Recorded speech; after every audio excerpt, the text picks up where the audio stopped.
public, should I start over? I don't think. Okay, we're going to discuss matters that include the DHC investments versus the Village of Mamaroneck. Connecticut Fund for the Environment, known as Save the Sound, Soundkeeper and Atlantic Clam Farms of Connecticut versus the Village of Mamaroneck. Village of Mamaroneck versus AVC Properties, and Tobias versus Village of Mamaroneck via Village of Mamaroneck Building Department and via Village of Mamaroneck Planning Board. In addition, pursuant to 105(1)(f) of the New York State Public Officers Law, we will going to discuss the medical, financial, credit, or employment history of a particular person or corporation or matters leading to the appointment, employment, promotion, demotion, discipline, suspension, dismissal, or removal of a particular person or corporation. Accepting a motion to go into executive session. So moved. Second. All in favor? Aye. All right, I'm going to ask, are we going to go in the other room or are we going to do it here? Other room. Other room. Okay, great. Keep your seats and we'll be back in a moment. Ready.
All right, move to close executive session. So moved. Second. All in favor? Aye. All right, we're back.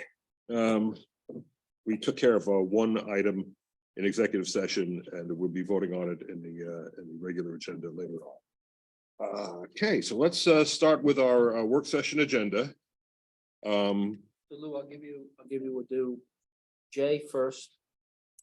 So we can get the firefighters back on Got the it. street. And then we're gonna do A, and then Nora, do you see anybody from the library? I don't see anybody from the library They're yet. coming at 6. Okay, It was 6. I mean, We're gonna do J? we're gonna do J first if we can, because we have fire chiefs and former fire chiefs here from the Columbia Firehouse, Okay, and then we're gonna do A. okay, so first on the agenda, Columbia Firehouse renovations. Somebody here from the firehouse to talk to us? Good evening, Mr. Deputy Mayor, Board. Good evening. How we doing? Well, With me tonight, I have Past Chief Robert Petcha. He's from. You're gonna have to speak into the mic. You're gonna have to speak up there. With me tonight, I have Past Chief Petcha. He's with the Columbia Firehouse and Village Project Manager, I guess, building manager. Jeff, he will give you guys the synopsis of it. Evening, Mayor and Ward. Before you, we have a proposal to fix some things going on at Columbia Firehouse, which include roofing work, window work, and lintel work, along with stucco work for the outside of the building. So what happened a while ago is the stucco started to release from the foundation of the building, and it started creating cracks, which allowed water to get in behind the stucco, which essentially rotted out all the lentils, which support above where the windows go. I know when Bubba was chief, he started a window renovation project that never got completed.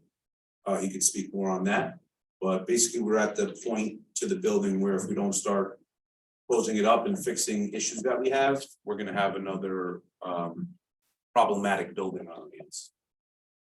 Deputy Mayor, Bubba, do you know the age of the building when it was built? And then the second question is, Jeff, what's the damage that we incur with the lentils and the breaking away from the foundation? So because the lentils gave way and the stucco was breaking away from the foundation, what happens is now we have cracking windows. So everything from the roof down on top of the windows is preventing the windows from opening. It's actually breaking windows and it's making the window track skew. So the windows are non-operational anymore. How many windows? Bubba, on the age. I would have to say the approximate age of the building It's is, about 100, about 100. yeah, it's not, yeah, I was gonna say 1920, so I'm not really great at math, but 1920 was about when it was built, because we had moved from there's that building that's right across the street on Jefferson right Yeah, there. across the side street. Yeah, across the side street, that used to be our old barn. That's where the horses were, and then they moved over to the side. But 1920 was when the building was built. Approximately 13 years ago, when I was fire chief, we had, with Rich Slingerland was the village manager, we had a deal with the town of Mamaroneck to do multiple buildings between the town and the village of Mamaroneck. The resource center, the building that's on Stanley Avenue, Mhm. was included with Columbia. Mhm. And then they had two buildings, I don't know exactly which buildings that were in the town, but it never came to fruition. So it's been over 13 years that the project has been in talks. And we told them back then that the damage was happening because, like I said, like Jeff's report, the windows, some of them don't open, some of them don't even close. So there's, you know, sometimes we get birds in the building and other damage, not just from the rain and the weather, because they're so rotted out. So, There was another question there. go ahead. I don't I know. have, what, the other question was for Jeff. On tonight's agenda, we have design services for 234 Stanley. Yes. We don't need design services for here. I don't believe so because we could see the lentils. The lentils are exposed. That's how rotted and how much stucco is missing. But I bet once you start opening it up, Yeah, you're gonna, it's just like the mushroom factor. Nora's right. I mean. For you're- the firehouse, Yeah. yeah, we don't, Yeah. we wouldn't have to open it, it's gonna get opened up. Right, but I'm We're- saying we're- like yeah. that, those are structural Yes, and they're framing, and if they're in bad shape, yes. The only, it's not, it's a balloon stick framing, so the only good thing is it's discreet. it's discreet, it will stay to one area, it won't spread throughout the whole side of the building. Okay. It's a total of 30 windows, and just from a visual report with the contractors, it's 24 lentils that need replacement. So operationally, does this all work from outside, or do they get shut down and moved out for a little while? Most of the work is outside, and then there's gonna be some inside work. And are we- Because of course, when you replace a window, there's gonna be some damage to the interior of the building, which then is gonna have to be fixed, It's plaster. plaster. And we can do this in-house, or is this something? No. This is. No. This is way above our, this is way above our level. Yeah. So the, Right up our what's the cost estimate on this? Cost estimate is $750,800. Mhm. I would say it will be more. Yeah, Yeah. I mean. And that includes a brand new roof. 450 square feet of stucco patching and repairing with finished paint. 24 lintel replacements. 30 windows. Replacing the attic louvers to keep all the rodents and the birds out. And also replacing one new front door, All right. So a brand new roof. brand new roof. All right, have we discussed or explored the possibility of putting a panel, solar I am panels? currently speaking with NICEAG Mhm. to figure that out, because it's kind of a new area for a lot of Mhm. municipalities. So I'm currently in discussion with them on how we could proceed with doing that. Okay, all right. We don't know if that's, or how much that will add to it. No. Bubba, do you have a generator at that firehouse? Yes, sir. Okay, good. All right, so what do we need to do here? Move forward on the contract if you agree. And if we don't, I mean, if we don't do this, there won't be a building. Yeah. That's, it's. It's gonna, the problem is the stucco is separating from the actual building, so. Wow. Not only do we have to worry about stucco falling on people, especially with a preschool who walks in front of that building every day.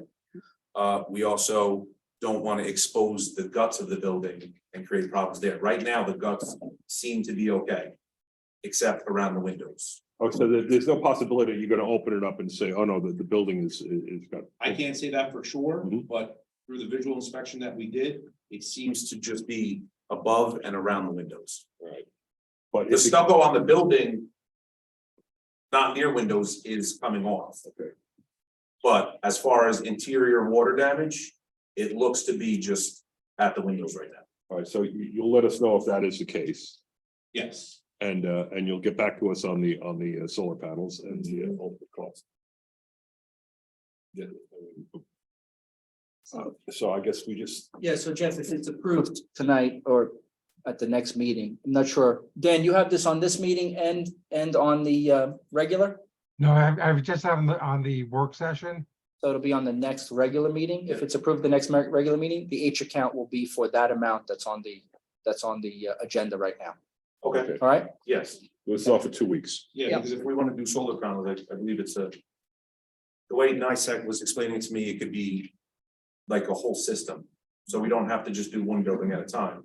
We can give them a list of 5 buildings and it would come in and do the whole thing. Okay. So that would be a separate cost and a separate project. Okay. You wouldn't do that till after this is complete anyway, because you gotta fix the walls and pick the roof up. Yes, yes. And provided the roof can handle. The The roof can handle- joists can handle it. Mhm. It's just that shingles cannot. The shingles, I believe, But are it's, 30, over 30 years old. yeah, then it's, I think it's a 50, isn't it? I don't know, maybe it's 30 years, but it wasn't like a 50-year. No, yeah, it's- rated. yeah, I think back then it was 25 or 20 possibly. All right. So, Thank you. Thank you very much. I- Thank you. I completely think we need to do this, but Yeah. a question about how we fund it. So it's not, this is like, we're finishing a budget cycle and starting a new budget cycle. And I know we have to figure out how we're gonna fund it. And, when the town makes a change like this, town of Mamaroneck, they sort of cut someplace else. And so I think we definitely need to do this. And like, it's a cautionary tale. This is we're spending a lot of money fixing buildings that we haven't taken good care of, and that's not okay. Yeah, I would, And it's not anybody's because of the fault. vicinity of the building to the sidewalks and the walking Mm-hmm. paths. In my eyes, this would be an emergency Yeah. situation. Okay, So Nora, this wouldn't come up until the next round of funding. And so it's not in our June first funding Right. issue right now, so it's not something that we have to worry about. Once the work's complete, solar panels are up, then it's in the next round of funding, which is something that we calculate into next year's budget. Okay, Is any of our firehouses like under like the historical registries or anything like that, so where they can get I think maybe. funding? They're not possibly? listed. Our building is not, it's not registered under historical, it's that, it was that local historical Yeah. society that, because It's a low- our firehouse is the old, well, besides the old Hook and Ladder. Yeah. Now our firehouse is the Oldest oldest active firehouse in the village, I think. I think the building may be eligible, but I'd have to look at some state resources. But We've never pursued actually getting it placed on the list. And Dan can attest to, just I want to add one thing, with the amount of time that we've been dealing with this project. Dan was here when we first tried to do it the first time.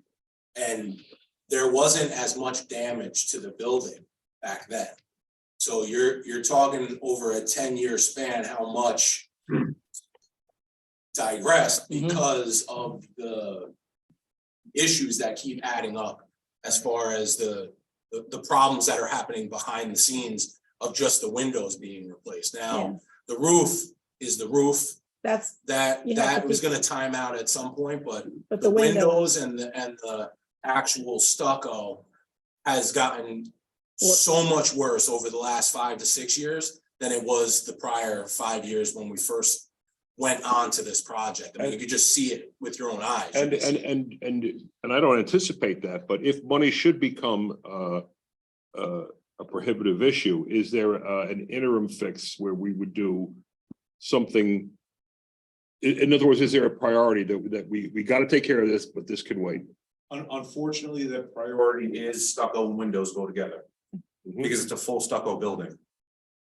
What about the So- roof? The roof. I'm gonna say no, it's at its breaking point. Mhm. And when you stop, excuse me, when you stop leaks at one point, you wanna stop all of them. Got it. All right, yeah.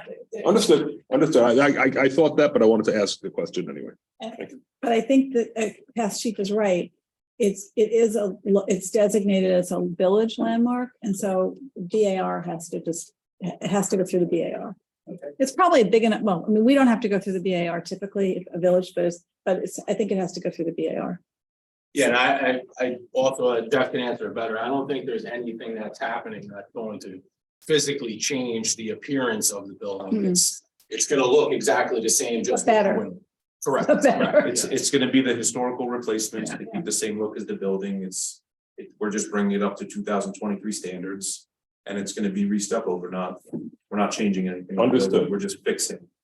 Okay, Chief. so I guess we'll see you in 2 weeks. You'll talk to Brittany or, I'm sorry, you'll talk to Barbara about putting this on the BAR agenda. One Okay? more. This way they can see it. It's the same thing that's in this agenda packet, goes to them. You got it. Okay. One more, and I'll take care of it. Thank you. Thank you. Thank you, everybody. Have a good night. Thank you, guys. Good night. Sorry, it wasn't fixed the first go round. It actually wasn't the village. No, I know, but We kind of got the broad deal. Yeah. All right, so now we're going to Fields for Kids, field new for- business A. Come on up. We had sent our website Yep, today. I got it up. To tee it up. Okay, great. Thank you.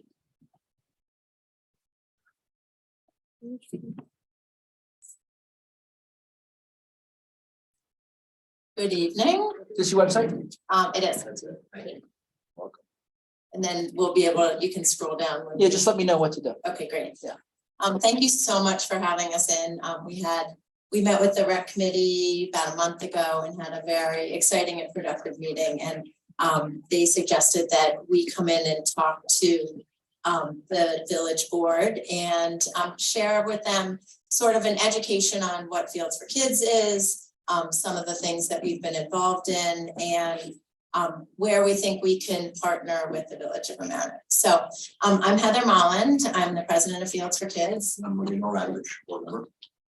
And we just wanted to take you through basically, I would assume that most of you are familiar with Fields for Kids over the years. It was started in 2006 by Jim Hanley, who was a Village of Mamaroneck resident. And it really was a grassroots committee that found that we were really in this terrible place where there was this influx of children. Youth sports was really starting to explode, and our fields and facilities all across the 3 municipalities and the school district were in disastrous conditions. So Jim got together a group back in 2006, and the idea was to sort of look at what facilities we had within our community and how we could maximize the usage and revitalize the facilities that we have. So here we are, in the past, we've done 3 projects that Marina's going to talk about, but we kind of find ourselves in a very similar position. Now it's 2023. We started just post-COVID looking with the same problems where all these young families were moving into our community, and we specifically talk about youth sports a lot because the youth sports registrations were through the roof and there were no field space. The fields that we had, and especially the ones that we had renovated in the past, were not necessarily properly maintained and were in desperate need of revitalizing. Plus, there were a lot of fields, grass fields, that were really not maintained properly, and therefore our children and the school district really had no place that they could go and do their athletics and the youth sports. And so a lot of the youth sports leagues are starting, or have been in the past 5 years, getting field space outside of our district. So we decided to take a look at, kind of our numbers, what we had available, and create a master plan in hopes of not only revitalizing our facilities within our district, but also recapturing a lot of the revenue that was getting sent out to Rye and New Rochelle and Harrison, other municipalities that were getting revenues from our youth sports groups because we just didn't have the facilities. So again, we saw this as an opportunity and a huge need in the community. And our pie in the sky goal, as you can see, our motto is one community, Larchmont and Mamaroneck. And so I guess it was about a year ago, we had a meeting. I was not present, but we had a meeting with Jerry and Jason and Jeff. And the idea was, our dream was to get all the municipalities together in one room and come up with a master plan.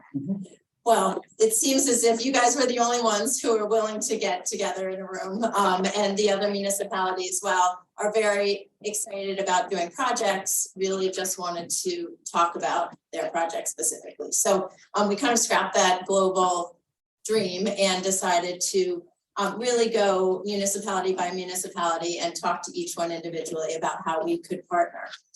So some of the things that we're working on right now, we are just launching our current project, which is going to be, and we can probably scroll down. You want me to go to current projects?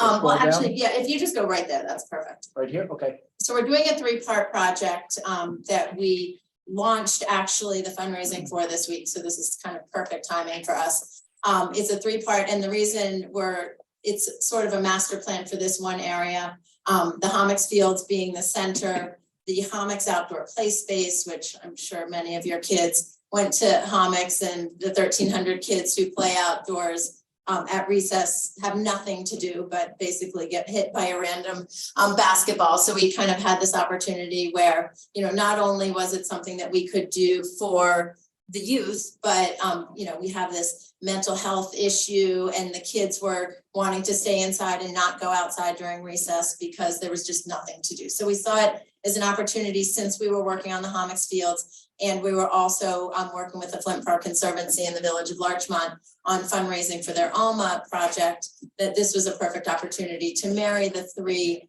and really make a campus that would feel like athletic and recreation campus. So we're calling it the Comics Alma renovation, and we started fundraising for that this week. Our big idea was we had a matching donor who was willing to donate $100,000 if we could raise $100,000 in 48 hours. And we raised $110,000 from basically Friday evening till last night with 350 donors. And it really just shows that there's so much passion for these projects out here, and that the community really finds this to be an absolute necessity. So, it was only 48 hours and it's only a tiny piece of what we need to raise, but it was really just, it brought energy to the whole project. So, we wanted to talk about basically what we're doing now, but Marina wants to walk you through our past projects, because I think that that really shows what Fields for Kids can do, what the relationship is with the municipality that we work with, and how best to partner with each individual project. And the Village of Mamaroneck is the only municipality that we haven't done a project with yet. So we would be super excited to be able to partner to get something done, specifically at Harbor Island, but we're gonna talk about that later. So Marina's gonna walk you through the past project. Gary, can I ask you to scroll down a little on the website, I believe? Perfect. Here, Yeah. okay, We can scroll out. So past projects, what have we done? And what gives us the experience that we're here today for, right? We did the Alma project back in 2008, as Heather had mentioned, when we were up against a time where there was need for field space and we needed a multi-purpose. We did the Alma project working with Flint Park Conservancy, and that was a private and public donation in the ballpark of roughly about $1 million. That was our first project. And again, that was significantly donated by private donations with some state funding, state or county funding on that. So that was project number one. Project number two, if you scroll down. The Memorial Field. You can tell 1,000 words. When you look at that picture from a Memorial Field, used to look like Mamaroneck High School. On the top left to the where it is right now currently, and granted this is the second iteration of that field being done. That was our second project, which was also approximately about $1 million fundraise as well. So again, we had two projects in the ballpark, $1 million that were, again, the majority of it privately funded. What we can do, within the community, and the power and the passion of what the community wants to be doing and seeing the progress for our kids. And then the final project, I'm sure you've been there and seen a game at other student grandchildren, is Lawrence, which had one baseball field. And then we renovated that one field and put two additional fields, another baseball field and a softball field. And again, that was privately funded, majority of it, as well with some public donations. What did we learn from all these three projects? And as Heather had set up in the beginning of the presentation was, we were out to figure out how we best make the community better in field space and identifying those field spaces, whether they need to be renovated or created, or new ones needed to be created.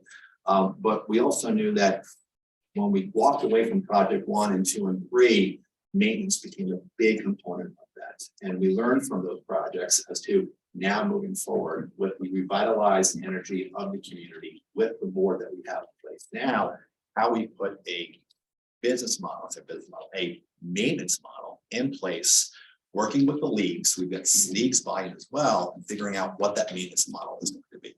We've also learned from surrounding towns as to what they're doing from a maintenance model standpoint too. And we've learned a lot, especially going up north where there's a plentiful amount of property that exists. And the mentality there is we have the right maintenance model in place, working with the towns as well as working with the leagues, we can have sustainability. And we don't have to do the significant fundraise that we have been doing on a project basis. And rather we have a long-term vision for it now is that once we have that maintenance model in place, we won't have to worry about renovating those fields or creating new fields because that will take care of it. That will take care of itself in perpetuity from here on in. So learning from the last three, having a master plan, really bringing it together, all of the vision that we have with the municipalities, the schools, and the community, we feel like we've got a great short-term plan and long-term plan to better the community in a way that we're deserving of it and the kids are deserving of it. So you significantly upgraded 3 fields here. Correct. That's right. And we went about it on a project by project basis, as we say, an as needed basis. And we look back from those three projects, and we're like, we need a longer term project in place and really have a vision that we can say, this is what we want to do and be more effective about it when we learn from other surrounding districts and other states too, and what they did. Talk about each project and how we work differently with each municipality Sure. in terms of how they best would manage their work. Yeah, and in regard to the first project, not the first village of Larchmont.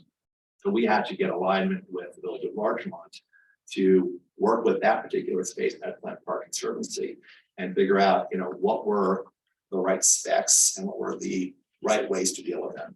In all of those cases, specifically for that first one, we did the fundraising, they did the execution. We only get involved when they ask us to get involved, and that's been for all three projects. We have some consultancy that we can actually, support you with, but it's hands off. You own it and bring us in as needed. And we did that with all three of those projects, even when it came to the school, as well as the Lorenzen project as well. And we've diversified our board from having people that are contractors, to landscapers, to fundraisers, and a good representation of the overall community as well. And leaning on everyone's skill sets to make a contribution where it can benefit all parties. I think you kind of answered it, but but in regards to managing of the maintenance management. Yep. Is that on, you said that it's the ownership of the village, but are you trying to be involved with the maintenance? We don't want to be involved. We want to figure out a funding for it that we can then give the funding and the village can handle the maintenance for it. So between working with the leagues, where call it a field tax, when you register for your child to play in that sport, there'll be a line item by the league sent to the field tax, and we'll have those monies in reserves. So when maintenance needs to be done, then the towns can actually do the maintenance on the fields. Can I add to that 1 second? Sure. One of the things that we found in the turf fields is that they really do better with semi-annual maintenance. And so one of the things that we're going to require, but also fund in any turf field that we build specifically is an outside company to come in and do the semi-annual maintenance. And then leave the rest of the maintenance up to the village and their crew, because we know how great you guys are at maintenance. And leave it up to them, but be able to participate in the funding as well, but require as part of the donation of the turf field semi-annual maintenance. Do you have any plans to create a new field anywhere, or is that? So the short-term projects which we listed above, our goal there is the short-term goal of creating. Bring up. I'm sorry. Are you talking about these, are these? Yeah, okay, the far right, Jerry, on the Homix field, the goal of creating new fields, basically, that's the existing field there, as you can see. Right. But creating a turf field and a grass field, they are working with the town of Mamaroneck on those fields, which are directly behind Homix. And then renovating Alma, because it's due now, that was built in 2008, we're in 23 now, it is way past its timeline. So we are going to renovate that field completely. And we're gonna let me bring that out as well. Yes. Yes, we're letting that out as well. So that is that restore renovate. I'm not trying to, at Flint Park, is that the one that's between the high school and Flint Park, or? That is between Alma Field is in Flint Park, just it's adjacent to the Homix Field on the right hand side. It's one with the fence around it. Correct. So think of where the hockey rink is, just to the right, Mhm. right there. And then you have the fence that separates the Homix field and the Alma. My son and his friends said they've been thrown out of that. Oh, yeah. So it's not, People it's top the fence. it's not closer to the house. It's like closer to the parking lot, that baseball field right there. You mean on Flint, Ruth Green, all the way in the back of Flint? See, you're saying what's in the back. I'm sorry. So No there's worries. There's a baseball field that is far right. So looking at Alma coming in to the far right, there's a baseball field, back right corner of Flint. This is right next to the VFW. Yes, exactly. Got it. Boom. There you go. Got it. There you go. That's Got right. it. Good one. So, Okay. I don't, maybe I'm skipping ahead here. Do you have a field of ours in mind that you think should be upgraded? Sure. Go ahead, please. So when we met with the rec committee, we were kind of throwing out all sorts of ideas, and they brought up that Lanza was a major priority. And so we would be interested in helping with Lanza.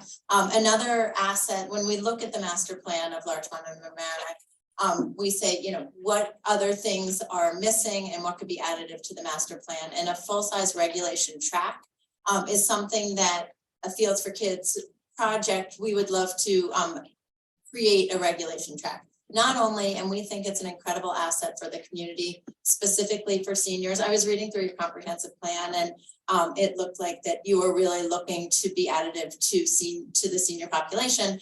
And we think that that is a perfect fit for the senior population.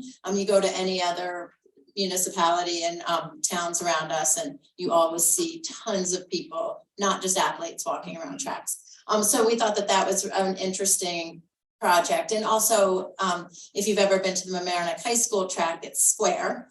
And we have, there are approximately 400 kids in, you know, all parts of the village and the town who run track. It's the one sport that has no barriers to entry, no costs, and, you know, it becomes an equity proposition as well. So we think building a facility that would help seniors and help everyone across the district would be an incredible project for Fields for Kids to be involved in, just from the standpoint of bringing the one community aspect. So building a track around Lanza Field. No, well, we started talking about it, that we don't have a specific spot, but one of the ideas when we talked to Jeff and Jason about it was if it kind of would run, the idea would run parallel to the water between Getz and kind of our sport time building is that a good description of where we were talking about? Yeah. And it would go kind of along water, which actually would be, from a scenic perspective, a great place to walk and enjoy the waterfront. So that was, you know, we were throwing out ideas, and we're really at the beginning state of conversation, and that's why we really wanted to come in and talk to you all and see, you know, did you have things that you'd be interested in partnering with us for? But those were the two specific projects that we were most excited about when we met with the Recreation Committee.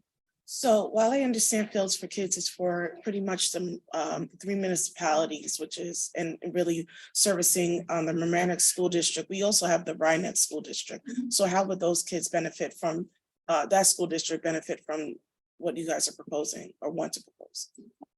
Would it affect them? Could they, Well, you know? in terms of youth sports, I know that in all of the Mamaroneck and Larchmont youth sports, there are a large number of Rhinebeck kids who participate in our youth sports programs, and they're the ones who would benefit from that. I mean, not necessarily the school district.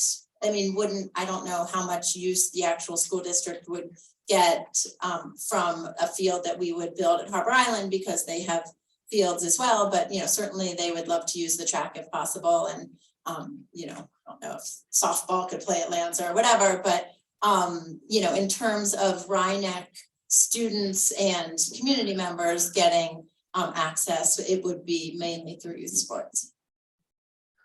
And also Carrie from the rec committee had reached out and asked if Fields for Kids wanted to have a conversation with the Rhinebeck AD, which we would love to sit down and just hear what they're up to.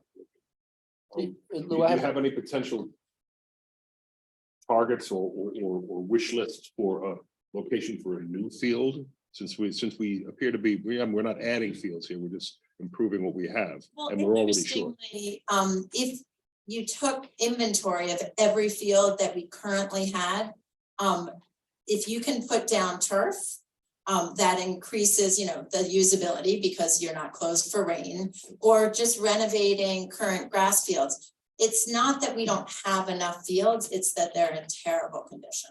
Okay, well, that's good to know. So Lou, can I ask a question? Yeah, Can you expand a little bit on the maintenance?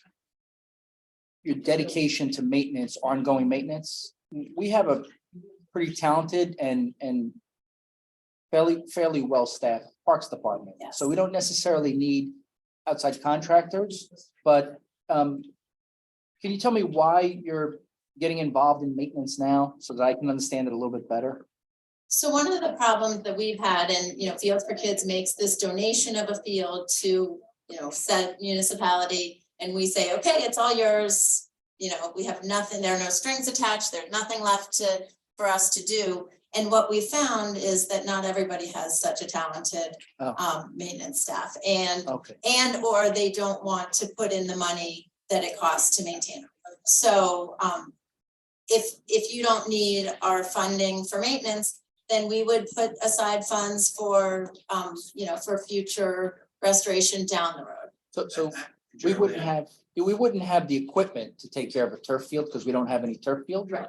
But we do have the employees, which I like to call guaranteed hours. They're working whether they're getting paid whether they're working or not. Right. So it's really in our case, just the equipment in a way.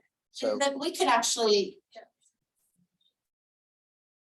We'll have to, right, when we did speak to Jeff about getting proper training, and this maintenance agreement is really municipality by municipality. okay, And we are there is no boilerplate, so we are happy to work it however best works for you. And Jerry, to add to that, it was more from what we learned from the patent project where the maintenance wasn't accounted for. And then we're like, well, wait a minute, that's what our dealing was with that municipality. And we're like, we want to make sure there's funds put aside for that and let us help you, give you the funds. Every municipality is different, but the municipality that we dealt with did not have those funds go back. To Sure. those bids. I can understand. Yeah. It depends on the size and the staffing and the dedications of the. Correct. And we don't want to repeat what we lived. I understand. that. Okay. That makes sense to me. Thank you so much. thank you. I just have a question. How does the rec feel about the rec committee feel about this and as well as the department? I think the chairperson is here. So Please. I would need Or to call even- her up if she doesn't want to come up. Well, if you don't want to. If you don't mind the address. I, Thank you very much. We only got a couple of minutes because we want to start with the library. I think that we had a 100% positive feedback on the conversation we had, and everyone on the committee really wanted to see where we could go with this and what. We wanted them to be able to explore ideas with you guys and it be a true partnership. So we all had ideas, but we felt like it was more like we need to see what everybody wanted, but we definitely thought that it was something that would be beneficial to everyone. Well, this sounds very exciting. It really does. And if Um, I could just, as far as Rhinebeck, the question that you had, you just have to keep in mind that Rhinebeck is a much smaller population. Like, to give you an example, one graduating class in Rhinebeck is like 90 kids, where one graduating class in Mamaroneck is like 400. So the facilities that they have are suitable for what they need, where the facilities that Mamaroneck High School has, Mamaroneck School District is not enough for what they need to provide to their students. No, I totally understood. I just want to make sure that we're not excluding, because we do have two school districts. So we just wanted to say thank you so much for having us in, and we would love to have an ongoing dialogue. And I don't know how best to do that, but we would love to continue the conversation. You know, we're embarking on this master plan and big project now, but would love to have, something to look forward to in the next, year after that. So please let us know what we can do. Love to sit down again if you want. Okay, thank you very much. Thank for you. coming. Thanks so much. Thank you. Thank you, Rick.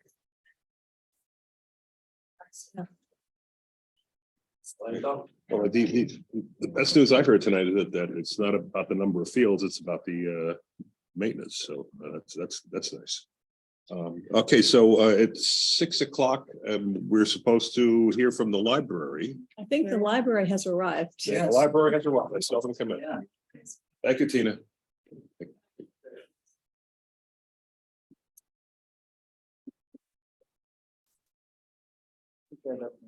You sure? Yep. Okay. Thanks for having us tonight. When the events at our library first came to light, we, the library board of trustees, promised to provide status updates to the community. And when we have more information to report, we continue to give you further updates, and they will be listed on our website as well. As you undoubtedly know, there are forensic and accounting criminal investigations underway at the library. The criminal investigation is ongoing and is being conducted by the Westchester DA's office. And if you, any member of the community may call the Westchester DA's office. However, they will tell you that the information is confidential and the board does not want to interfere and say anything that might jeopardize their investigation. When we uncovered the error at the library, we immediately notified the police, hired forensic auditors, financial manager was put on administrative leave, and then formally resigned, froze accounts, and began to make cuts to our budget. While we believe there has been a misappropriation and theft by a former employee, this is only part of the overall story. The bigger part of the story was inaccurate financial reporting by the employee. We trust in law enforcement and the DA's office, and we know that in time, the full extent of what was improperly taken from the library will become clear and known to all. In the meantime, like all of you, we have felt a mixture of emotions about the library's current position, mostly anger and betrayal. We've asked ourselves many times, what could we have done better? Why do we put so much trust in an employee of 27 years? Some of the answers seem clear, particularly in hindsight. Could we and prior boards have done a better job overseeing and verifying the finances of the library? Undoubtedly, the answer is yes. Did we and prior boards place too much trust in the words and information provided to us? The answer is yes. Will we do a better job in the future? The answer is absolutely yes. For these errors and our misplaced trust, we sincerely apologize. We promise to be better stewards in the future. We are always thinking of the community when we create our budgets. That's why we kept our tax increases in recent years to 0%, 1%, and 2%. This year, due to inflation, increase in salaries, purchase of technology and programs, and we needed to increase taxes. In order to keep taxes low, we thought we could take money out of a fund balance we relied on, and that was a great deal smaller than what we thought. We've created a new budget committee with 3 members from our board and 2 members from our community with financial expertise. Ellen Hauptman, over here, will speak to the committee's progress after my remarks. We have put into place updated internal controls, which will be posted on our website. We welcome your scrutiny as it will help to change the practice of this and for future boards for the better. We could never have imagined the humbling position we currently face. We assure you that this affects us deeply. We all came to the board as volunteers because our love of the library and the belief in the critical role it plays in the fabric of our community. If you look on the website about us strategic plans, you will see the 5-year plan that we, library personnel, and the community developed. It emphasized our passion for books, programs, reaching out to our diverse community and their needs, and the importance of creating a tech center for Mamaroneck residents. We have made much progress in meeting the objectives of the 5-year plan. That's why we took on this work. We wanted to support our wonderful library, the community, and the staff, and make our library what it has been recognized to be, the best in Westchester and most highly ranked municipal service voted by Mamaroneck residents. Unfortunately, it is clear to us that we should have been doing more and better in our important role. As often in the case during struggles in life, we are now seeing the best qualities of our community. We see the hope, kindness, and support that so many in our community are providing to the library. Our village government has stepped in and addressed our immediate financial crisis by providing a mechanism for the library to borrow approximately 1.4 million in funds to tide us over during this interim period. Our local businesses are holding fundraisers to support the library. We are writing grants. We will be filing a claim to retrieve money from our insurance carrier. Many of our patrons and residents are providing personal donations daily. As a matter of fact, I received an email today from a Girl Scout troop that raised $500 yesterday in a lemonade stand. For all this, We are grateful. That's great. Some lemonade. I know. A lot of lemon. That's a lot of A lot of lemon. squeeze and lemon. To the village of Mamaroneck, the businesses and our amazing residents and patrons, we can never thank you enough. Your tax exempt donations are being put in a separate account and will be utilized to restore essential library services that have been reduced during this challenging time. To be sure, there's a lot of work to be done going forward. We've committed being transparent by putting our financial documents on our website for all to see. The village and our forensic auditors will be looking into our monthly statements during this critical time. We continue to work with the ongoing forensic and criminal investigations.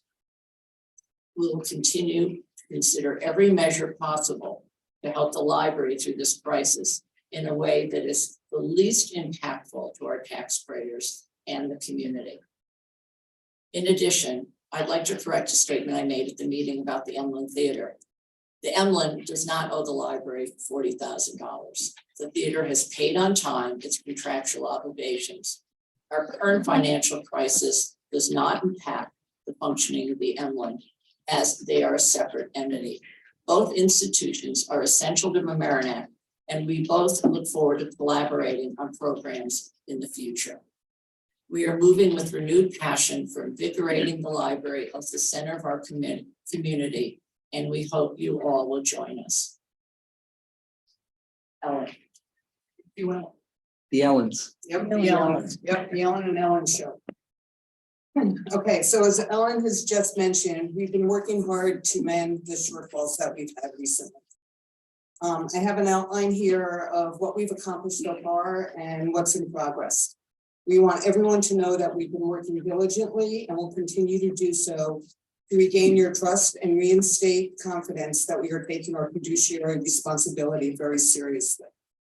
So the first thing that we did, which Ellen mentioned, is we formed a new finance budget committee. The 3 members from the Library Board of Trustees are George Morgadichian, who's over there, Liliana Diaz, who's over there, and me. And then we have 2 village residents who have volunteered their time, Brett Thurman and Francis Lively, who is also in the audience. Both Brett and Francis have strong financial and managerial backgrounds, and we're lucky that they volunteered to help us. This committee has 3 primary goals. 1, to create a balanced budget without relying on any TAN monies. 2, identify the means to repay the TAN, because that's critical.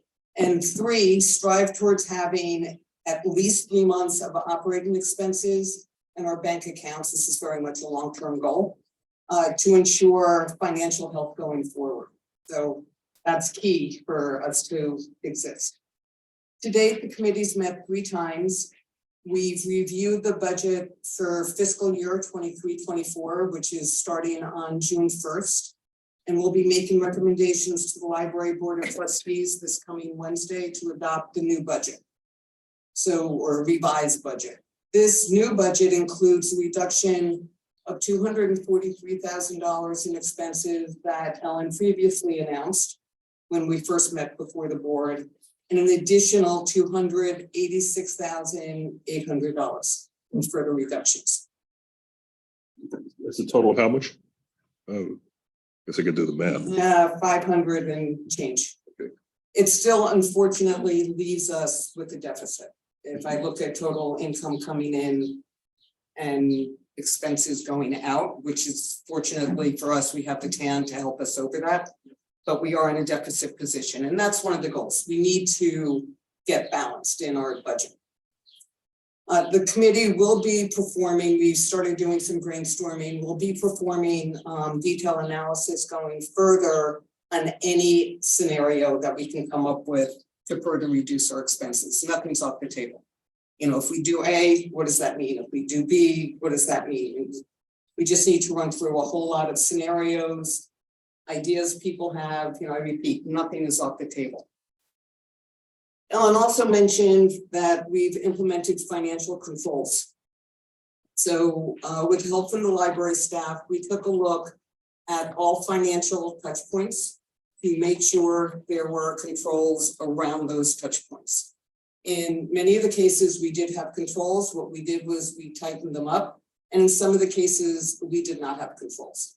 So again, we've got this control document that has been sent to the Board of Trustees for review. I've gotten some feedback on it. We've updated the document. Hopefully, we'll all approve this again at Wednesday's meeting, and then we'll go into place immediately.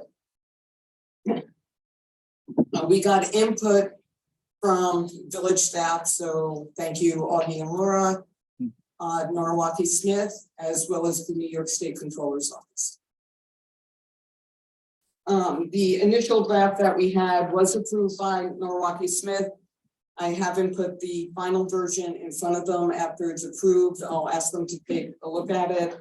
But they did approve the initial draft, and when we said we had more to go, they agreed we had more to go. But I believe we've closed all those gaps.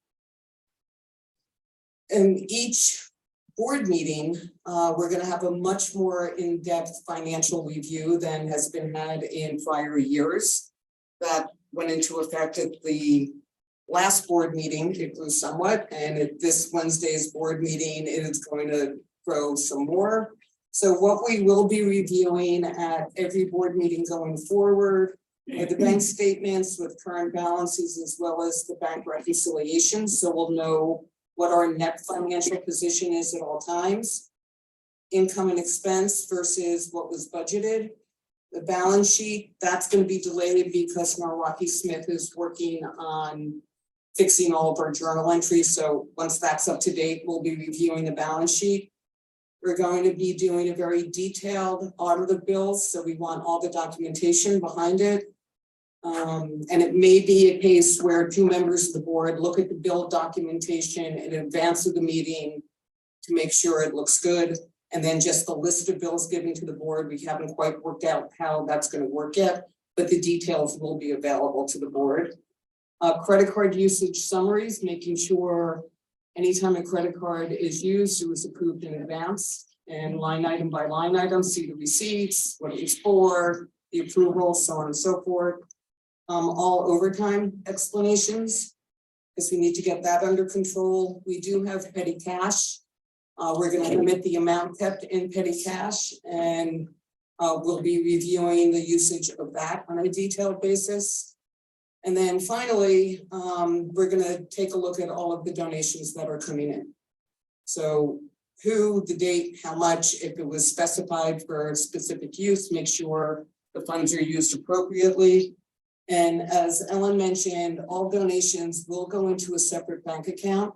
We're not going to mix it with our operating funds, and that way the board can decide which services to reinstate that we've reduced, like buying books or periodicals.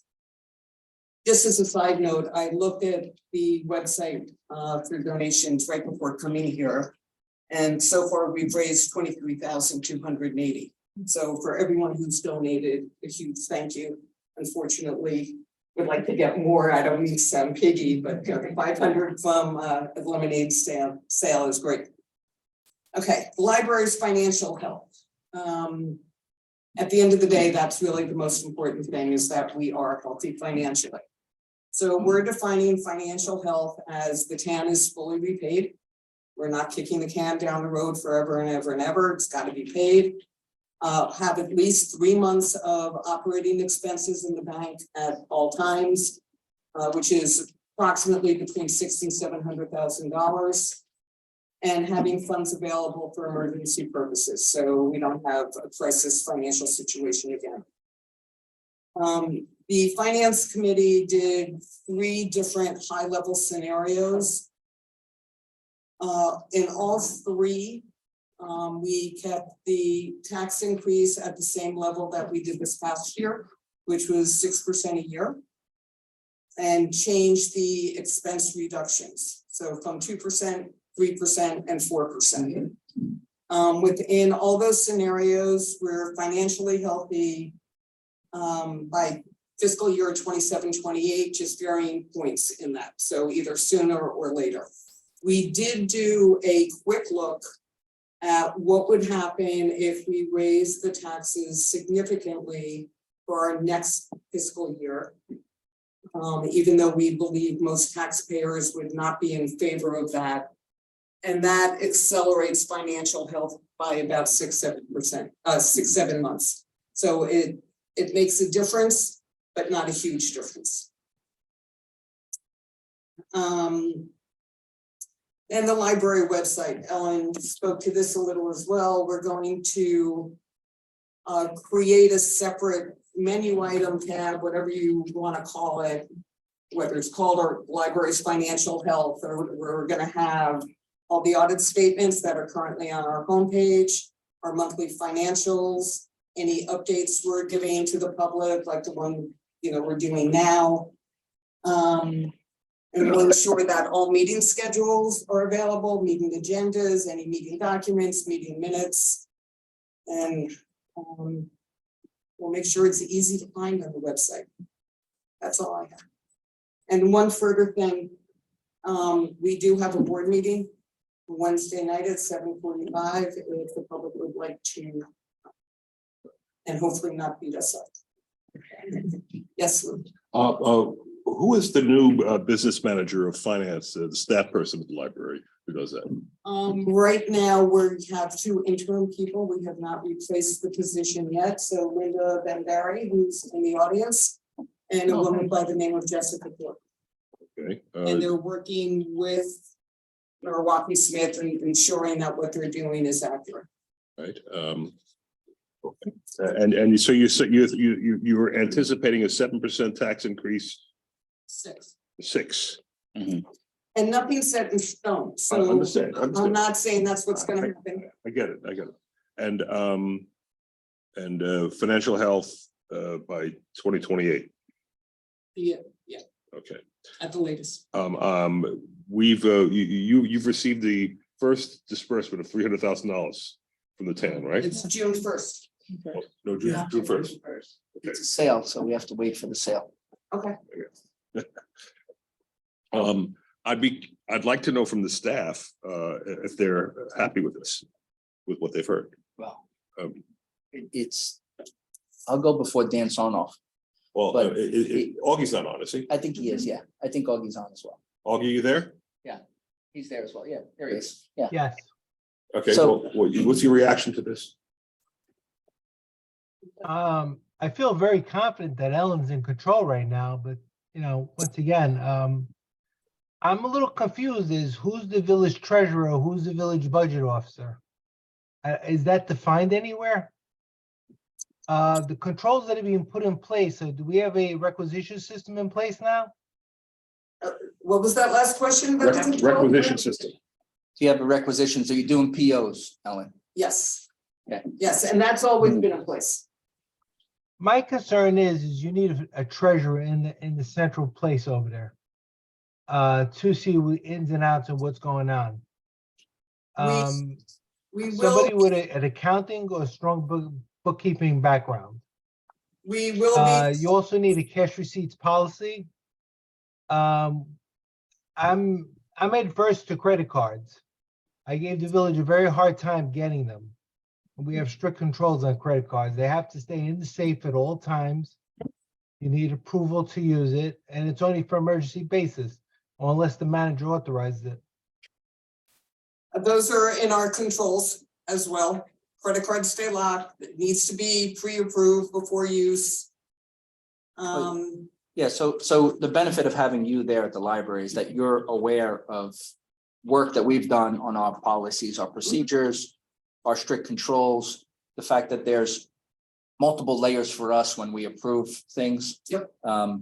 So, and I think Augie is just, so the way it works here is that when someone from a department wants to purchase something over 1,500, then either Dan or I have to approve that purchase order, right?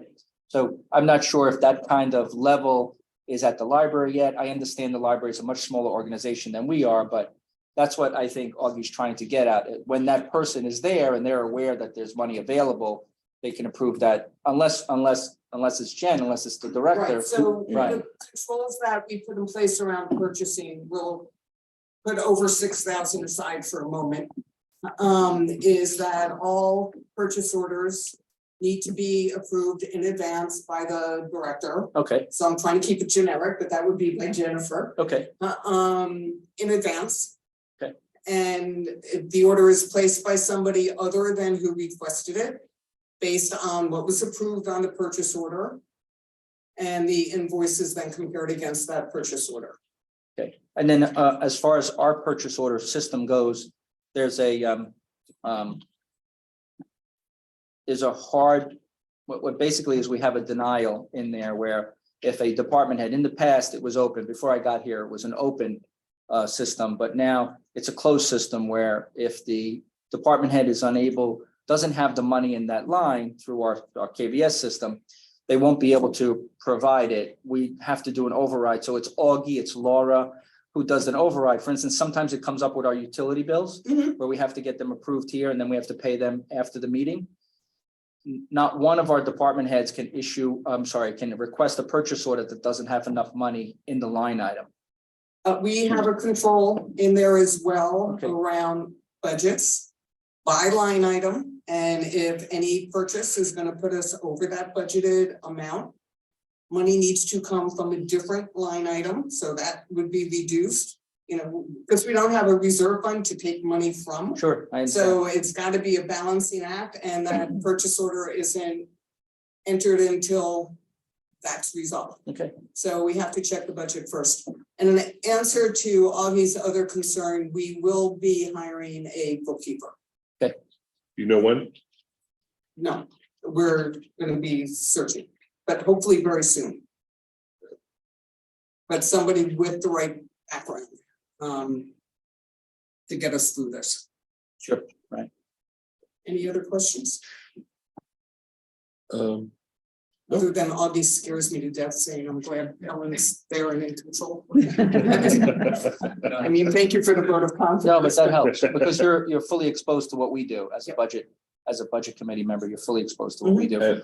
We've had discussions, we've had arguments once in a while. No. Maybe not, right? But we really, you're aware of how we run the show here. Let's put it that And way. I did put aside the over 6,000 on the acquisitions. Yeah. We go out for bid. Okay. Great, Though our policy says 2 bids, we generally get 3. right, great. I don't know what everyone else thinks. I would underline that the idea of a full-time bookkeeper, somebody with the qualifications that Augie referred to, is essential before you get the next disbursement. I mean, I think that has to happen. I agree. Right, I mean, if it doesn't, then we'll have an issue, but I think you've started down the right road. I agree. Is this, and the bookkeeper that you are, is this gonna become a team for your finance, or is this gonna be, we're hiring a bookkeeper and that's gonna be the person that handles our finance? Or I'm not the one making staffing decisions, but I can't imagine it's gonna be one person alone. Okay. I mean, if nothing else, you have to have backup. You know, someone goes on vacation, someone's out sick, you know, you have to have someone who knows what's going on. So. And having more than one person is also a Yep. check and a control. Because if we're doing which is another control we have, segregation of duties. Yeah, right. You know, someone, dumb example, but somebody prepares a bank deposit, the other person has to verify it. Mhm, And right, it should, in reality, be a third person making the deposit. right. We don't have the luxury of 3 people taking No, I one understand. deposit. I think we can see that you guys are trying real hard. I mean, if we can get a read on how the search for a bookkeeper is going, that would be helpful tonight. We'll definitely keep you posted. Well, can somebody give us I mean, how is it? Where are we? We have started to interview. Just started? Okay, I'm sorry. Have you interviewed anyone yet? To the podium first. You have to come to the podium to answer. Any person who's answering. Yeah. Thank you. Thank you. Sorry. The answer is yes, we've begun to interview, and yes, we have a quality person in mind. Great, thank you. That's that. Yeah, you wanted to hear, Augie? You're muted. Even a full charge bookkeeper with an accounting background, yeah, that, I'm really comfortable with that. Okay, all right, that's what we're looking, that's what, and as far as I'm concerned, if Augie and the staff say it's good, then it's good. Thank you. Thank you. Really great. That's just me, though. I'm agreeing. Thank you for coming. Thank you for coming. in. And thank you for Really keeping us appreciate it. updated. Starting back at the top. Okay, now we're continuing with old business. At the top here. Establishing metered parking on the 5 to 900 block of Mamaroneck Avenue. I received the quote the other day. I just haven't really had a chance to review it and run the numbers yet. But I was going to suggest, I think we have someone from the ad hoc ethics committee in the audience as well. Mr. Carson, maybe in attendance. Yes, we want to do him first, or? But Yeah. that's usually the board's one is to. Yeah, forgive me. I did ask you earlier. Why don't we hold off on that and bring you up, sir? My apologies. Okay. all right. Come on up, sir. Yes. The draft law to amend, we're going to 2C, draft law to amend the ethics code. Good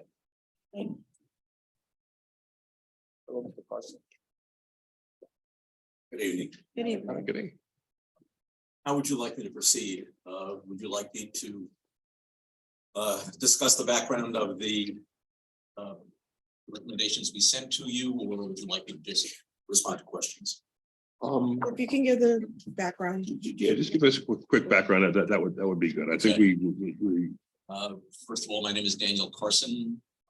I am chair of the ethics board for the Village of Mamaroneck. I previously served as chair of the ad hoc special committee for the revision of the Mamaroneck Code of Ethics.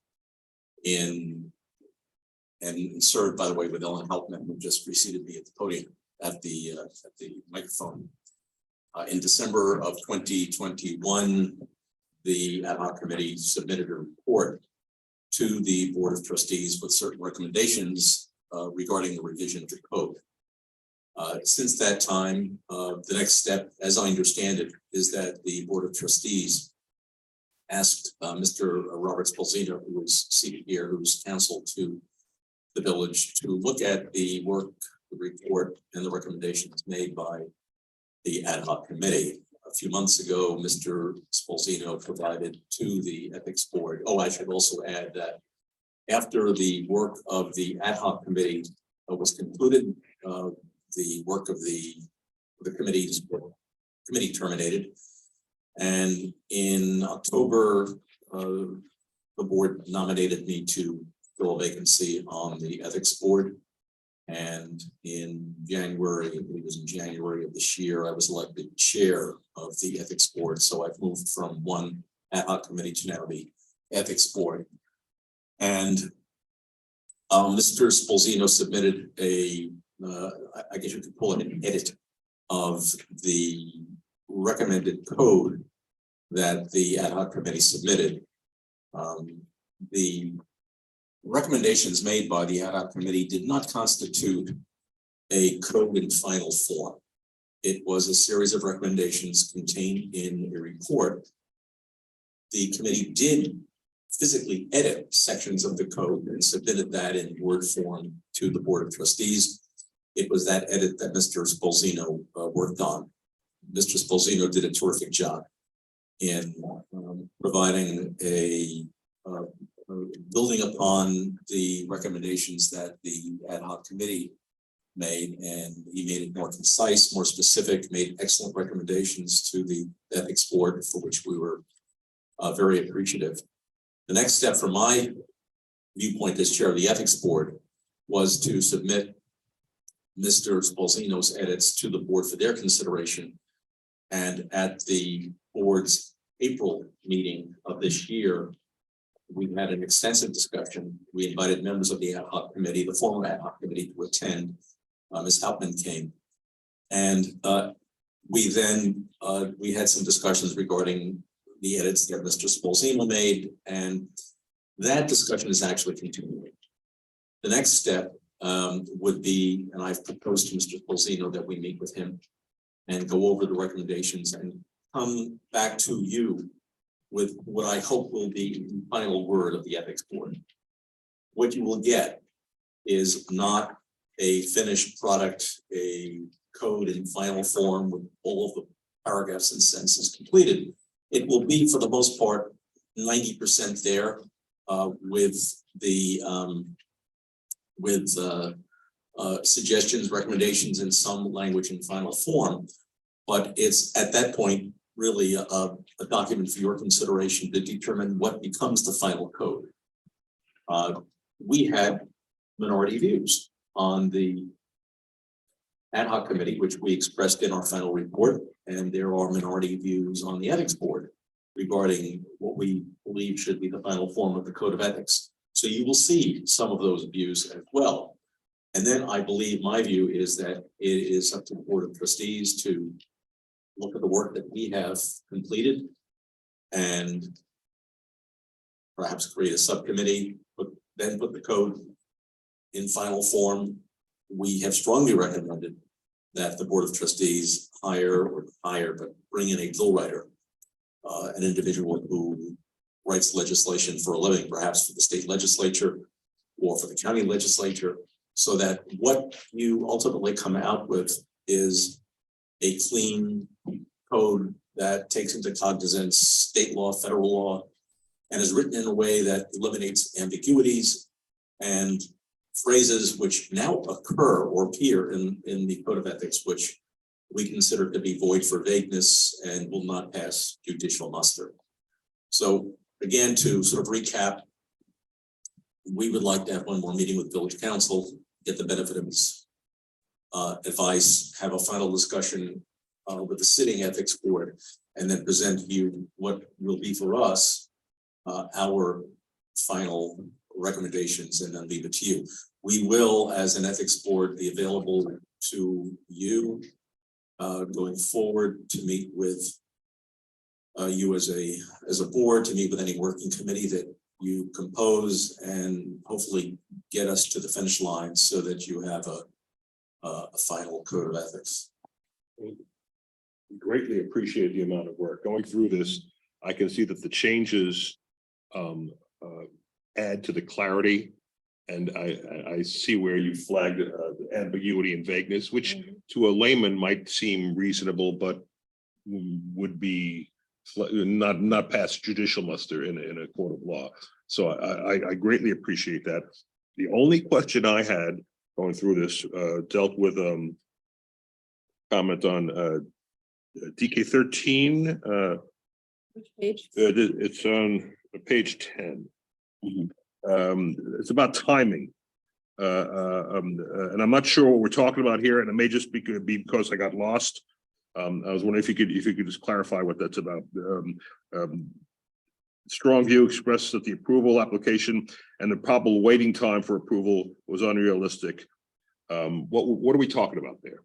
Can you point me to the section? It's page 10, it's it's a comment and it's under present and future and employment. Yeah, present employment, future employment. But it was your comment. Your Section K. comment on that. So the comment that is numbered comment 13? Yes, You yes. have it there on your page? I think so, yeah. I have it here. That the one that says, can there be a way for people to apply for a waiver? Is that it? Yes, yes. Oh, The provision let me take a look. Thank could you. be smaller, so. And then the other thing that caught my eye is that the waiver would be presumed if the board didn't act. Yes, this That- was a that seemed to be- subject of extensive debate, Yes. because both in the ad hoc committee and in the ethics board, there was a view that there could be any number of rather benign and innocent waivers requested for good reason. Mhm. And because of the extensive agendas that you all have, the Board of Trustees have, you might not get to it in time for a person to accept a job offer or to get a contract. And so we sort of reversed the process, and I think what we wrote in here was a presumption that the waiver would be granted unless the board acted within a certain period of time. Okay, all right. And the time, is the time specified? I don't recall that now. I have to look. Fine, that was my question. You answered it. Thank you very much. Can you maybe give a couple examples? Because it's just pretty amorphous and you were the committee was very specific about what they talked about. I'm gonna have to refresh my recollection. Okay, Just give me a okay, moment, yeah. if I may.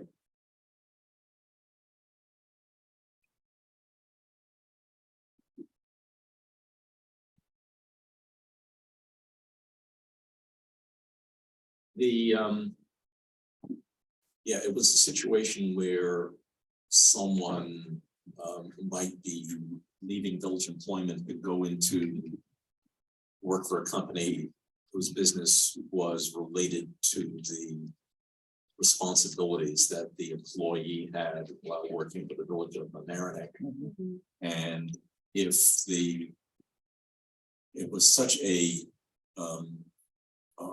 bright line situation where there would be no conflict, and one were waiting for the approval of the village to get a waiver in order to get a job. Got it.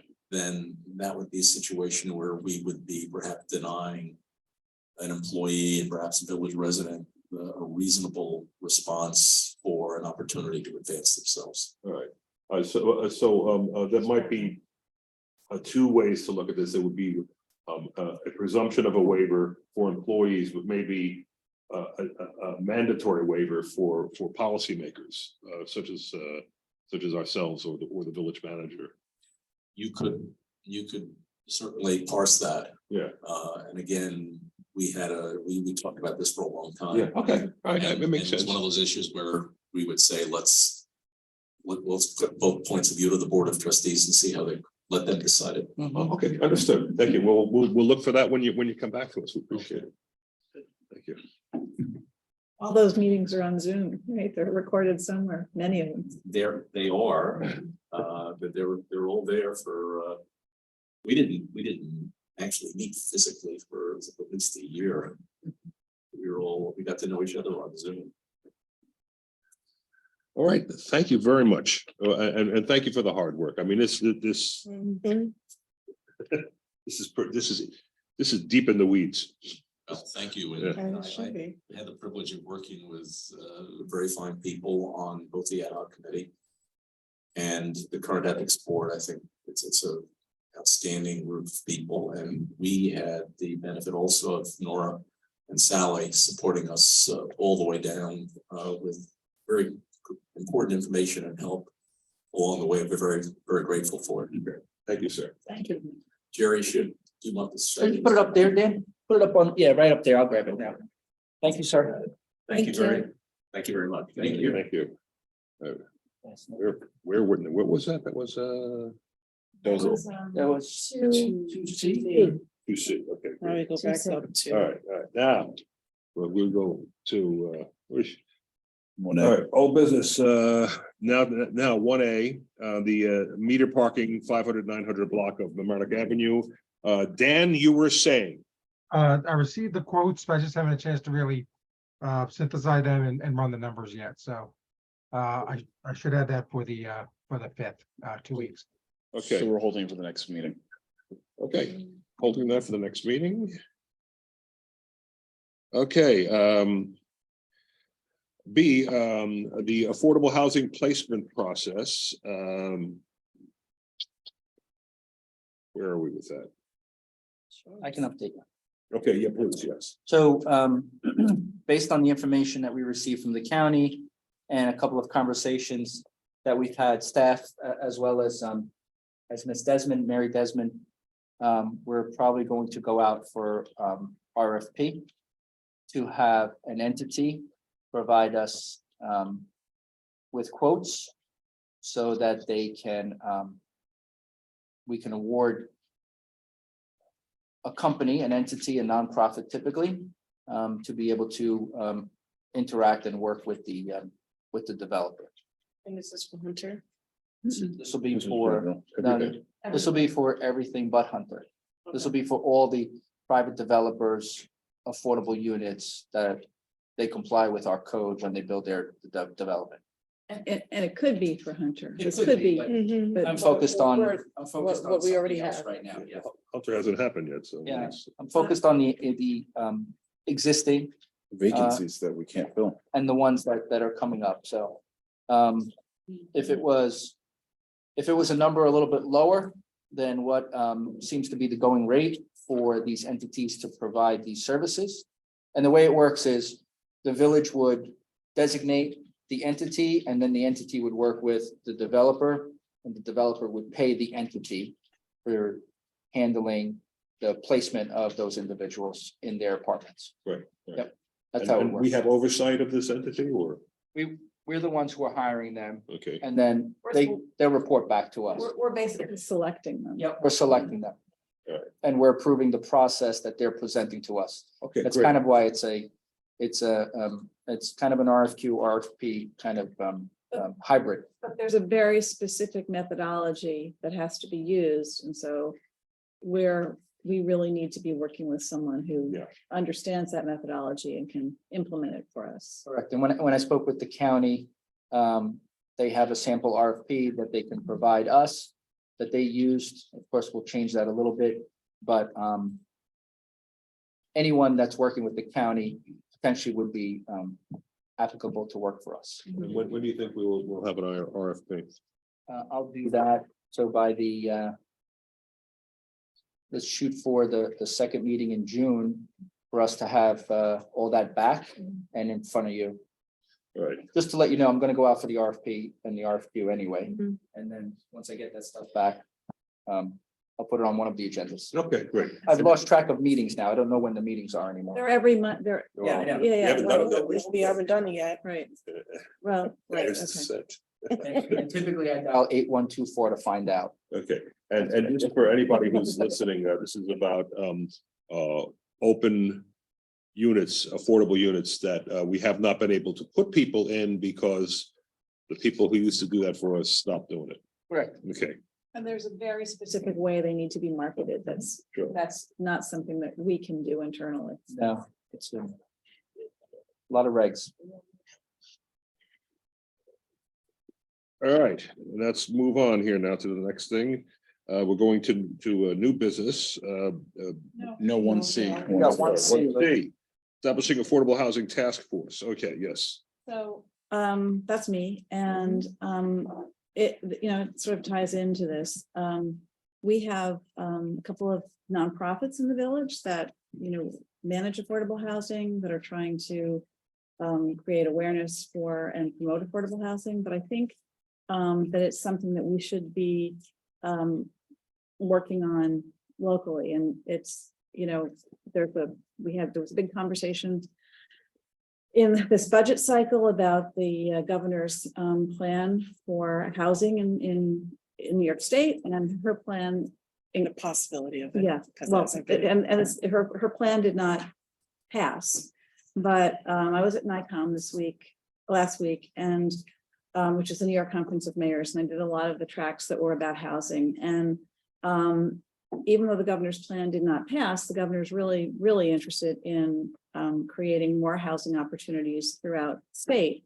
And she's interested in creating housing opportunities that are, affordable at all ranges. And, when we talk about affordable housing, sometimes it's for people who are earning well over $100,000. So I don't think affordable is it depends on what's affordable to you. When they talk about market rate housing or above market rate housing, it can, that could be an apartment that somebody who's earning $130,000 can rent, or it could be somebody who's spending $10,000 a month. So I think we should do something which Dobbs Ferry did a couple of years ago, and they created and I put their background, their information in this background. I think we should create an affordable housing task force in the village of Mamaroneck, and with the range of residents and business owners, and to start the conversation, because I think when we talk about affordable housing, people don't know what it is. They don't, it's a matter of making sure that people who work here can afford to live here, that people who live here can afford to live here and use local services, local merchants. And I think that we would do well to have a village committee to talk about this and to not rely on, I'm sure we'll work in partnership with the American Coalition for Affordable Housing and the Housing Alliance. But I think that this is a time that we should be talking about this. The governor has asked for input from communities about what they want to see. And I think that the governor's housing compact was kind of a one size fits all model. And I think she's open to other models. And we, I think, should be doing some of the groundwork to see what's, because what might be right for the village of Amerenik might not be right for the village of Larchmont or the town of Amerenik or the town of Harrison. So that's my proposal. I think organize it. Just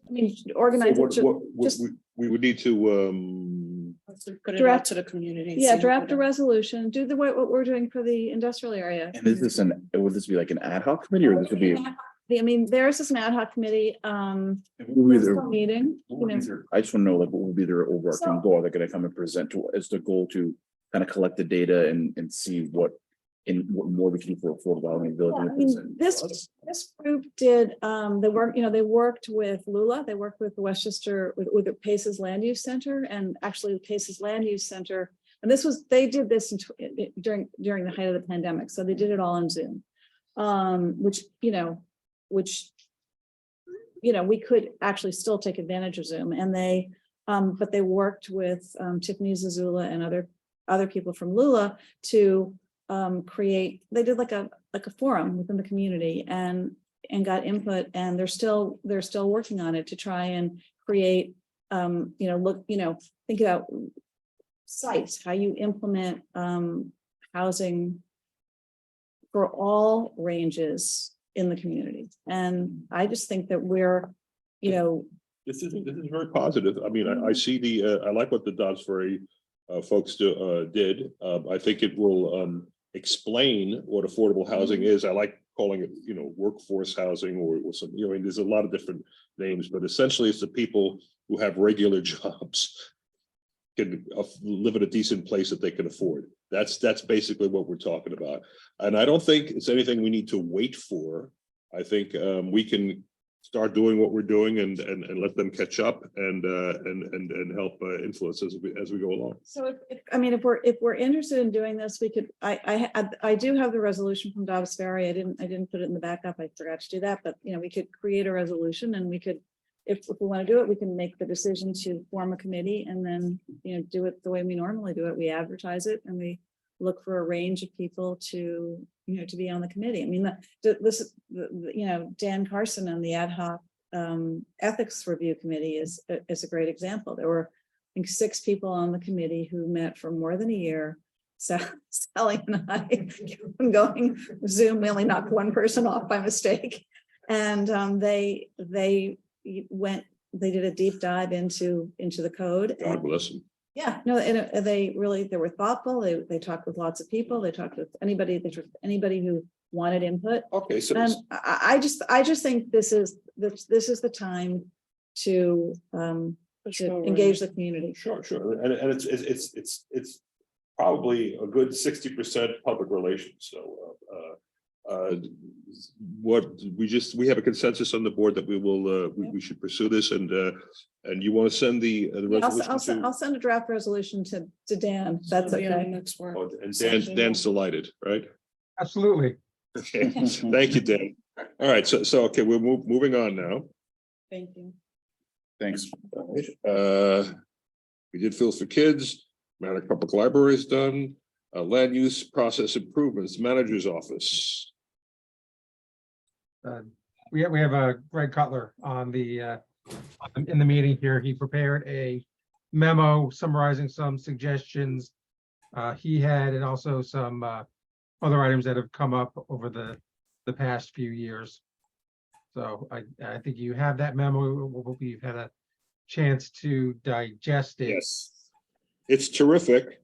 I went through it. What I like about it is that every step he simplifies, and that's the recommendations almost universally are agreeable. I have a couple of questions, but I'd let anybody else ask questions if they have them. And the other backup that was there, he had some stuff from the consultants, but I found it to be redundant because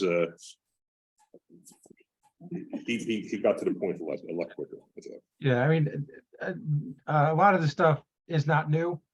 You know, we first started looking at it, one of our former village attorneys back in 2017 prepared a memo summarizing issues and suggestions.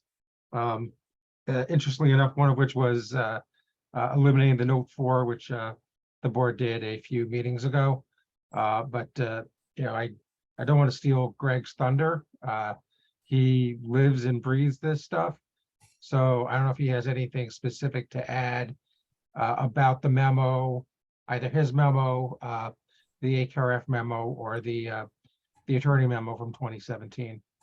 Yeah, you know, there's a lot in this memo.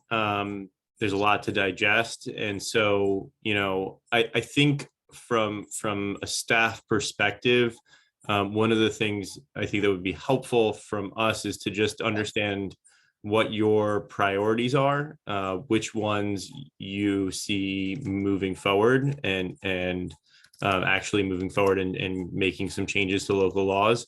So that way we can, you know, take action steps and get to work on, you know, chipping away at this list.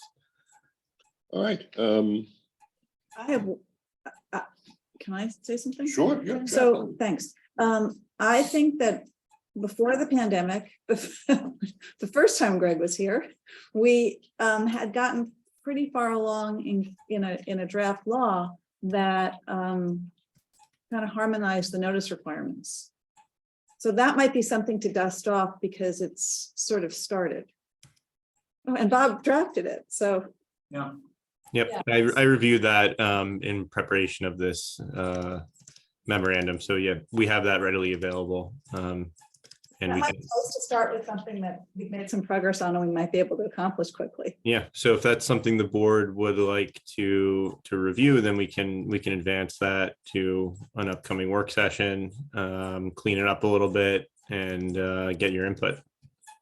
Sure. I think we're going to need to go over this in detail, especially the mayor's not here. So, and I know he's eyeball deep in this. So I want to make sure that he has a chance to look at it also, or tell us what he thinks.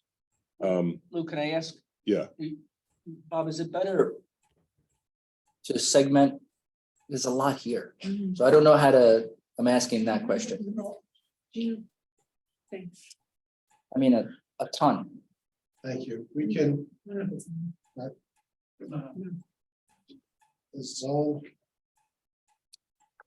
There you go. Okay, so. The board, we can do it however the board wants to do this. We could incorporate all of this into whatever law comes out of the comprehensive plan process. Or we could do it in smaller bites. Some bites are more easily swallowed than others. You may recall, we spent Trustee Lucas?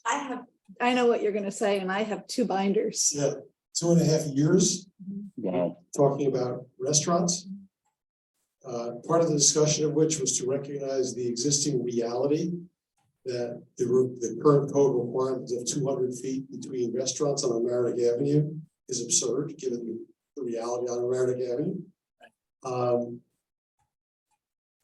There's also, if we do it in bites, there's a bit of a sequencing issue because pieces of the code interact with each other. Sure. And we have to, in order to change one thing, sometimes you have to change another. And we don't want to have interim periods where the code is inconsistent with itself. So Yeah. So how many bytes and can you do the sequencing? The answer is yes, we can. I think what has to happen is, I think the board has to sort of give us an overall direction. Maybe you want to digest this and then give us at the next meeting some overall direction about this. Okay. Are these things generally something you're comfortable with, not to bind yourselves until you have an actual wall before you, but are these generally the things you like to see? And then we can figure out the staff level, the village manager, the deputy village manager, the planner, and I, and Mary can figure out how we roll these out over the next, 6 months to a year, because that's what this is gonna take. You're already taking one large bite tonight with and sort of a fundamental bite with regards to the code administration and enforcement law. That's probably the cornerstone of everything that we're doing, not to mention something the state requires us to, in large part, to do. If I may, there is one area that I do think you could parse out without running into too many problems, and that is the land use notification requirements that we discussed. And I think that would have meaningful impact on our operations as a planning department, because we have so many different notice requirements, and that's actually a result of piecemeal changing of the code without thinking about things holistically. So if I would just, advocate for one item to be, separated out and maybe push forward, it would be that one. And that's number one. Yep. I think we can get that ready to go for you fairly quickly, and I agree, that's the next step, because it does affect the operation of the planning department and all the boards. Staff would be thrilled. Greg, are these in like your order of preference, or is it just? They are, but honestly, once you get past the first few, they're pretty equal. So, it's yes and no, because some of them really there is no prioritization, just because they're all pretty, necessary. Okay. I read through it. I liked absolutely everything in it. But I have question marks for two sections, which is the last recommendation in item 8 about excluding single and two-family homes from the 25-cent disturbance requirement or require site plan approval. I'm not sure what we're talking about there, so I would want to get more explanation on that. And then the other question I had is the recommendation on item 10 about considering regulatory options for short-term rentals, Yes. permitting system or outright prohibition. I think that's going to be a separate Maybe. fight, discussion.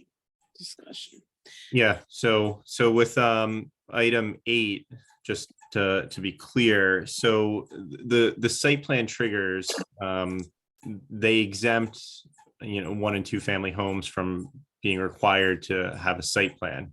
But there's another section in that same area that says if you are disturbing any vegetation on a property that's a half acre or greater, you need site plan. It doesn't say as a percentage or anything. It's any vegetation, which could be problematic if someone's just like removing a single tree and they get a tree permit for it. Do they need to get site plan? I mean, it's just, there is no, like, it doesn't really pass the reasonableness test. And then any site where you're taking where you're clearing vegetation 25% of the lot, and that would then trigger site plan for any single or two family home. So I guess the question is, should you then just require site plan for single and two family home new construction, perhaps not additions where they don't trigger that other 25%, where they don't trigger the 25% rule, but it's just, I don't know, just clarity on that. Because when I previously worked here, and this could just be a matter of interpretations, despite the other language in the code, and I think there's been a zoning board determination on this, and that's why it's changed, but single and two family homes did not get site plan approval, even if there was clearing of 25% or more. So I think that's changed because of a zoning board determination, and that's fine, but it's I just think it should be clear, a little more clear in the code. Understood. Got it. So, all right. To Greg's point, I'm not sure that it's changed, and but it hasn't been consistent.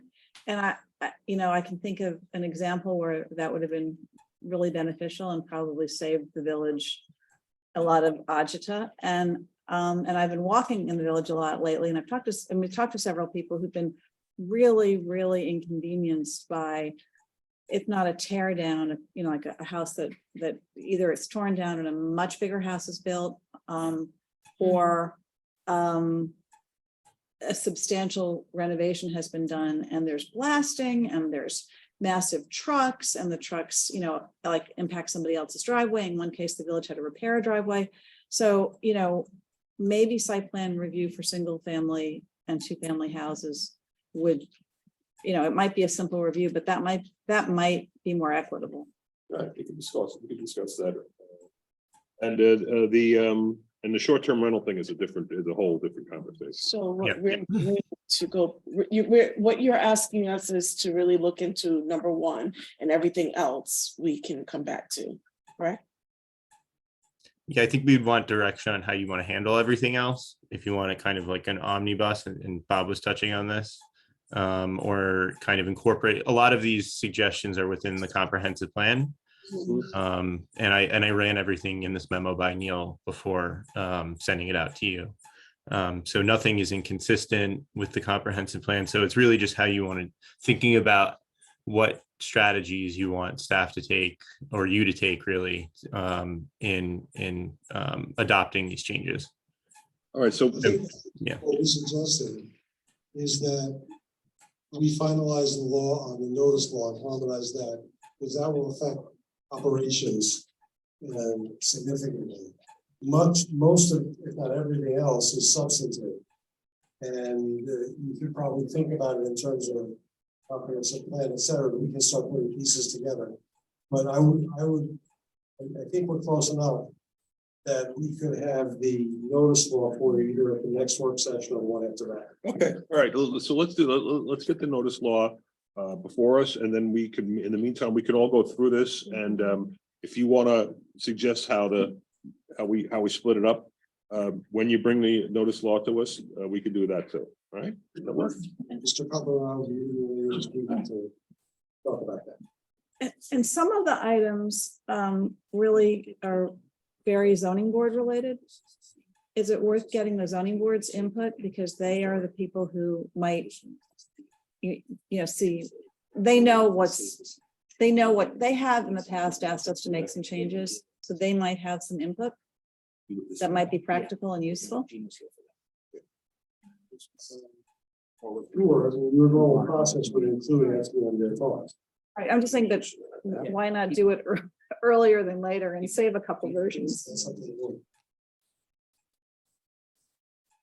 Okay, so we have a consensus on that. Next, we're going to skip ahead. No, I mean, I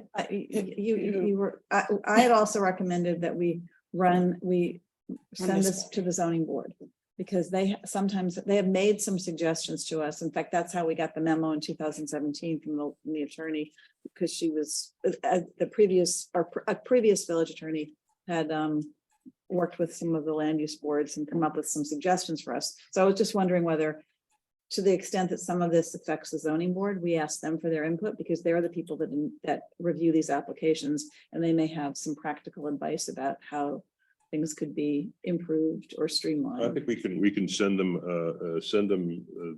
copy them on it, and if they want to jump in, they can. But I don't think we need to wait for them. Yeah, I'm just saying, I think we should send it to them now. Yeah, You want to send them Greg's memo? What do you want to send them? Yeah, send them Greg's Send them memo. Greg's Yeah. memo and say, Greg will take If care they of have that. any Is that okay? suggestions. I can send them my memo. Yeah. Greg will Thanks. take care of that. with a note that says speak now or hold your. Yeah, that's right. They can read Greg's memo, right? We're moving on. All right, okay, so the next up is we're going to skip down to 2F, because implementation of capacity management operations and maintenance CMOM program, because it's something we have to deal with in executive session also. Right? Ready? Thank you. Good evening. So the CMOM document, as part of the CMOM documents, we have a. Make it, Oh, it's on. on? Mhm. No, now it's off. Turn the power switch. The PW. Yeah. There you I go. agree. So as part of the CMOM, the village has developed an annual sewer inspection repair program, which includes cleaning and maintenance of 10% of our sewer system, piping and manholes per year. We're about to embark on the first year of the plan. That means we are going to inspect 25,000 linear feet of sanitary sewer piping and approximately 130 manhole structures. Arcadis, our consulting engineer, is on board and has provided a proposal for that. What this is for Fred Cook to perform the necessary cleaning and closed circuit television footage of the pipe, the sanitary pipe.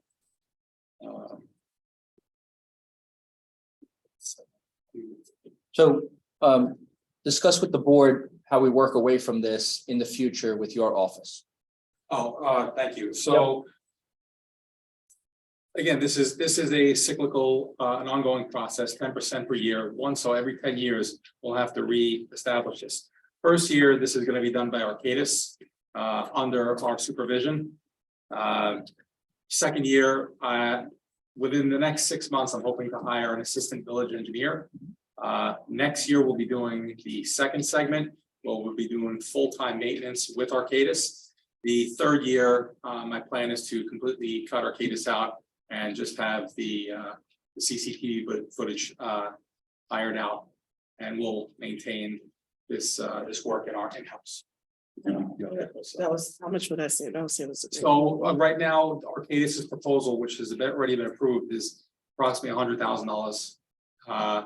The Cook proposal is $60,000.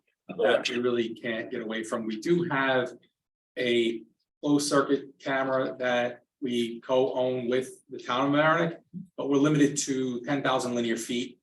It's not nearly enough, and we'll keep that for DPW's use in the future if anything ever comes up.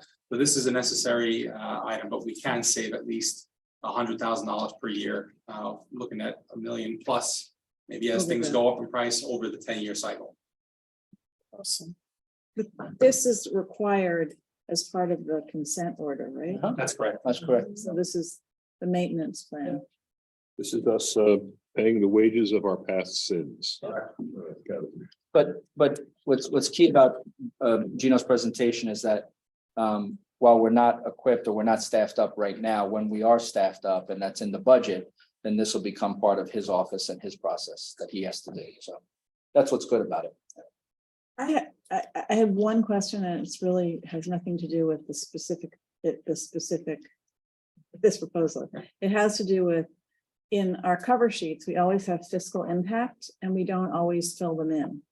So fiscal impact is, I guess, supposed to be where the funds are coming from.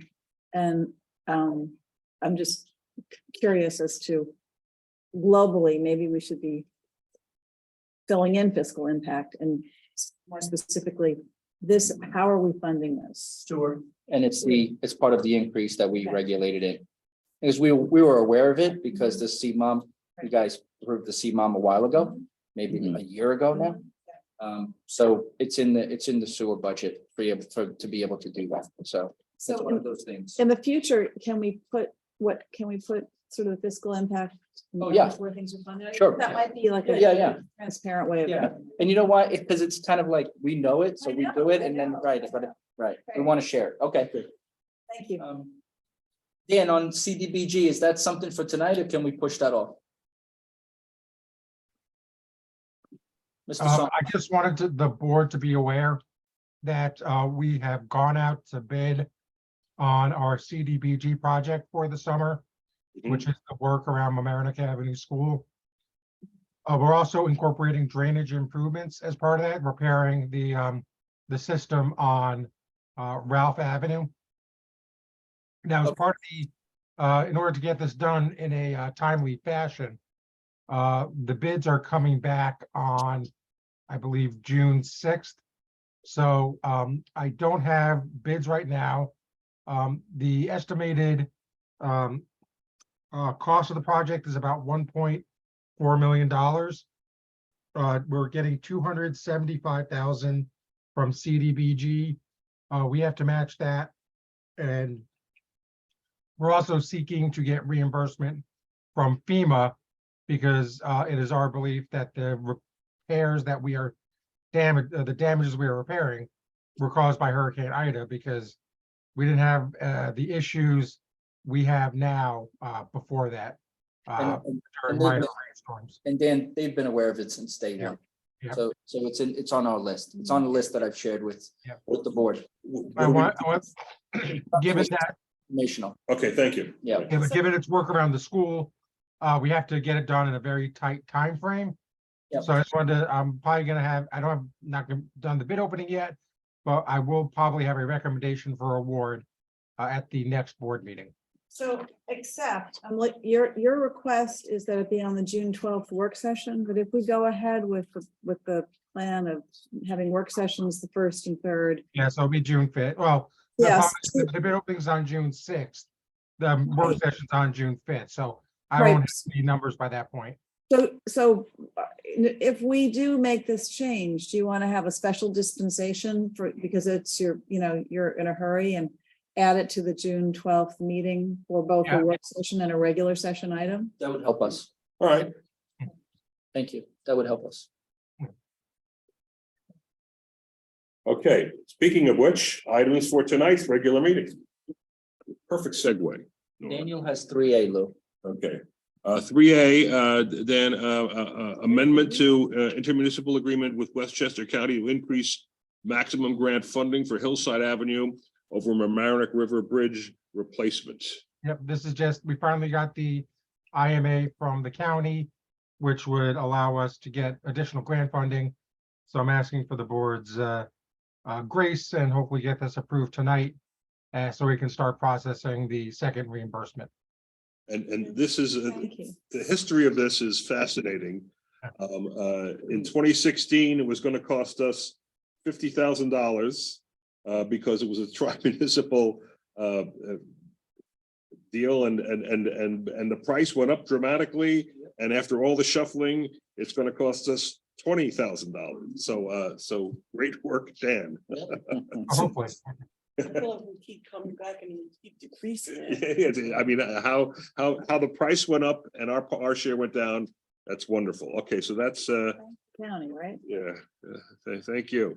Okay, the next thing for tonight is the intermunicipal agreement with Westchester County for summer employment grant funding.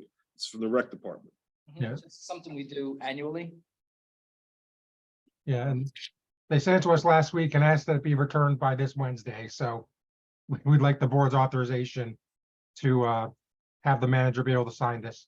Okay, we can do that tonight. Everybody agree? Okay, Yeah, I just had a suggestion that I'm asking Jason to look into.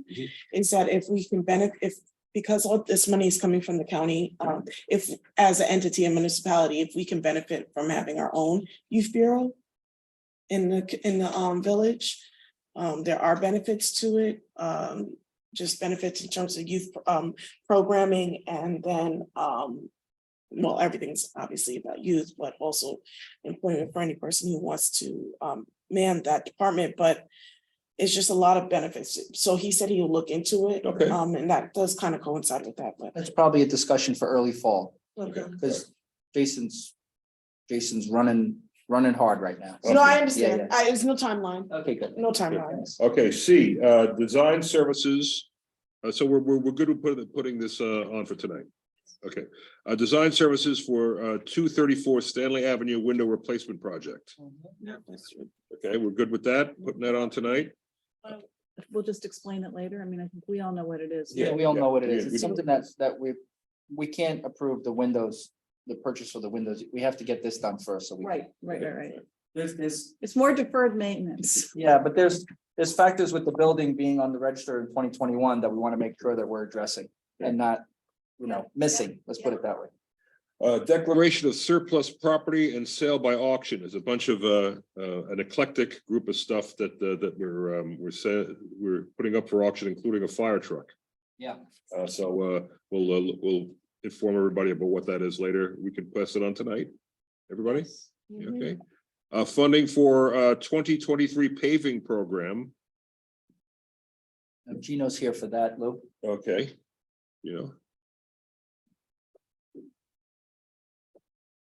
Thank you. So the Village of Mamaroneck has not had a paving contract since 2019. We have had approximately 4 miles of road that was done in 2019. We have over 45 miles of road. This summer, I intend to pave approximately 4.5 to 5 miles of roads in the various areas, starting in the Harbor Heights, the Rhinebeck, down by Fenimore, and then in Oriental. Marano has provided us, we're gonna be piggybacking off of the Scarsdale contract with Marano, and they provided a proposal or an estimated cost for the paving. It's approximately $1.6 million. That's built in with a 15% or 10% contingency built in. They're looking to start the project as soon as possible. I have my summer intern on board.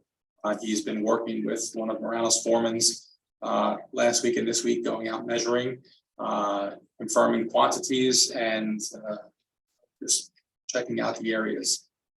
So I'm excited about this. This will wrap up nearly 8 miles of roads with the last 4 years. And again, as stated in a previous meeting, I'd like to bring in putting out an RFP for a roadway a pavement management study to be conducted hopefully next early spring. We'll bring in a company to evaluate the condition of all the roads, not just the ones that were left over, but all the roads in the map. And they'll identify which ones need to be done or priority, and they'll come up with a list of an ongoing schedule for us. Right. And it's- Go ahead. Well, because we should be doing a certain amount every year, and we hadn't done, it had been really kind of neglected. In 2019, we did a lot, and then the pandemic got in the way, and so whatever happened was really just when Con Ed was doing some repairs. Correct. So what we did was we took advantage of Con Ed. We Right. did do some paving, several $100,000, a couple $100,000, But not, not a typical. so this is project. again, this is like, we don't want to keep doing big This is chunks catch-up. every 4 years, right? Catch up. This is catch up. So I foresee doing a 10 to 15 year Mhm. paving cycle where we're doing 3 to 4 miles per year. So we're I mean, not some spending roads- that much. Some roads need it more often than others, but Correct. Right, and that's part of the deliverable from the pavement management survey. yeah, They'll provide a RGIS deliverable that identifies what roads they are recommending to be done first. And so there's just no confusion. It'll be posted on the engineered website. Anybody has any question, these are the roads that are going to be paved. and Throughout the summer. it's more fair because it's done It's on a independent. basis of like Correct. when it needs, on a fair and equitable cycle. All right, so this is on for tonight. So I just want to say we have grant. Dan, did you confirm the grant amount? I've got 954,000 here. Yeah, it's just shy of $1 million. Yep. So we already have that in our department DOT grant funding. Okay, So- and the rest of it has been budgeted. The rest of it will be future funding. Okay. Future funding. And these are roads, not sidewalks. This is all asphalt roads. Roads. Correct. Okay, so I just, to Leilani's question, are there any roads where we might be wanting to put sidewalks that are getting paved in this cycle? I don't think there are. No, not in this cycle. Okay. We could always evaluate that in the future. We could certainly have that as part of the roadway management study. Thanks. all right, thanks. So this is everybody good with this being on for tonight. Okay, change order for sanitary sewer project. Again, Gino, it's you. That's me. So this is part of our sewer upgrades in the Washingtonville area. We have Green Mountain and Westmoreland doing some direct sewer replacements. They've exceeded their original budget, and we're asking for a change order in the amount of $953,000 to cover work that has already been done and the anticipated estimate for the remaining work. That'll complete this phase of the project. Got it. Okay, that's on for tonight then. I have a question. I didn't understand what had already been done. I mean, I mean, we don't have a whole lot of flexibility with this project. We just have to do it, but this is a pretty big overage.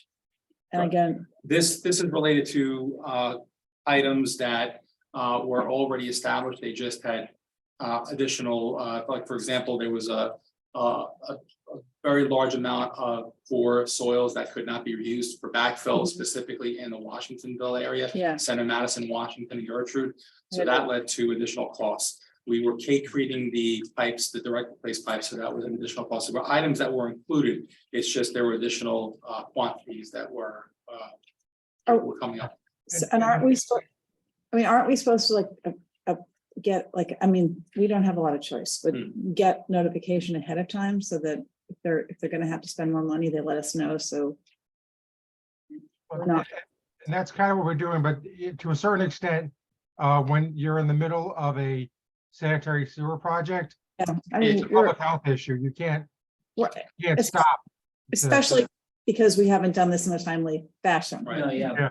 Also Board of Health testing. Uh-huh. So what happens is when these larger pipe replacements are done, there's also timing with Board of Health and the fact that we have to get everybody back on the sewer system. Okay, yeah. So a lot of it, Nora, is truly just unsuitable fill for backup. Almost like half of it is because of the conditions of the soils in that area. Thank you. All right, so that's on for tonight too. And then the final thing for tonight is budget amendment for part-time planning department intern.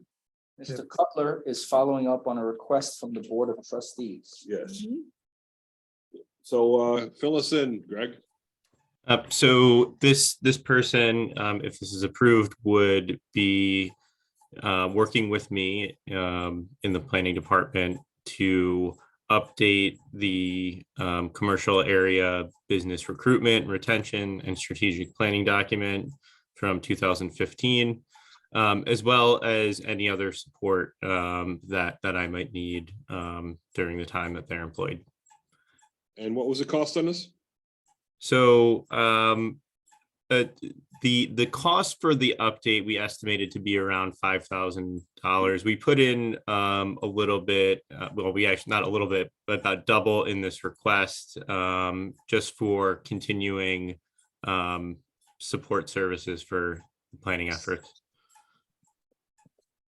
Okay, well, we can talk about that in the main meeting, but I think we can put it on for tonight. Yeah, so if we click if we click with this individual, this intern. Yeah. And they get the first part of the project done, we want to give them more. So typically. Is that why it's this would be- 10,000? Huh? Is that why it's 10,000? Yeah, so we want to give them more, The ability. yeah, the ability to do that. If not, then I have to let them go. And so Okay, a summer job is a summer job, and typically we've budgeted about 5,000. But what we want to do is try to extend the resources of this intern continuing on into their fall semester. okay. I'm just saying, I remember 5. I don't. Yeah, remember 10. no, it was 5. Yeah, it was 5. All right. So that's all for tonight. It is getting late. Do we want to just hold everything else and Well, go to can I- executive session? If I can just do the Medicare for all, it'll be quick. The other one, I can move to the other one. Yeah, I all right. Is that okay? Give it a couple. Great. Thank Sure. you. So a resident, Michael Bianco, came and I believe he sent an email to all of us, but I am speaking on his behalf, because he's asking that we all agree with this resolution that is in support of Medicare for All and the New York Health Act. And honestly, Medicare for All is just helping each and every one of us, each and every human being able to afford healthcare, being able to not have an insurmountable amount of healthcare costs. It's similar to having housing that we can all afford. It's having healthcare that we all can afford. And with his resolution, if you guys are okay with it, all he's asking is for our support so that he can move this forward to, or this could be moved forward to on the county level and state level. All right, the only issue I have with this is that the bill that that he cites in this is probably not going anywhere anytime soon, and we may be just kind of speaking into the void. There are issues with the unions and the health plans they've approved, and there's resistance to it. And what I'm being told by our Assemblyman is that even though he's a sponsor of it, that it's probably not going to move in this session. So do we really want to weigh in on, or do we want to wait till there's an appropriate time when our voice would actually, have an effect on something that could happen? That's my question on it.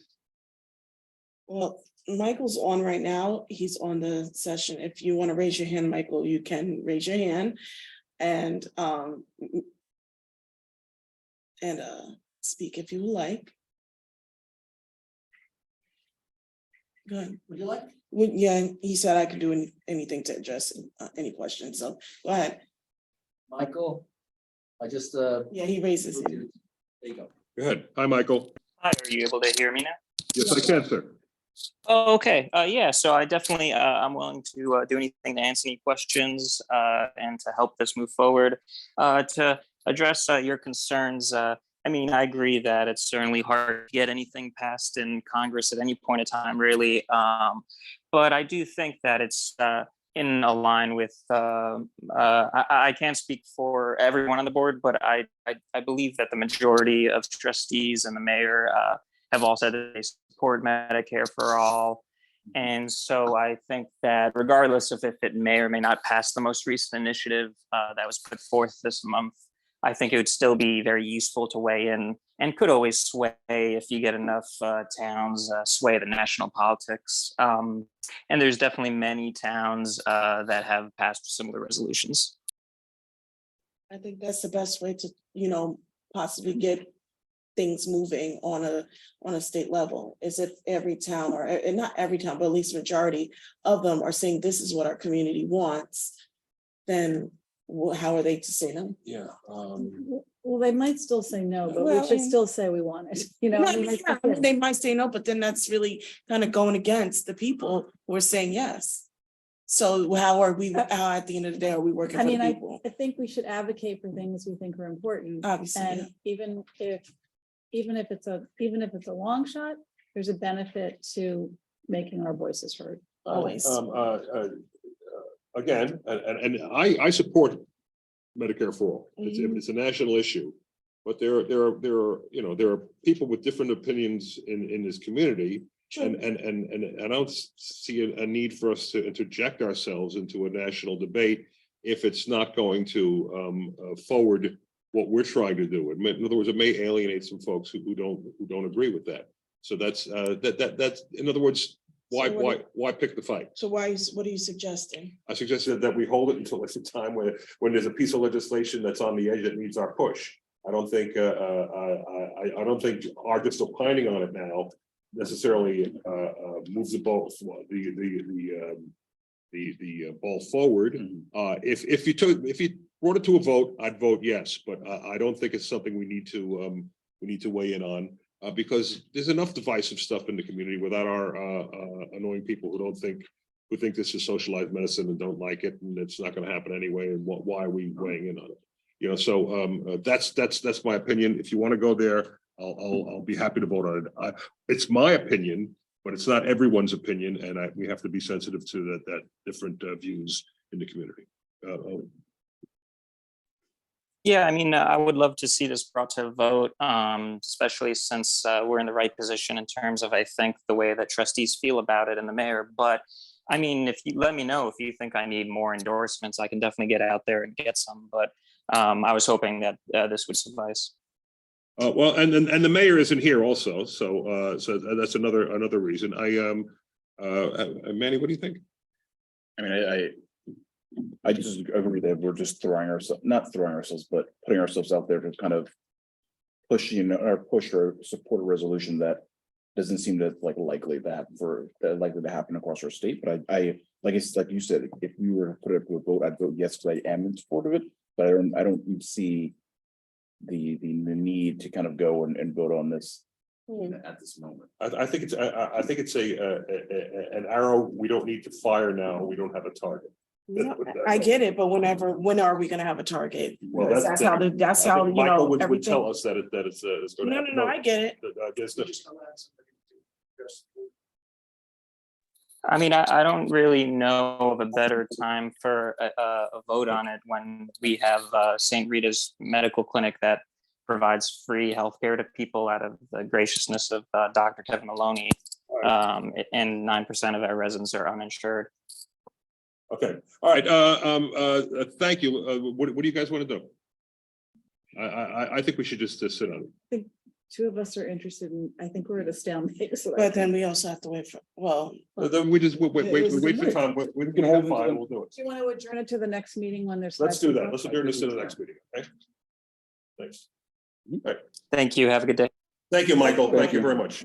All right, we're going to go into executive session now. We did let someone speak, so I think. it's a well, person who, I don't know if there is a. He's right, but that's it. If you want to speak, 8 o'clock is the time.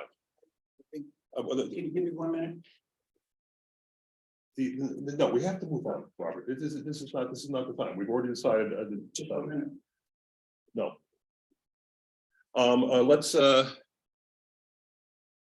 Let's adjourn for executive session, shall we?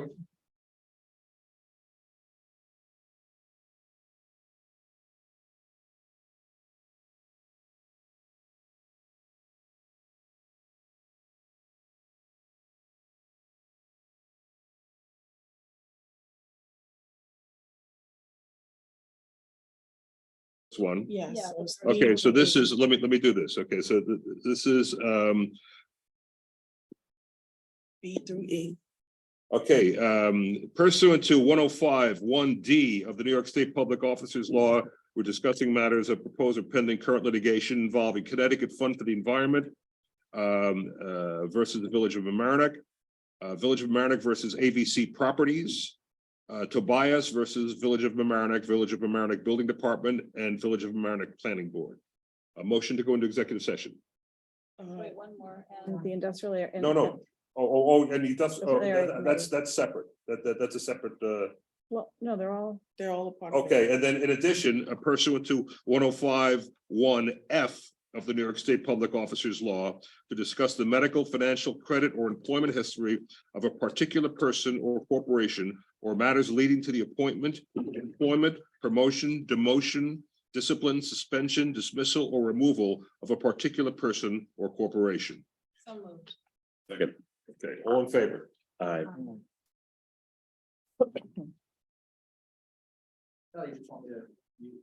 Okay, I guess, well, we could just mute it. We could stay here. Our audience is left. Nobody else is.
you may want to pause the recording as well. If you're going to meet in the courtroom.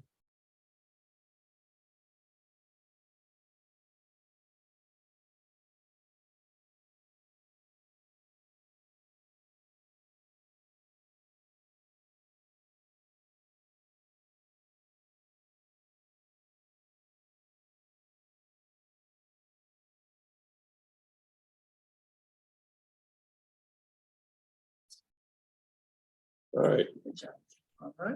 All right, welcome to the May 22nd regular meeting of the Mamaroneck Village Board of Trustees. Mayor Murphy is absent tonight, and I'm presiding in his absence. Please stand for the Pledge of Allegiance. I pledge allegiance to the flag of the United States of America and to the republic for which it stands, one nation, under God, indivisible, with liberty and justice for all. We have to vote to come out of executive? Yes. We gotta close. Yes, we came out of executive session and need a motion to close the executive session. So moved. Second. Okay, motion to open the regular meeting. So moved. Second. All in favor? Aye. Aye. Okay. And with that focus of both closing the executive. All right, our first order of business is presentation of MS4 report. You know, you go up there. Okay. Just let me know how you want to advance and I'll do it. All righty. All right.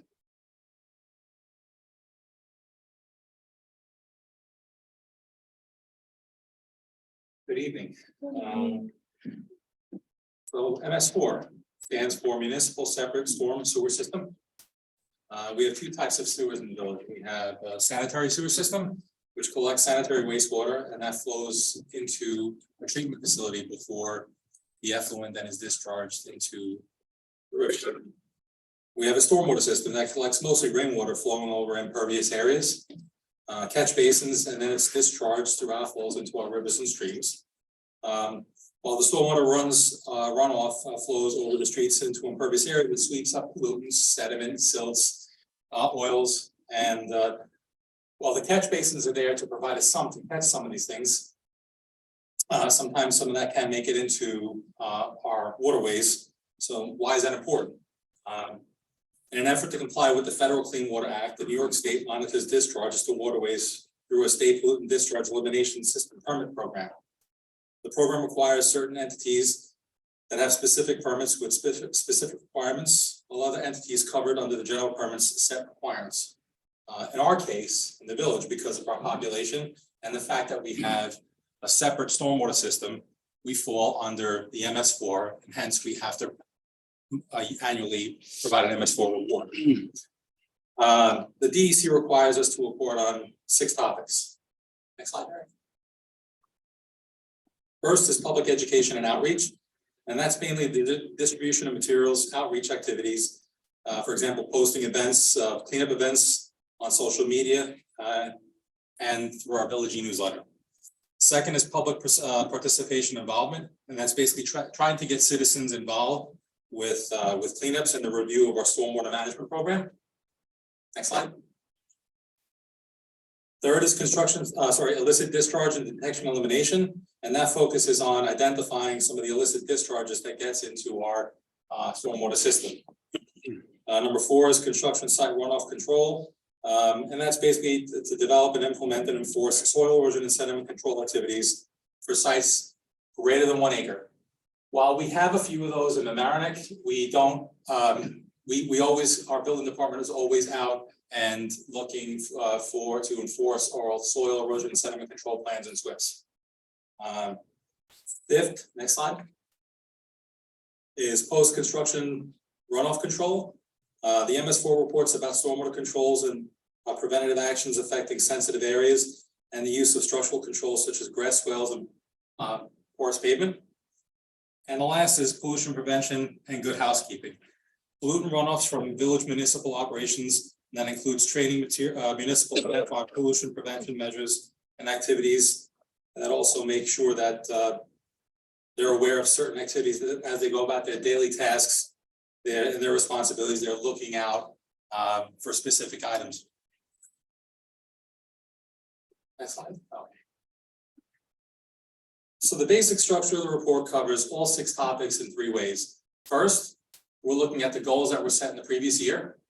Second, we're making an assessment in this reporting period of those previous goals. And third, we're making goals for the next year. So next slide. I'll start off with 1. The minimum control measure 1 is public education outreach. Our goal was to continue to offer educational material and work with school districts to promote stormwater management education and participation. In addition, we'll also continue to post information on our village website, send out weekly village e-newsletters, and distribute printed materials. On the evaluation, I think we had great success with this goal. Our naturalists, along with seasonal staff, successfully reached out to over 9,000 students and volunteers from our local schools, day camps, and shore clubs, and provided education on water quality and stormwater management. Through our public information officer, Robin Chinito, we reached over 2,900 residents through emails, text messages, subscribers, and social media posts. Our current goal, we're going to continue with our efforts in the same manner. It's basically not broke, so let's not fix it. We're just going to try to increase our numbers. Control measure number 2, next slide. Is public participation and involvement. Our goal last year was to continue with our annual clean and green events. That we actually held one this year, earlier this month in May. And we continue our weekly cleanups. Part of the evaluation for that, we were very successful in meeting our goal. We had a total of 164 attendees that signed up for our annual cleaning green event that was held on May 14, 2022. And in addition, our naturalist Kyle Troy hosted 42 weekly beach cleanups with a total of 162 attendees participating. Again, our current goal is the same as last year. I'd like to continue with doing the same and just trying to increase our numbers again. Control measure number 3, illicit discharge, detection and elimination. Our goal last year was to continue to investigate and report on reported or suspected illicit discharges and ensure a timely elimination. Their evaluation, we've had success in this goal. We continue to identify illicit discharge as we're actively working on our sewer remediation project. We're nearing completion of the last segment of direct sewer replacement on Center Avenue in the Washington area. And as part of that project, we've identified and eliminated 3 illicit discharges in this past reporting period. The current goal is the use of the CMOM. Again, we are looking to evaluate, camera, and inspect 10% of the village sewer system over every year for the next 10 years. That's going to be an important tool that we're going to be used to identifying any illicit connections. In addition, the sewer replacement work that's going to be happening in the Florence Park area. That'll also be an important tool, the final phase of our sewer rehabilitation program.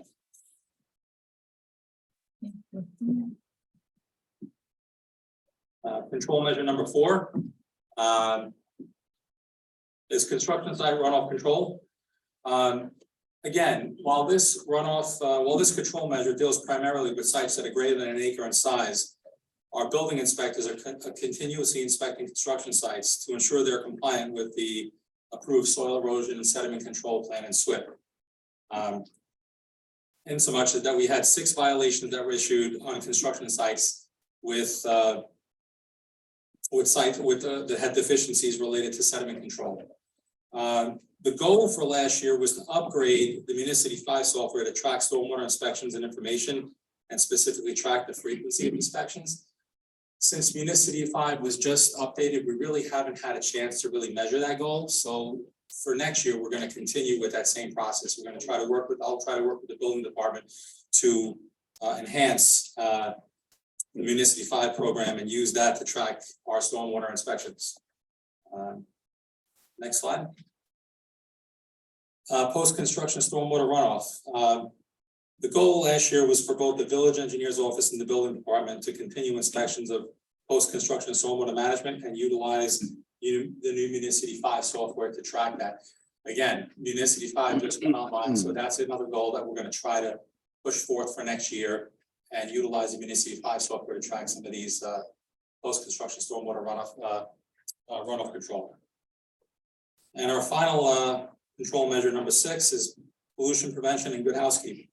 The goal last year was for DPW to clean and inspect 300 catch basins and to continue to clean our streets and maintain existing staff training.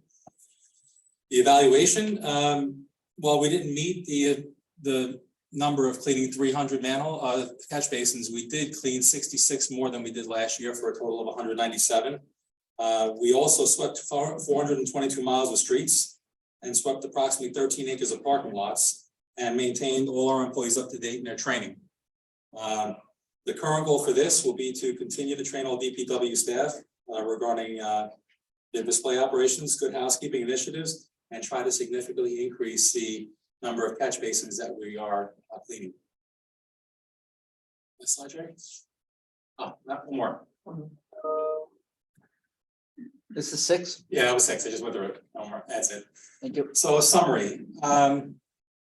For our control measures 1 and 2, public education outreach, as I've said, I think we did a stellar job. I don't want to change that. I think we just continue, have Kyle Troy and our public information officer do what they're doing, just try to increase our numbers. Our illicit discharge and detection, I think we're going to see better numbers as we go through the CMOM program, and for our sewer replacements, we'll continue to identify and eliminate the illicit discharges. And as I said, control measures 4 and 5, we'll be looking to improve on those goals once Municipal 5 is kind of up and running. And then the final one is our stormwater management and municipal operations. We're going to try to, again, clean more catch basins this year and maintain our staff training. All in all, I think we had a fine year. I'm happy to say this report is glad to send it to the state. It certainly feels good. Yeah. And we appreciate it. Any questions? I do want to point out that uploaded on tonight's agenda is 300 pages. It's this report plus all the backup associated with this report. Actually, just one question.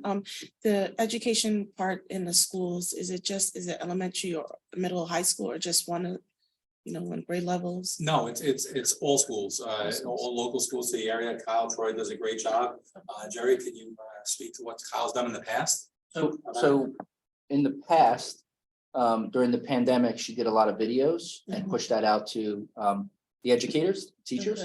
Kyle now has a process where she goes to all different types of classrooms, different age groups and classrooms herself.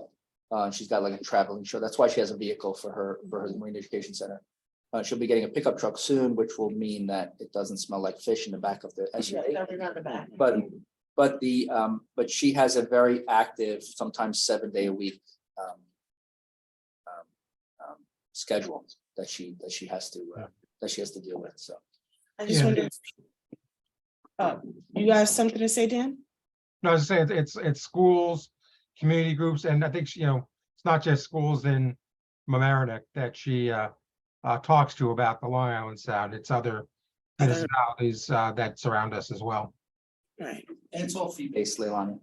It's not like we're going to for free. No. I just wonder, like in terms of more engagement, is just supposed to be like having like contests or anything like to bring more like the parents out with the children to, to showcase any work or education points that they did. Just in terms of more engagement. Yeah, we'll be working to increase the numbers. And again, she does a great job with the weekly beach cleanups. Right. Some of the numbers were a little lower than last year, but again, she's steadfast in that task, and I remember. she really enjoys what she does. And the Mamaroneck School District themselves is an MS4, I believe, due to their size. The Rhinebeck District is not, but Mamaroneck is, so they have their own program that they have to implement and monitor on an annual basis. Okay. Thank you very much. I appreciate it. Thank you, Gino. We all appreciate it. Good. All right. Anticipating. No. Question on this? Well,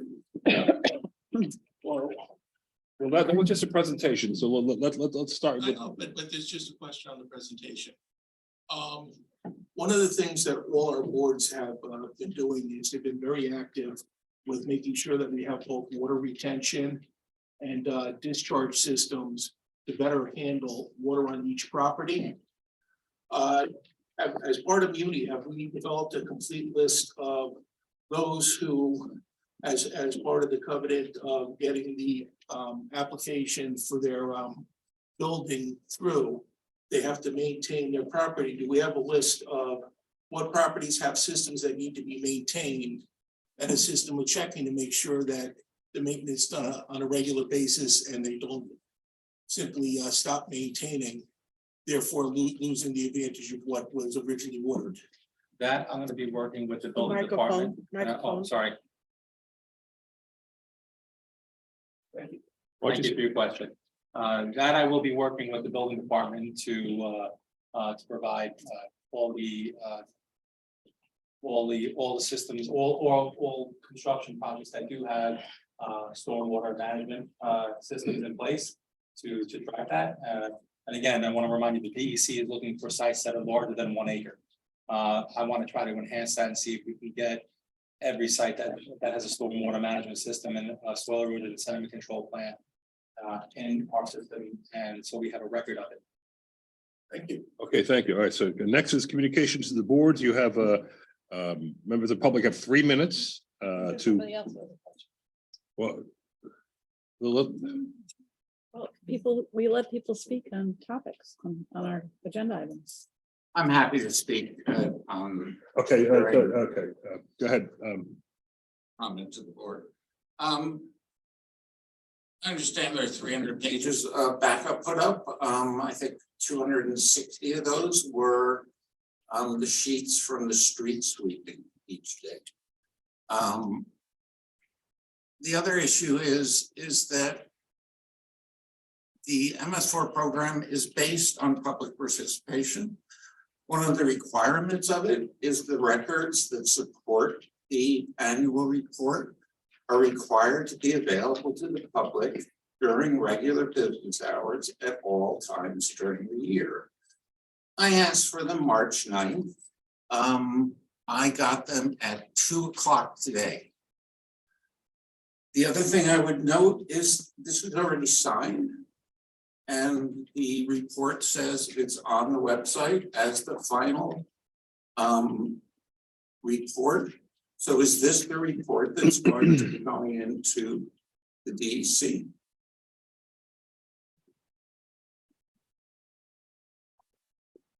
We'll address it afterwards. Continue. Well, the presentation to the public is supposed to be made in time so the public can make comments. And generally, those comments are incorporated into the report. This is signed under a certification that under penalty of law, all the attachments were prepared under the direction of the village manager based on my inquiry of the person or persons who manage the system. It certifies that all this information is correct. I would suggest that a lot of this information isn't correct. I know our village engineer is new in the village, but he doesn't seem to understand that we have SWIPs that are required for land disturbances over 1,000 square feet. We've reported there's 1 SWIP this year. There were 13 SWIPs that went to the planning board. There were another probably 10 SWIPs that never went to the planning board. So I would just suggest that you might review this and make it accurate, because there is a certification that false information shouldn't be submitted. Thank you. Thank you. Anyone else?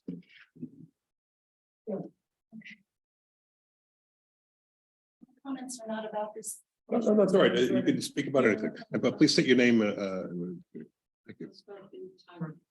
I got time. Yeah. Okay, my name is Mary Beth Sullivan and I live in White Plains. Hi. This is my first time before you. I'm here to introduce myself to you. I am part of a group of citizens from all over New York State who have obtained the entire New York State voter registration roll. We have the state roll on a server that enables us to search it in. It's like a giant Excel spreadsheet. There are 21 million voter registration entries in the New York State voter roll.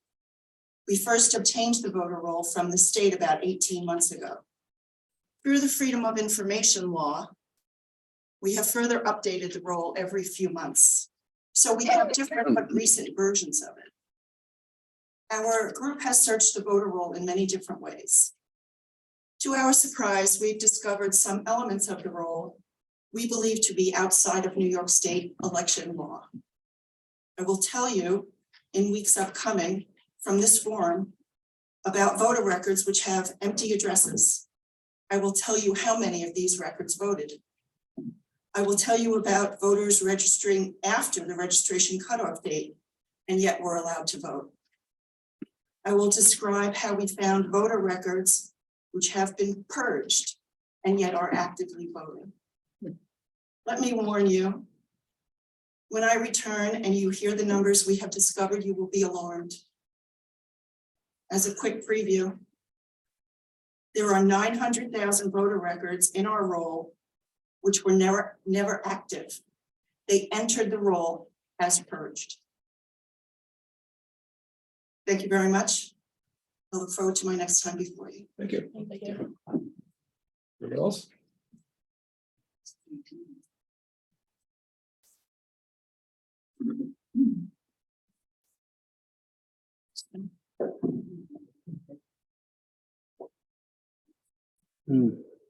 I'm sorry. Robert Stark, 704 Palmer Court, on the traffic. I'm on the traffic commission. I'm not here representing the traffic commission, but I'm here talking about a traffic commission issue. At our last traffic commission meeting, the Hawthorne co-op came to us with a problem. Their garage is being shut down. They have about 40 people that use the garage. Many of them are senior citizens or people with mobility issues. They requested an opportunity to park near their building for the next 3 or 4 months while their garage is being repaired. Dan, to his credit, had a resolution prepared to address this and to rescind the regulations that govern parking on East Boston Post Road. On your agenda G, you have traffic safety commission recommendations. You have 6 items, one of which addressed this particular issue.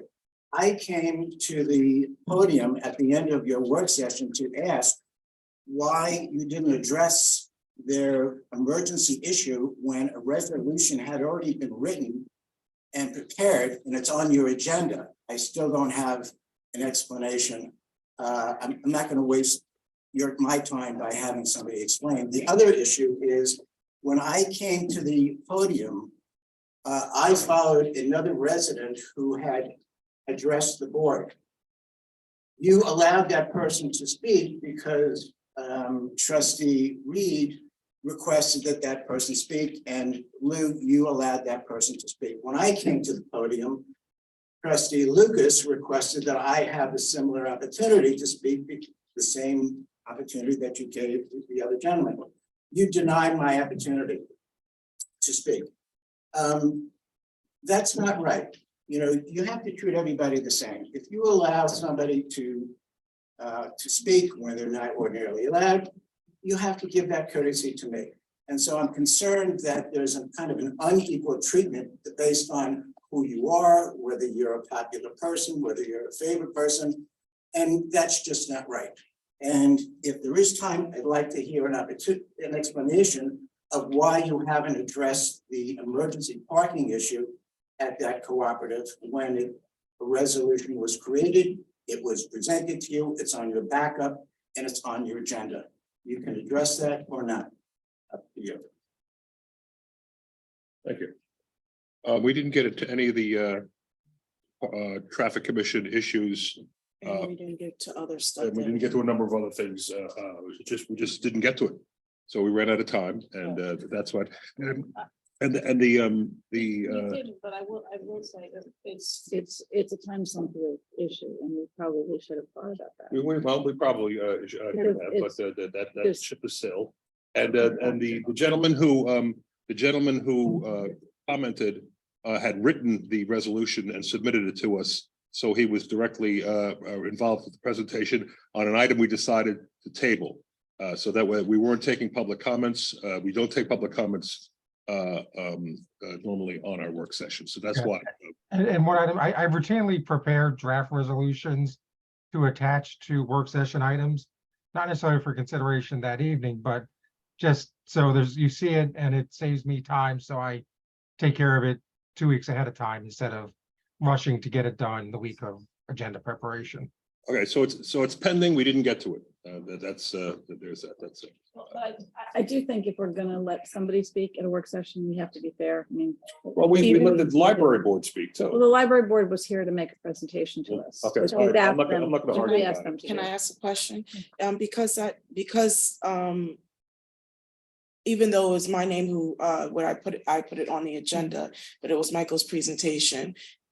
And for future references, because it was his presentation, is that necessarily like making it public comment? No.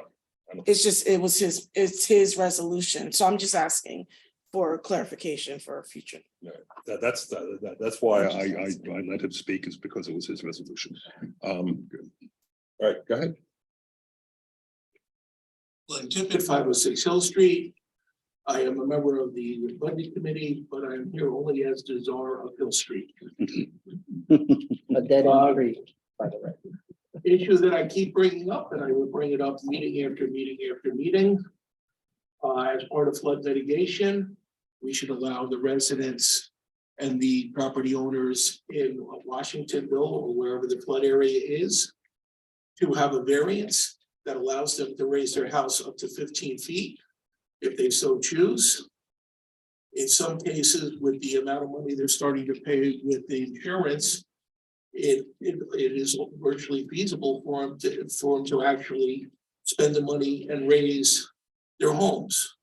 It says the homes would be allowed to be raised up to 15 feet. Half the property underneath the home would have to be pervious surface. And if any reason they decide to enclose or lower their homes, they lose the variance.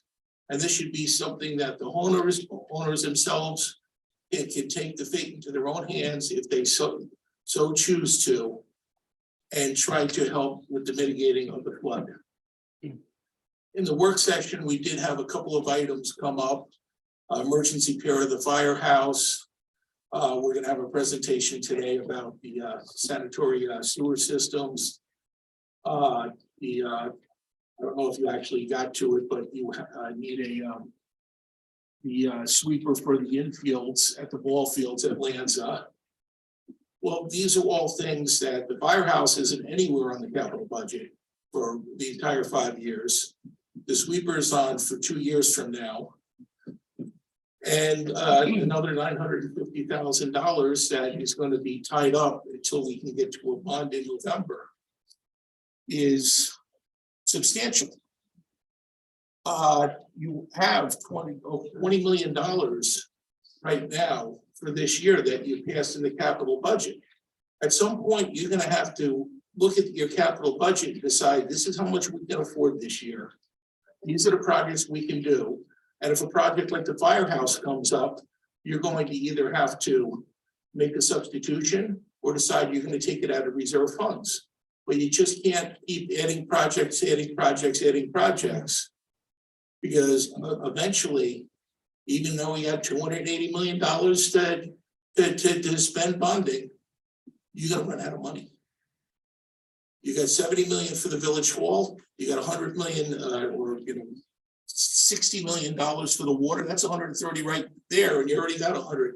You already got like $60 million borrowed, and that doesn't include, you probably got another 3 to 5 million that you already have to bond this year. Congratulations, you have 195. You haven't done with Halsted Avenue. You haven't done with the seawall. You haven't done it with a rec center. whole bunch of stuff that you haven't done with. You just have to be aware. It says, if you want to spend the money, that's fine. If the public wants to spend the money. But you have to be aware, this is the money we're spending. And this is the plan we have to pay for it. Thank you. Thank you. Thank you. Thanks, Glenn. I was going by your clock. I was running a clock, but I wasn't sure if I should go like that. All right, anyone else like to speak? Okay.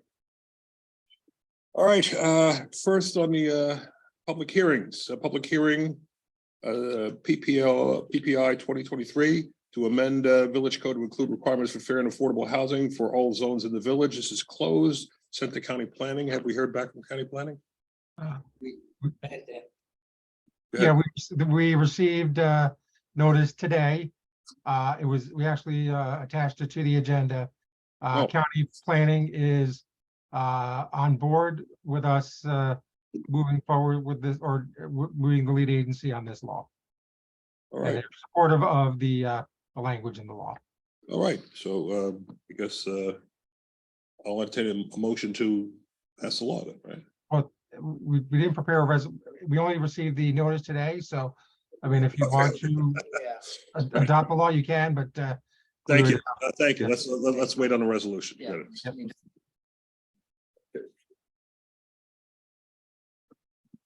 Okay, next is public hearing on PLLH 2023 regarding safety and maintenance of utility poles. This is an item about when utility companies put in a pole where a pole already exists. They need to take the old one away for safety and aesthetic reasons. And there are provisions that allow us to fine the utility by the day if they don't do it properly. You want to expand So that? it's promptly, it's 120 days. Yeah. If we notify them, or after they've changed, the poll, we notify them they have 120 days to remove the old pole. This is modeled after Portchester's law. And then after that, it would be $250 per day per pole if they don't remove it. And we have a lot of them, don't we? 104. 104. Portchester has. No. Portchester, well, I would assume Portchester has enough. I don't know that. Okay, so that's this. Would anybody like to speak on this particular? Motion to open the hearing. Thank you. So moved. Second. All in favor? Aye. Aye, right. Would anybody like to speak on this? No, I think it's a good idea. it's a good idea. All right, so Close it. close the hearing. Motion to close the hearing. So moved. Second. Everybody in favor? Aye. Yes. Okay. Do you need to call the roll on that, Sally? Do Are you okay? Do we have to call the roll, or can they just? No. You can do, Yeah, no, you can do. whatever. And we now the law is the resolution is written. So as written, do I have a motion to pass it? So moved. Second. Call the roll, please. Can I have the mic? Thank you. Trustees. Rawlings. Yes. Guys, Reed, Yes. Lucas, Yes. Deputy Mayor Young. Yes. And I appreciate everybody bearing with me. This is Yes, fine. Tom's normal gig. Yeah. All right, that's it. That's done. Next public hearing. PLLL 2023 Building and Fire Code Administration. This is to bring our fire code and building code in compliance with the state fire prevention measures, and also opens the door to the beginning to simplify our zoning laws in that regard. Do I have that right? Okay. Entertain a motion to open the public hearing. So moved. Second.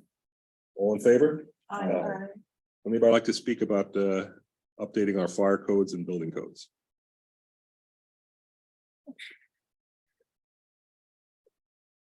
Yes, but I'd just like to briefly comment on the parking issue for the Hawthorne Gardens.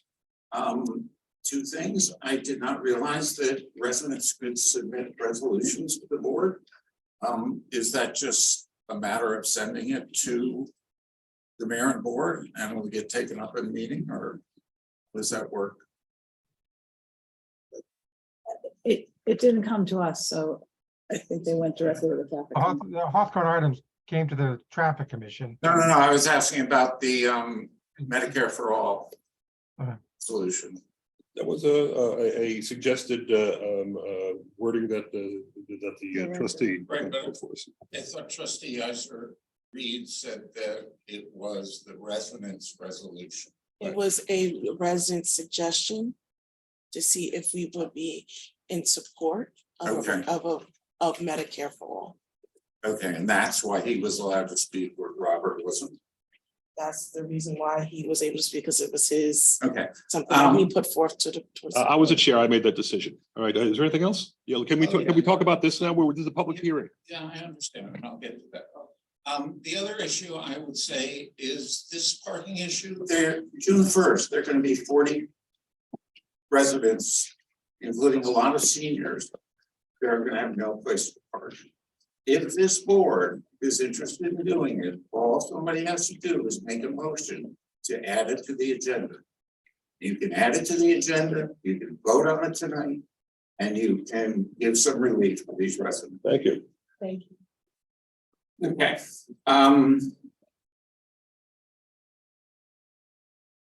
this is a very long law.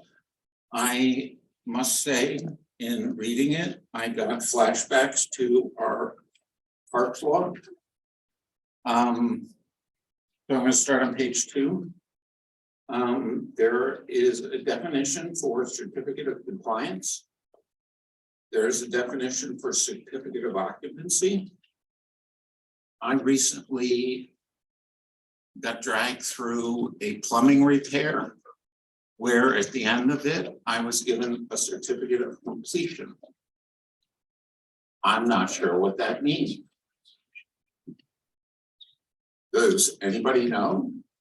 Have I been given something that has no meaning? Is that in the law here?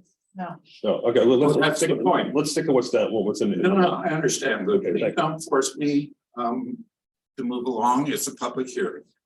And this is an important law that will affect everybody who deals with the building department.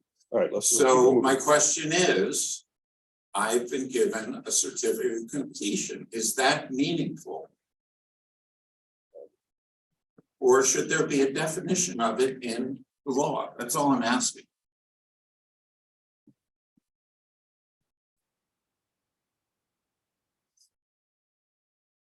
So nobody has an answer for that. Village attorney, nobody. Okay. Would you like to speak on it, Bob? I'm just asking. Just asking. Well, I mean, There is a difference. there's a certificate of compliance and there's a certificate of occupancy. I don't see a certificate of completion. Maybe that's why the law is being updated for whatever happened before. And you're talking about a plumbing issue. I had to take a permit for plumbing repair, which I don't believe is required by this law or the old law, but building inspector insisted that I get one. I had to go through 4 inspections. This is about fire prevention and building code, right? Do you have anything to talk about, to comment about other I'm law? going through the code. Right, Have please you do. read the code? I did, yes, please. Okay, great. Page 5. At the bottom, D. Last sentence says each inspector must, within the time prescribed, obtain the basic training, in-service training, etc. Do we know that all our code enforcement people in the building department have received that training?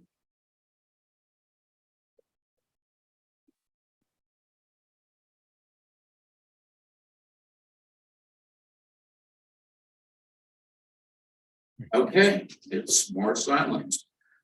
Page 6, building permits. D, 8. D is no building permit is required for the following categories of work. 8 is repairs if work does not have an impact on fire and life safety and does not involve any part of the structural system. The required means of egress, the fire protection system, or the removal from service of any part of the fire protection system.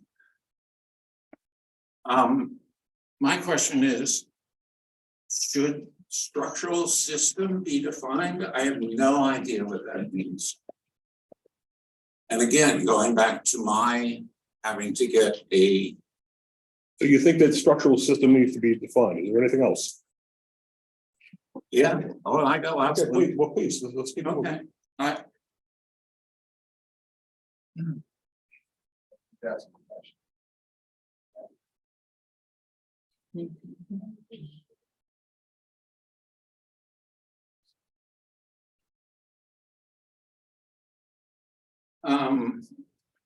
page 8.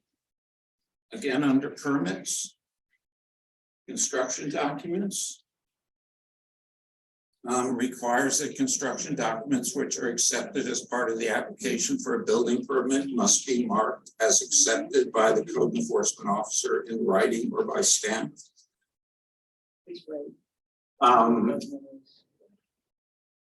This has not always been the case.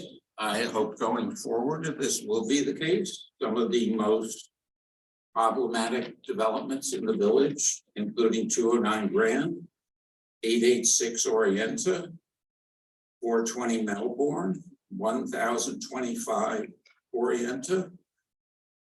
So you like that provision? I'm sorry. That's not my point, Lou. My point is that's not a new provision. That's always been a provision and the village selectively requires it. Okay. all We right, built the entire Mason complex, the biggest development in years. The village never could produce a set of approved plans. Hard to believe how Jerry's laughing. Is there anything else on this law that you would like to? Yeah, Lou, I'm going We don't want to do a history of the world here.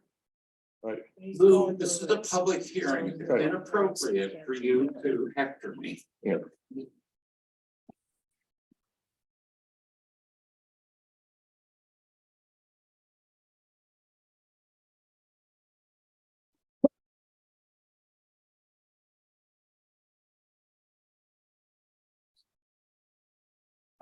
Page 13, D3. A temporary certificate of occupancy is effective for a period of time determined by the code enforcement officer and specified in the temporary certificate of occupancy, but which does not exceed 6 months. Is that a total of 6 months, or is that 6 months at a shot and it can go on forever?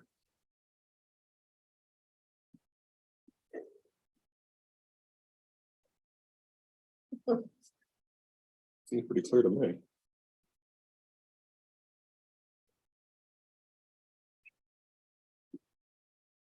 What exactly is the question right with that one? I'm sorry. What exact, no, I'm asking, what is exactly the question with D3 on page, you said 18, but on mine, I guess it's. Page 13, 13, yeah. D3. The question is, what does the law mean? It does not exceed 6 months. Are you asking about the Less than time? 6 months. My question is that a total of 6 months, or is that 6 months, every 6 months forever? And the temporary certificate of occupancy just rolls on. I suppose it would be a different certificate, but. Maybe the village attorney could, since they wrote the law. Okay, so you have a question about that. Is there anything else that you'd like to apply? Yes, I do. Okay. Operating permits, page 14. Except as provided in subsection B, no resident is permitted to conduct any of the following processes or activities. You move ahead to the activity that you need an operating permit for on page 16, excavations. Excavations is not defined. Does that mean if I plant a tree, I need an operating permit? If I put in a basketball hoop for the kids in the neighborhood, do I need a permit? Property maintenance. Under chapter 280. Does that mean every resident needs to get an operating permit to do property maintenance?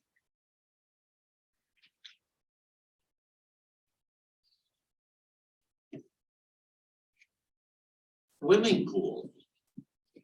Does everybody who has a swimming pool need an operating permit?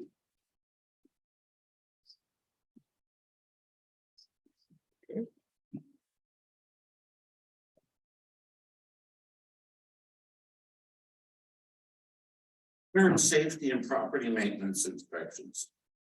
Page 17. Subjects that's near and dear to me.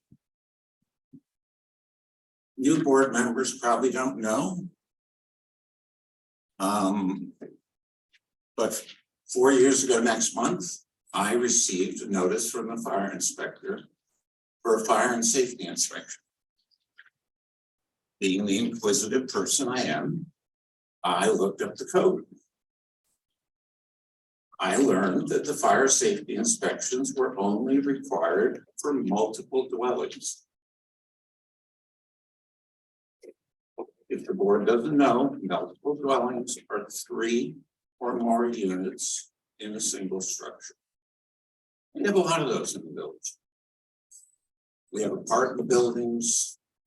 And they're also required for places of assembly, like all our clubs, many of our restaurants. So I received this, realized that it didn't apply to me. And being a little paranoid and living in the village too long, I figured I was being harassed. I queried the fire inspector and the BOT at a meeting about why I was being singled out for a fire safety inspection. The day after the meeting, the village manager wrote myself, the BOT, the building inspector, fire inspector, village attorney, and said that at the last meeting, Mr. Teekert asked about other multis in the village that received a notice of intent to inspect. Fire Inspector Sean shared with me that since 5/1/2019, 43 letters were mailed out and 2 voicemail messages were left. To date, since 5/1/2019, Fire Inspector Sean has inspected 18 properties. Can we stick to this law, please? I'm sorry, this is part of the law, Lou. You read this? You're reading the history of your problem. Lou, again, please stop hectoring me. The public, it's all relevant to the subject at hand. It's not appropriate for you to hector people. I'd like you to stick to what's on this page here, please. You can do whatever you want. I'm gonna do what I want. I had already asked for the records of fire inspections for the last 5 years. And was amazed to be told there were none. No fire inspections for the past 5 years. I grew more skeptical. And then requested the 43 records and 18 inspections performed. After waiting 9 months, I was told there were no records responsive. Meanwhile, it turned out I was correct. I was told by the village that I did not need a fire safety inspection. I was also told in bolded font by the village manager, no one is harassing you. Amazingly,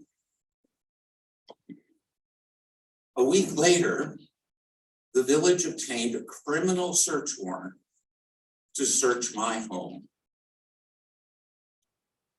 because they couldn't get in under a fire safety inspection. And they used a cooked up story by the mayor to obtain that. The mayor has said, quote, "It's very important for this community to know the laws are being administered even-handedly and fairly." It's clear that's not happening. We have properties like 886 Orienta.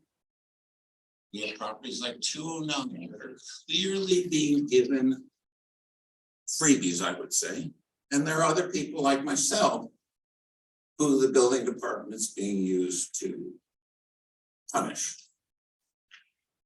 So I guess my question is, oh no, back to the law. Please. I'm sorry, Lou. Please.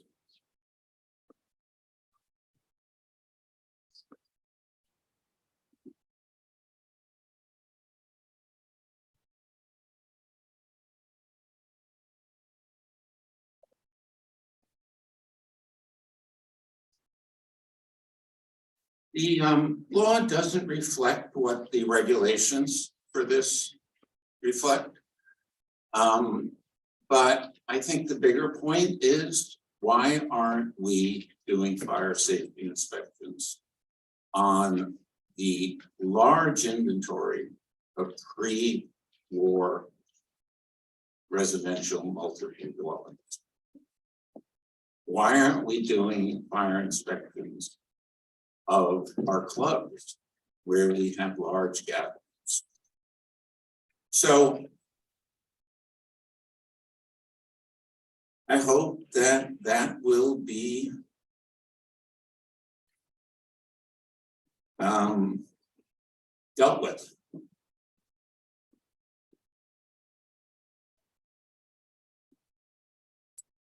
Record keeping, page 23.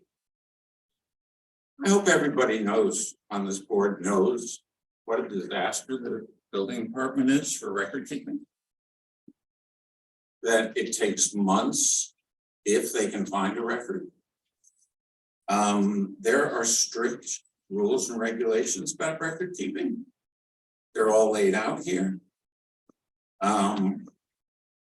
Says all records identified in the preceding subsection are public records open for public inspection during normal business hours. I've had a request into the building department to look at property files for 2 months now. I can't get a response from them. Again, all records identified in the preceding subsection are public records open for public inspection during normal business hours.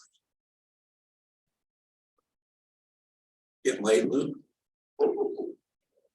Please stick to the law, please. I'm sorry? Please stick to the law, please. I am sticking to the law. Have you read it? I've read it, yes, sir. Okay, did you read? But what it said everybody's about waiting for record you to keeping? finish, sir, please. Did you see what it said? Please, about record keeping? We're waiting for you to I'll be finish. done. Don't worry, I Yeah, will be here all night with.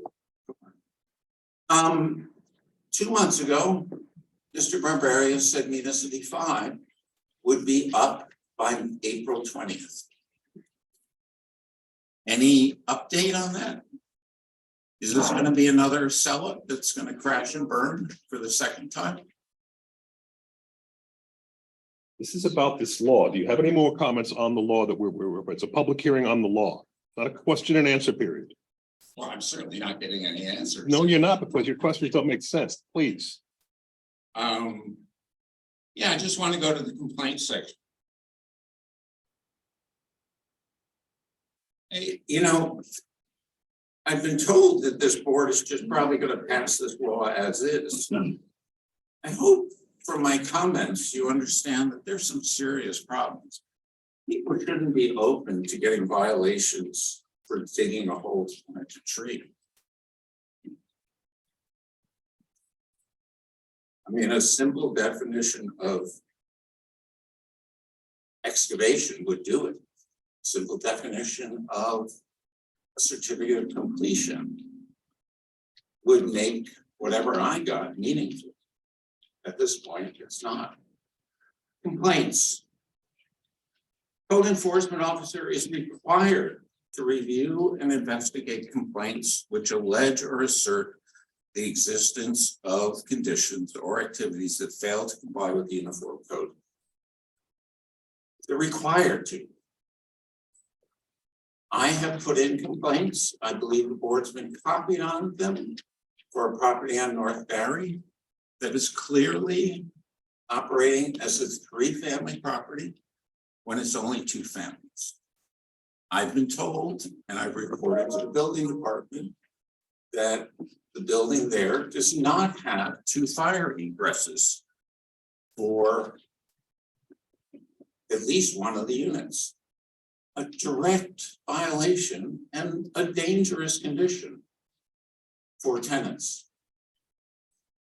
I've submitted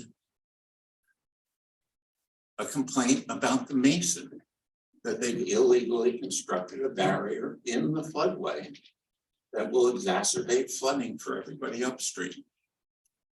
I was amazingly told by the code enforcement officer that there's nothing the village can do until the property owner comes in and applies for a permit. That's just patently untrue. This law states that they can issue an order to remedy at any time. This law. Yes. Okay, this thank you. law. So you- You read it, Lou? Yeah, so I just want to say, so you're talking about this law, you like the law? Talking about this law? No, You've been I talking about think your this experience. law is a horror show. Okay, thank you very I much. think it's poorly written. It doesn't have suitable definitions. Thank you. Are you done, Lou? I don't want to interrupt you. Thank you. Are you done? I am done. Thank you. I would suggest. If you're done, you're done. I- You're finished. No? Oh, Lou, stop it, will you? Are you You're acting finished? like Tom now. It's after 9 o'clock. The entire room is waiting for you to finish up. 9 o'clock. This is the law that will affect everybody who deals with buildings. Sir, are you finished or not? If you're not finished, No, keep I'm going. not. I'm gonna make one final Okay, so you, statement, okay, go ahead. and that's that I hope this board will put this over and direct the village attorney to review the remarks I made and add definitions and add clarity to the law. Thank you. Thank you. Okay, anybody else like to comment? Okay. All right, where do we go on this now? Close the room. Let's close the public hearing? Question. Sure. So I've tried to make sense of this because I mean, we've talked about this in previous meetings. This is, we're required by New York State law to update our building code. There's a model ordinance on which this is based. Required, just want to be clear, required to update the administration and enforcement procedure for the uniform state code. Of the Uniform State Code. So this is not necessarily the uniform, this isn't the building code, this is the enforcement proceeding. That's correct. Right. There's a lot of stuff about like sugar houses and all that stuff. Does that have to be in it? Well, the regulations require this. I know, I'm pretty sure we don't have any sugar houses. Yeah, I didn't think so. But the regulations technically require that we have these provisions and they're in the model code provision. And just to be clear, excavation, that doesn't, what is that? Excavations refers to the chapter of the code. It says excavations under such and such chapter. I think it's Under- 3, right? So what it means is very clearly, any excavation that is governed by that chapter of the code, which Understood. is already in the law. Got it. All right. So this is it's not undefined. But it's not defined in that. Please, not from the audience. No, sir, you're finished. Public hearings. I looked at the code, I looked at that chapter. There's no definition of what an excavation is, just as excavation. Why not just put in a definition of what an excavation is? I mean, I know there's a lot of, What? You want me to answer that question? Okay, Sure. if you'll sit down, please, until you finish. All right, well then, don't answer it. That's all right, let's move on. Okay. Does that help anything? If Bob, were you about to answer? The reason is this law is already 25 pages long. Oh, I didn't think it was helpful to try to fix every issue in the code at this time.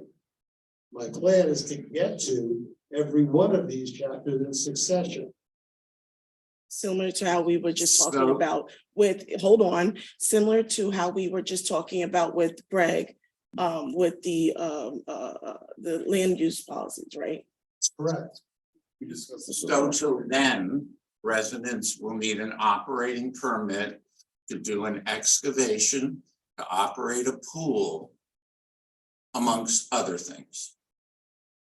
All of these things that require permits are now under the terminology used by the state, operating permits. Of course, all this is intending to do is to regularize the process so that there is a document called an operating permit that governs whatever the activity is. So that's, if I understand it, that's a long yes to the question of people will need an operating permit to do an excavation. That's correct, just like they Okay. need an excavation. I think that's a problem. Yeah, I I think- hope you'll try and clear it up. Thank you. All right. Can I finish? Because I had a- Yes, please do. I'm really confused and I've tried to compare the model law to our law. The model law doesn't even mention excavation. Our law has excavation. I can't figure it out. So, I mean, I really don't understand what we're doing. So I feel a little thick. the reason the model law doesn't talk about excavation, because the state uniform fire prevention and building code doesn't deal with that. We have our own excavation law. The purpose, what I added into this law is enforcement authority for all of these provisions that we enforce already. With a view, we're coordinating them under one administrative regime. That's the whole point of this, to then bring all of the other chapters under this law for purposes of enforcement. So that other chapters will define the substantive requirements for the activities, but this law will define the authority to enforce and the process by which you enforce and the penalties. So that we don't have what we have now, which is enforcement authority scattered all over the code in different ways with different processes, so that one has to hunt through the code to find out how to do these things. I guess my question is that I'm very reluctant to, vote on something that I really don't understand. And I've really tried to understand this. And I want to be sure that, as we were talking about before, where we've had to, we've done things piecemeal and the code isn't harmonized, that there's nothing we're doing now that creates an unintended consequence. I know that's a big question. If it's unintended, how would you know, right? Yes, but I'm just saying that's where I am, that it's. I understand this is something we're required to do. I just don't quite understand. We have a deadline on this, a timeline? Oh, we're way past the deadline, right? Right, okay. What a shock. And all our surrounding communities have already done this? Can't answer that, I don't know. And the training, I was at a NICOM training and they're just gonna be making more changes next year. So when do we actually vote on something? With no understanding that things are always going to be adjusted and changed and everything else, because nothing is ever gonna really be perfect because things do change. Just putting it up there like that. Are you, you're comfortable with these changes?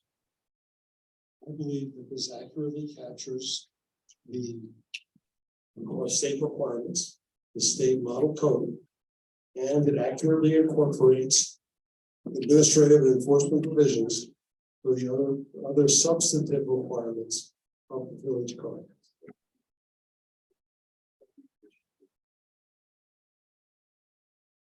So do we The public hearing is still open, so we want Yeah, to yeah. start by closing the public hearing.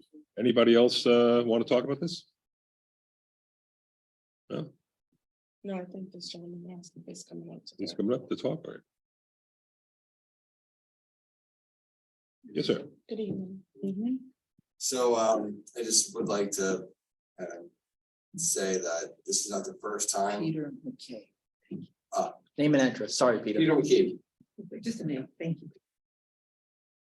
It's not the first time that I've sat here and listened to some discussions about voting on resolutions and laws, which a number of the members sitting here don't actually know what you're voting on. That troubles me deeply Right. as a resident. No, I'm listening, I'm listening. That you're literally sitting there deciding the fate of our village, but not actually knowing the impact. At times, not even knowing what the resolution is, or what it says, or what it does. I see a lot of blank faces, people staring at their phones, and this affects all of us. It's hard to see that. I know because there's only a handful of people here, but I guarantee you, if there was more notice to the public, this would be full. Right? Just kind of finding out about what's going on here and showing up for the last couple of weeks, I'm astonished at how this business is being conducted. I would have expected more from this town. Would have expected more from our representatives and our elected leaders. And I'm frankly just disappointed. So to then go on, as Lucas stated, it would be wise to stop and think, right? To gather the information, as you stated, and to know what you're deciding or voting on prior to making that vote. I think that's very wise. Thank you for that. Thank you. A little, calm in the storm there, but we need something. We need to feel that we have intelligent and informed representation. And yeah, it's really just a very general statement. And I'm sorry for that here, but that's it. Thank you. Thank you. Thank you. Thanks. And moving on.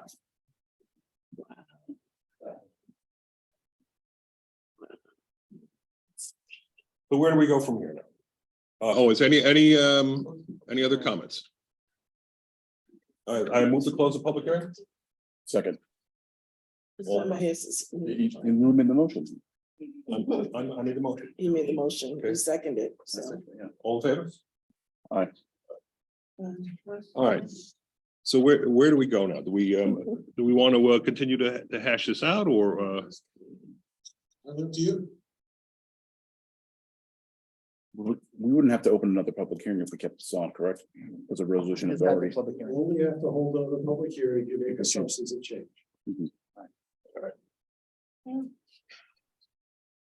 Well, when I read through this, I see that it is a consolidation and a simplification of laws and regulations that already exist. Do I have that right? Wasn't that many changes? It is an administration proceeding, a law that provides for administration or enforcement. Yes. That tracks the state code requirements, state regulatory requirements. And incorporates the enforcement provisions of our local code. All right, and what we have now is what?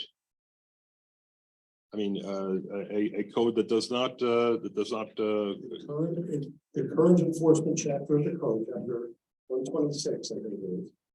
Does not comply with the current regulations at the state level. And if we do this now, we're gonna have to do it again when they change it again. If they change it.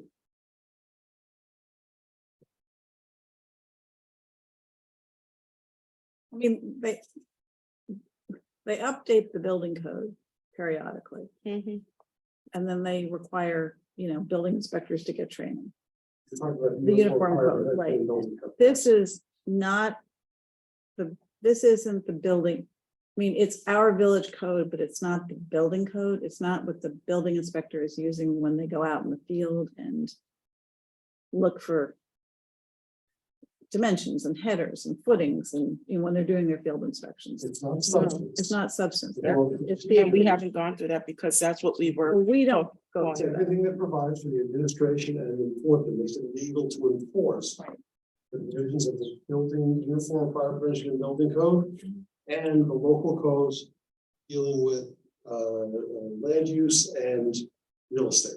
Our specific, so our specific codes, and that's what you've tried to insert, or you have inserted here. That's correct. Specific, our specific That's code. right. I mean, I think in Westchester, only Yonkers has its own building code. Every other municipality uses the state code. I don't know. We don't write the building code. We don't write the specs for buildings. That's what the state department That's correct. does. We just have our own regulations in terms of special permits, uses, where permits are required. We have land use regulations and we have other activities that we regulate, like excavating, like hotels, that all that you have on before you, things like that, yes. And again, is excavating an undefined term? I'd have to go and look at the excavating chapter. It wasn't my intention in drafting this to modify any of those other activity chapters. They're on the book already. As I said, I would like to go back and look at every one of those. But I don't think you can do it in one go. It's kind of like the journey of 1,000 miles. So in other words, you're suggesting that we adopt this and then we go back and make individual changes? And go back and look at every one of these other chapters. Uh-huh. And then if there are changes that are required, or if experience suggests that there are changes that are required in this chapter, then you could make them when they become apparent. Okay. All right. It is confusing. It's easy to confuse further. But I think we're probably at a point where we need to do it. Anybody want to make a motion? Life is confusing. A motion to move forward with it. Yes. So moved. I'll second. Okay. Sally Colville, please. Trustees Rawlings, Yes. Mayor Reed, Yes. Lucas, I'm a reluctant no, because I really don't understand what this process is. And I think we didn't. I reluctant. Put it no. to the community. We didn't put it to ourselves enough, I think. Yes. And I have one really specific question. That, you know, I have an old house, so we don't have a certificate of occupancy. We have like a certificate of compliance because it predates, you know, stuff.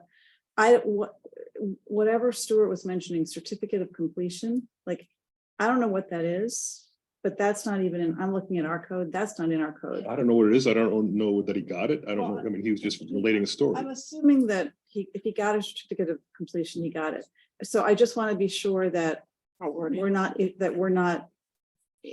in error issuing something incorrectly. These are the terms that the state requires that we use for this document. Oh, 100%. And I'm not, Now, once this law becomes effective, the building department will have to conform to what this requires. but I'm just saying, based on what he said, I just looked at our code and we don't have a certificate of completion in our code. So if Stuart's correct that he got one, I just think we need to make sure that whatever he got is valid. That's all. I mean, I guess he needs to, but that's a question that I have. And Sally, how are Mr. Teichert's foils going? I mean, how many does he have? Coming along. Yeah, I don't know off the top of my head how many are open at this point. roughly how many? Oh, What? No, how many, really? I don't know how many are open at this time. Was We did a monthly report. Yeah. Was 82? Was it 82, was it? That there Or open, No. perhaps, that sounds like a Okay, reasonable. thank you.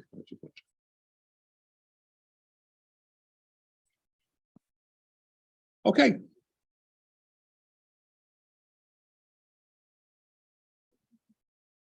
Next, public hearing on PLL 2023 management duties of motel attendants. This is requiring the two motels in our community to have ID for registration and to have surveillance cameras. Anybody want to talk about that? You have to open. Oh, yeah, move to open a public hearing, somebody? So. Second. All in favor? Aye. Okay, public hearing is open. Any person like to get up and speak about? About the motels? No? Okay, This was a request from our police department. it was, yes, it was. Including from a very nice officer who's here today. Funny idea, my ass. There you go, thank you. We listened to you guys. All right, that's it. Nobody's, no comment. We're gonna close the move to close the public hearing?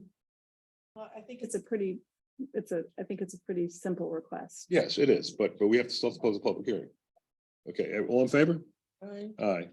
Nobody made the motion. There'll be a move. You know, have to I move. actually, before we close the public hearing, maybe we want to explain what the law is, because we know what it is, because we've discussed it. I before, thought I but the just public did doesn't. something.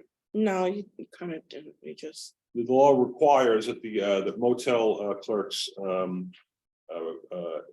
accept and copy the ID for the person who is registering and keep it on file. And that have surveillance cameras on premises for the police to be able to go back and check if people have come and gone that they need to follow up on. Did I get that right? 100%. Thank you. All right. So it's generally required most places. I don't know why it isn't here, but it will be now. So I move that we adopt the law. You need to close Oh, it. I move that we okay, close the gotta move. public hearing. Second. All in favor? Aye. Okay, move that we adopt the law. I move that we, you want me? Okay, well- I move that we adopt the law. Second. All in favor? Aye. That's done. Audit of bills. Authorizing transfer for over budget accounts. This is a shuffling of funds to from one column to another. Movement between categories. That's correct. The largest one is parks, $9,820 to parks personnel. Can you explain that one? A little bit of extra work with the efforts that they made at the dog park, as well as helping with the rebuilding of the building department, moving furniture, moving desks, moving boxes, those kinds of things. Okay, all right, and all right. Any questions on any of those items? No. All right, move to accept the budget transfer for over budget accounts. Second. All in favor? Oh, let's take call the roll since it involves money.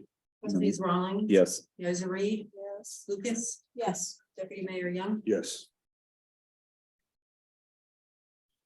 Okay, next is a resolution approving the abstract of audited vouchers with reports. Let me find that.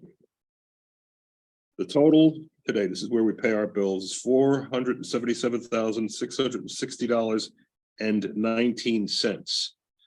The largest item is a $28,288.45 item from the Parks Department, which is mostly a retirement payout. We've got I question about $17,100 to AKRF. What is that in reference to under planning? Where do you see that? I'm not seeing it on mine. Page 34.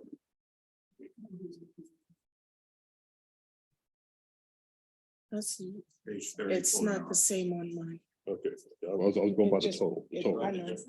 It's page No, 30. it just, Yeah, yeah, no, yeah, It's yeah. actually page 34 of the audit. Thank Before you. the audit, yeah, so it's, so that's, consulting. For land use consulting, what precisely is that for? Can you fill me in? Management of the boards, it's land use. They're our planner. until Okay, oh, Greg so this is for the feeds land out. use boards. Yeah, it's for January, it's for January. It's February. the work they did for the boards and the staff. Right, Sally, I remember you explained that to me, I apologize. All right,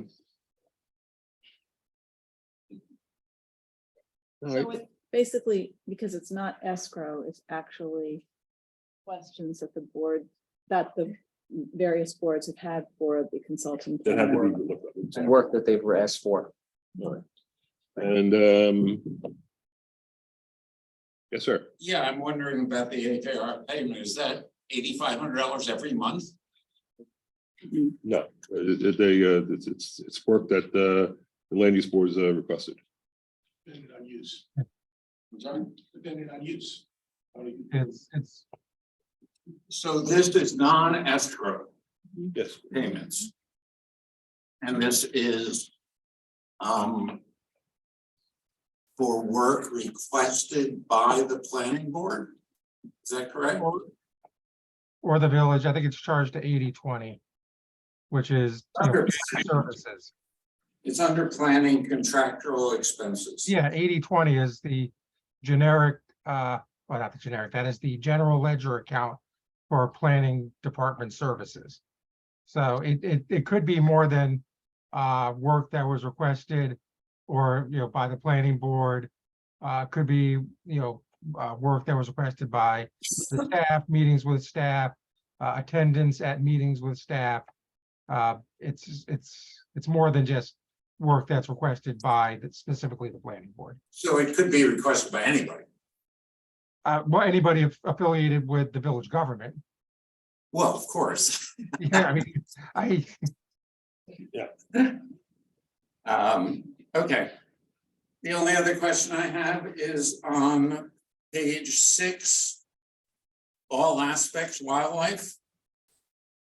Oh, back to that, There's yeah, a- you caught one a while back. I'm sorry? You caught one a while back. What do you? I don't I know. remember the $400 for the cats or something like that. I forgot it was. It was a long one, a long. Yeah, but you didn't do anything. It's the same issue. You probably won't do anything about it tonight. Where do you see it? it's in Page 6 is the last item, at the bottom, all aspects and wildlife. it's 200. We have a contract with all aspects Oh, wildlife. okay, yes. $550 a month to do animals. It's not a Chinese menu or whatever. I don't want to use that term, but I did. So I'm not sure why we are paying them for a bird. Why that isn't part of the $550. Their contract. Good question. Why is that, Jerry? I'll get you an answer tomorrow. Okay, thank you. Okay, then maybe you pull it from it tonight and not pay it. Because you'll never claw it back. Just like with the $400 for the kitty cats. Okay. So just take $225 off the audit and put it on next month. They'll survive. Thank you. Jerry, Jerry? can we remove that and have it onto the next, meeting? Up to you guys. Yeah, sure, let's do that. Is that Jerry what- can do it. Hmm? Jerry can do it. It's 225, so it's I can only do what I'm directed to do by you guys. Please, remove and look into, look Say into, again? I said, please remove from the, from the okay, board. so the I'm doing the math now. Hmm? Lou is doing the math. Yeah, yeah, it's $477,435.19. Thank you.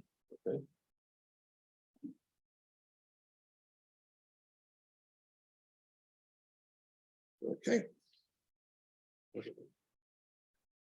Motion to approve. So moved. Motion to approve, yes. Yeah, so he said. Let's so go move somebody to second. And I'll second. Okay. Call the roll, please. Steve Rawlings. Yes. Riser Reed. Yes. Lucas. Yes. Deputy Mayor Young. Yes. All righty. No old business, new business, scheduling of public hearings on comprehensive plan update. To view plan, that would be in what, 2 weeks? June 12th. June 12th, okay? 3 weeks. Yeah. Mhm. Wait, It was scheduled that June 12th was the date anyway. The regular meeting, so it doesn't matter. Wait a second, what was that one? Say that again? we're scheduling a public hearing for the comp plan for June 12th. It's 3 weeks from today. It says click here. I can't click. Today was the date that the plan was going to be updated by. It was going to be, Neil was going to update it as a Friday. Is it up? It went up on Friday. Okay. Did it went up on Friday, yes. I was out of town. Okay, great. I just want to make sure. So people have comments. It's the one that's. It's a marvelous document. And I would urge everybody to take a look at it and come up with any input you have before it's adopted. It is just a guide, but it's an important guide for the community, and it is long overdue. It's been languishing for how many years? We adopted the comp plan in 2012, and then in 2016 or 17, when Victor Tefor first took office, the Board of Trustees decided to update it with a focus on sustainability. And then we took a break from it to do the moratorium for the C1 and C2 districts. Mhm. And then we had the pandemic. So it's a 6-year update. 6 years. Probably took as long as the first comp plan. Okay, there you go. But it's a terrific document, and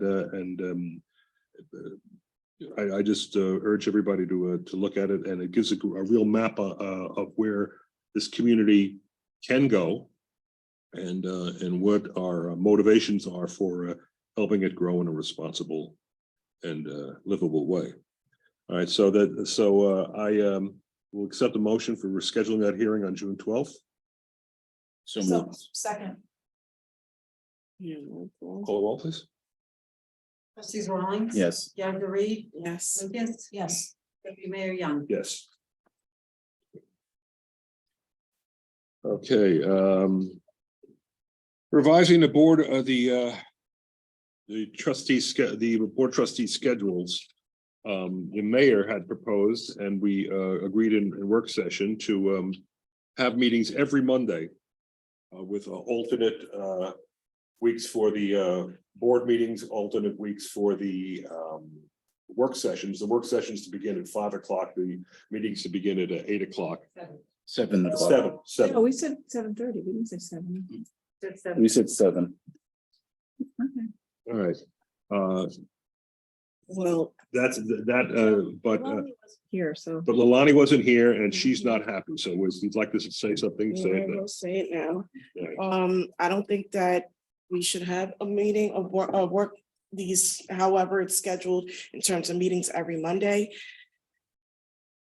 I completely understand why why Tom is asking for this, the mayor is asking for this, because we do often have very long meetings. But I personally, I don't know about y'all's schedule. Not everybody works every single day. Some people work from home. I do work from home, but I do have multiple things going on top of I have a life. And to come here every Monday and be before the community, where it could also possibly be that we have the same situations that we're trying to not have to deal with. That's not going to remedy it. Having an every Monday meeting is not going to remedy, getting out later or getting out earlier. Yeah. So I think we need to possibly rethink this, because if that's the case, I just won't be here for long. And I'm very serious about that. I'm not about to be here every single Monday. All right, doing this. so, if, And like keeping in mind that, you know, outside of this particular job, that people have things to do or want to be either with their families in the evening or also do have other things every other Monday. I've rearranged my schedule because that's what you're supposed to do. If you're elected in this position, you rearrange your schedule, but then to have all, yeah, no, okay, not doing it. so, So I would just say, you know, this was the schedule, roughly the schedule before I got elected. And when Tom and I got elected at the same time, we, with the other trustees, agreed to move to twice a month. So it would be the second and fourth. Because the work sessions were very long, as Sally can attest. I guess Bob can probably attest to that too. And they sometimes they met, you know, on the first Monday from 5 to 10, and then there would be these very long meetings the second Monday as well. The second and fourth. I think it's, I mean, I personally think it's more efficient for us to meet the second and fourth and do both meetings. I understand that you know, Tom gets up early and he'd prefer not to do that, and I'm sympathetic to that. I get up early too, but I'm not going into the city at 5 o'clock in the morning. I also think it's a burden for staff. Staff has 4, you know, instead of having 2 Mondays a month, they have 4 Mondays a month, and it makes a very long day for staff. So I'm with Leilani. I think it's more efficient to do it. There's 2 weeks between the work session and then the next session when something gets sort of elevated to the next session, which gives staff time to turn it around. So, you know, I wasn't thrilled about the proposal. I just think that if it is because our meetings are going too long, maybe we better figure out a way to regulate our meetings. well, that's what I suggested to Tom, that he could do more to move it along, although when they're public You know, hearings, so. I think our meetings are really long when there's a public hearing, and tonight we had 3 public hearings. Well, it could have had 4, but we had 1 was adjourned. So maybe we shouldn't have that many public hearings. Yeah. You know, we also occasionally do that? the time, we just have to pace when we schedule a law. And we've also had very long meetings when we've had a couple of presentations. You know, you have 2 half-hour presentations at 8 o'clock at night. You don't start the meeting till 9. No, Bob's not. You know, I think it's a burden to staff. And I think it's a burden to all of us, especially those who have to, you know, wake up early. And I definitely understand Tom's reasoning, definitely understand. For any person who has to wake up early in the morning, the next morning, or I had to do something the next day.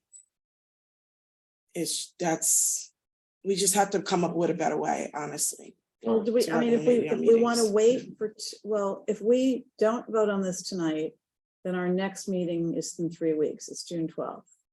And then we could, you know, we could postpone it till then and give, or we could. vote If we tonight. don't vote on it tonight, our next meeting is June 12th. Because changing it, if we vote on it tonight, our next meeting will be June 5th. It'll be a work session June 5th and then a regular meeting on June 12th. Because of Memorial Day, that's the 5th Monday. We have a 3-week gap between this meeting and our next meeting. I thought our next meeting is June. If we don't vote on this, our next meeting is June 5th. No, No. that's only if we vote on it. If 'cause we That's the vote on it. first, that's the first, if we vote on it and Oh, we that's change the the schedule, first, that's yes, the first yes, one. yes, work yes. Sorry. But it might be if we voted on it tonight, we wouldn't get very far. But that doesn't mean that we can't quorum or we can't have a discussion about this. Yeah. I'm just- So it's not like we have to wait. Meetings. I feel like presentations shouldn't be at the regular meeting. I feel like if we have presentations, they need to be split up. Like tonight, we had a presentation for kids. We did it during our work session. I just think like that's what makes them go on. I agree with what Nora said. If we have 2 back-to-back 30 minutes of presentations at 8, then the meeting will start till 9, and the first thing we do. That's is not the address only board. reason why our meetings go for long. Oh, I agree, but I just feel like that certainly doesn't help if we just pile all presentations up. No, yeah. I just think we need to have a better job of controlling when people want to come present, or when we have that presentation, not have it all be, piled onto the regular meeting. All right, I mean. Okay, so And actually, I just wanted, just because I haven't had another idea, and I just want to say this while we're having this conversation.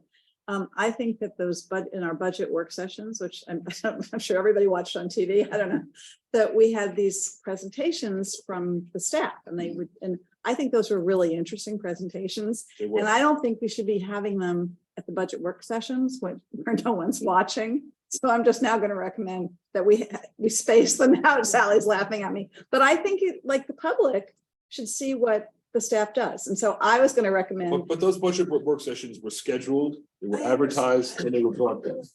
I understand. They're 5:30 at night. Look, I'm just saying the staff went through a big effort to present about their department. It's really interesting. And I think we should sprinkle them throughout the year and not, pile them together in February. So I'm just going to say, I'm going to make that recommendation. Counterintuitive in this discussion, but. I'm being honest. I'm thinking about it. I'm being honest. Okay, all right. So we're not gonna get this anyway. I think, Either we vote on it tonight and it doesn't look like it's going to no, pass. and I think Tom should be here anyway. Or we wait till Tom is here. Yeah. So let's hold this. So we can hold it. Let's hold it and let's consider it on June 12th. Is that, are we happy with that? We adjourn it to the June 12th regular meeting. The next resolution, I made changes to the procedures that include this, so you may want to hold that over as well. Okay. Okay. Yeah, right. You're right. Thank you, Sally. Oh, yeah, there were trustee procedures. Right. It's both, and yeah. Yeah, let's hold them both. All right. Okay, resolution authorizing settlement of tax certiorari for DCH investments. This was a tax case that went back to when we were doing assessments. We don't do that anymore. And this, I think, is the last case that we're going to deal with, and it's a settlement. What was settlement? Is that it? I'm sorry. I'm trying to remember now. This was a settlement. This is the Got it. authorizing the village of council to settle this with the. Okay, good. All right, you were here to talk about this? Yes. Tax certiorari? A couple of questions. The numbers they are talking about, is that the dollar numbers that were reduced, or is that the amount of the assessment that was reduced? Not handling this. My understanding from our conversation with special counsel is that the dollar repayment is roughly $16,000. Okay, and the second one is one that you wouldn't vote on. We also have I would assume they also settled for 2015 to 223. Did we get that number? My understanding is that this has been settled for the last year that the village did assessing, which was through 2014, I believe. It's 2012, 13, 14. Yeah, that's what we have to vote on, because we were the assessor, but Rye would be the assessor for the next 8 years. I'm just asking, was that also settled, and what would that amount would be? Rye would have that because they would have had settled that part of the case. That's right. I don't know that because it's not the board. We only get things up through 2014. Yeah. I mean, we have to pay the others, but we don't have Yeah, any if you authority to can find out negotiate. that number, if there is one. Thank you. All right. Entertain a motion to approve the settlement? Of $16,441.22. Yes. So moved. Second. Sally, call the roll, please. Trustees Rollins. Nazari. Yes. Lucas. Yes. Yes. Deputy Mayor Young. Yes. He shook his head, right, Sally? Yeah. He shook his head, he didn't say yes. Can't do that. All right, resolution authorizing the execution of IMA with the county to increase grant funding for Hillside Avenue Bridge replacement. You skipped You E. skipped Lou. one. You skipped E. Oh, I skipped E, sorry. Oh, yes. Resolution authorizing the budget transfer for PT personnel in planning department, a part-time personnel. This is the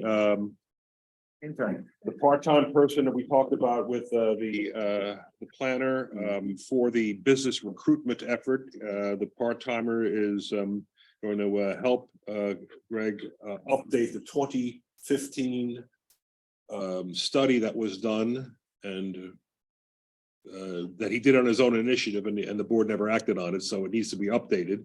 But the good news is that a lot of the work is there, and he can get it done quickly by this in the next few months if he has help. So we are going to hopefully authorize that part-time help to get it completed, so we can begin a business recruitment plan for businesses that we want to lure to the village. Yeah, I have one question on it. It refers to making the amendment for 23-24 for paid. And in the resolution, it refers to 2022-2023, taking it out of the contingent account. Yeah, And we can't take it out of this year's contingent account because you just made adjustments of 13,800. There's only 1,750 in the contingent account. There's only 3,173. it should be 23-24 in the resolve clause. 324. Thank you, Dan. One of these days, we're gonna get you one of those 4-year contracts, dear. You're really doing good. I likes working without a contract, by the way. All right. Thank you. Well, thank you. So With the adjustment. Good catch. so we all right. Yes. Yes. We're accepting a resolution authorizing. Oh, Lord have We're mercy. here. No. Right here. Nope. Yeah. E. So resolution authorizing the budget Transfer. Okay, so can I get a resolution on it? with the change, with the changes from, it says 22 at the bottom, Yes, 22, with the 23. appropriate Just changes. With the appropriate changes, so moved. Second. Call the roll, please. Trustees Rawlings. Yes. Yaz Reed. Yes. Lucas. Yes. Deputy Mayor Young. Yes.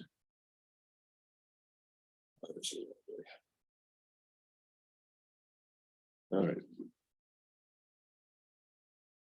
Resolution authorizing execution of IMA with county to increase grant funding for Hillside Avenue Bridge replacement. And this is the shuffling of funds that Dan magically did for Hillside Avenue, right? It's not really shuffling, but yes, I Yeah, understand what yeah, you're saying. This is amazing because this Transferring. transfer, It's right. this funding project was going to cost us $50,000 in 2016. The cost went up dramatically, but they had found additional grants and our share now is 1/2 of what it would have been in 2016 for a project that's much more expensive. So County costs us a lot of money. Over budget. yeah, went over budget. It's just amazing work. Thank you, Dan. All right. Thank you. I'll accept a resolution, a motion for the authorizing that execution. So moved. Second. Call the roll, Sally, please. Trustees Rawlings. Yes. Yaz Reed. Yes. Lucas. Yes. Deputy Mayor Young. Yes. Okay, next is a resolution authorizing execution of IMA with county for Youth Bureau Summer Employment Program. This, someone else is going to have to explain. It's just an annual grant that we get through the Westchester County Youth Bureau that helps us pay for summer employment in our day camp program.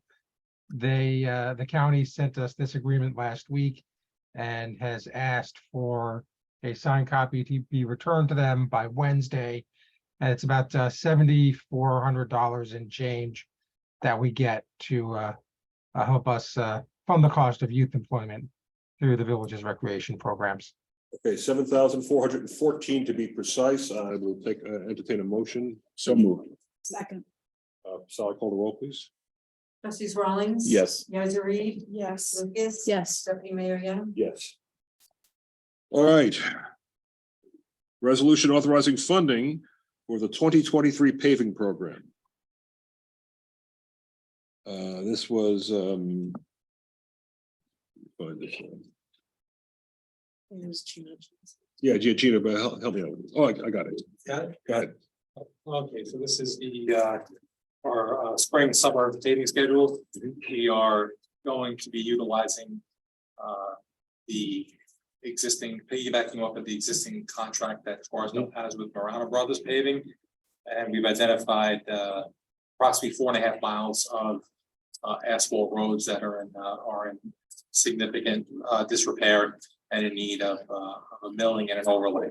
Right. So the cost here will cover paving of approximately 4.5 miles of road, asphalt road. And this is a 1.6 mil The estimated cost was 1.45 million.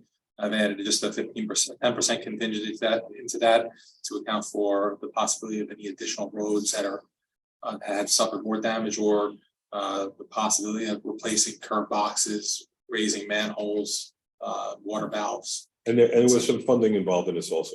We do have CHIPS funding, right? And $954,630. Okay, and we're applying for other stuff as well. We have additional money. We have extreme weather, we have changing work, we actually have $1.5 million. You mentioned with the rollovers. So basically, the paving's totally covered, and then they refill it again on March 15th. I do want to say, Lou, last time we did a paving project, which was 2009, which is significant. 2019, 3.6 million. Asphalt was at just over $60 a ton. It is now $121 a ton. Wow. And this is, folks, this is a catch-up work we're doing, because we hadn't been doing this for a while because of COVID, a lot of other things, so we're not gonna be spending this much every year, but we gotta catch up. So there you go. All right. What can we also talk about Gino's new initiative, which is we are doing a survey, like a road survey? My goal is that after we finish paving the roads, I'm gonna put an RFP out for a roadway management survey to be conducted after the winter time. So we'll have the roads go through a winter, early March or early spring next year. We'll bring in a company to do a roadway management study. They'll identify all the roads in the village, approximately 45 miles of road. Identify which roads are in need of immediate need of paving, and they'll come up with a priority list of what needs to be done. And our goal here is to not do or to pave at least 3 to 4 miles of road per year, and to just keep this on a annual basis rather than just play catch up. Okay, appreciate it, Gino. Thank you. Thanks, Gino. I'll accept a motion to approve the funding. So moved. Second. Sally, call the roll, please. Trustees Rawlings. Yes. Geiser Reed. Yes. Lucas. Yes. Deputy Mayor Young. Yes. Resolution authorizing design services for Stanley Avenue window replacement project. This is exactly what it says it is. Anybody want to expand on it at all? This is for the Community Counseling Center. It would allow the architect to prepare construction documents and prepare sealed bid documents for the replacement of the windows, the lentils, the brickwork that is needed, desperately needed at the CCC at 234 Stanley Avenue. So this is a professional service with our proposed cost of about $12,000. Okay. And we've done a lot of work to seal this building and to repair this building, and the windows are leaking. So if they continue to leak, they're going to undo all of the work. There was mold inside that got remediated. So As well as we've been discussing this Yeah. for a minute now. And when they presented here, they had a pleading look in their eyes. Well, we thought, I mean, It's been a while. these windows were on our agenda last May. So This building also had significant FEMA repair, new boiler, new heating system, new HVAC, basement was remediated. So this had a lot of work, this building. Okay, so I'll accept a resolution to accept the design services for Stanley Avenue window replacement. So moved. Second. Sally, call the roll, please. Trustees Rawlings. Yes. Geiser Reed. Yes. Lucas. Yes. Deputy Mayor Young. Yes. Next is resolution declaring surplus property and sale by auction. And this is stuff that we're not using anymore. And if you're in the market for a John Deere front loader from 2001, or an Alliance sweeper, or an International dump salter, or a 2007 Ford Focus, a 1985 Seagrave pumper, or a 1990 GMC school bus, you're in luck. It's going up for auction. So there you go. 1990 though. Yeah, 1990. How about that? I'll accept a motion to put this stuff up for auction. So moved. Second, Sally, call the roll. Trustees Rawlings. Yes. Guys, Reed, Yes. Lucas, yes, Deputy Mayor Young. Yes. All right, resolution authorizing change order for sanitary sewer project. Help me out with that, you know. Okay, so this is the sewer remediation project that's wrapping up in the Washingtonville area. We had direct sewer replacements on Gertrude, Washington, Madison, Center Avenue. And these were overruns for items such as excavation and removal of unsuitable soils that can be used for backfill. Excavation meaning what? And then there were additional items such as backfilling with K-Crete. So these were items that were already accounted for. They were just additional items that were incurred throughout the project. Okay, great. This is also to cover the remaining estimated portion of work that'll bring us to the completion of this phase. All right, how much money is involved in this change order? That's me $953,000. Okay, have to change. Yeah. Okay, but we got to do it. This is all stuff that we should have done years ago. As the mayor said, we kicked the can long enough. Now We're paying for somebody, some previous board's sins, but that's okay. I think it's just, it's 100-year-old pipes. I think it was, and. then- Okay. Yeah, and then we had a consent decree and it wasn't, it was, there was a previous board who didn't. We just thought if they just ignored it, it was like those tax notices from the IRS. Don't worry about it. If you don't open the envelopes. On Ward Avenue, we had to cut a trench in solid rock in order to get the new line in next to the old line. Wow. All right, so I'll entertain a. Sorry. Did you see it? The number that's written down, I think is like 5.5 million. That's not actual. The number should be 5,891,157. That's what we previously bonded. And that's what our auditing report shows for the project on page 71. No, but Not sure. The number should actually be 5,891,157. That's what we bonded previously that project for. The man from space has something. Yeah. Yeah. But what we're talking about is the award. The board awarded a contract for a set amount in 2020. There have been some subsequent change orders that were previously approved by the board, which increased the total value of that contract to the $5,568,321.12. That's the base that we're working off right now. What we have determined, or what we have found, is that in order to complete the project and pay for existing cost overruns that were required based on the bid unit pricing to address field conditions like the matter just mentioned, running into rock on Ward Avenue, and as the village engineer mentioned, unsuitable soils on in Washingtonville. Those costs to account for that field work was already causing a cost overrun of $402,492. On top of that, there is remaining work left, which is about $550,000.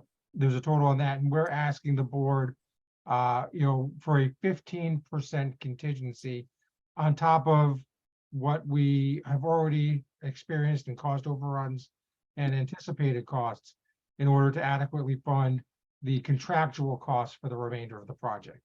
So we're working off the project costs, not the bond costs. The bonding is a separate issue. All right, okay, good. Thanks, Bud. Okay.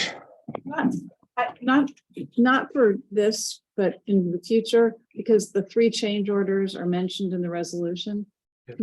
When could we put the dates of the change orders in resolutions, just so that, Yeah, absolutely. because we did, I mean, I think that one of them was before you were on the board, Lenny. So. Yeah, I think all 3 of them were before. The cake rate was like a year ago. Yeah, So that one one, of them maybe even before Lou was on the board, so.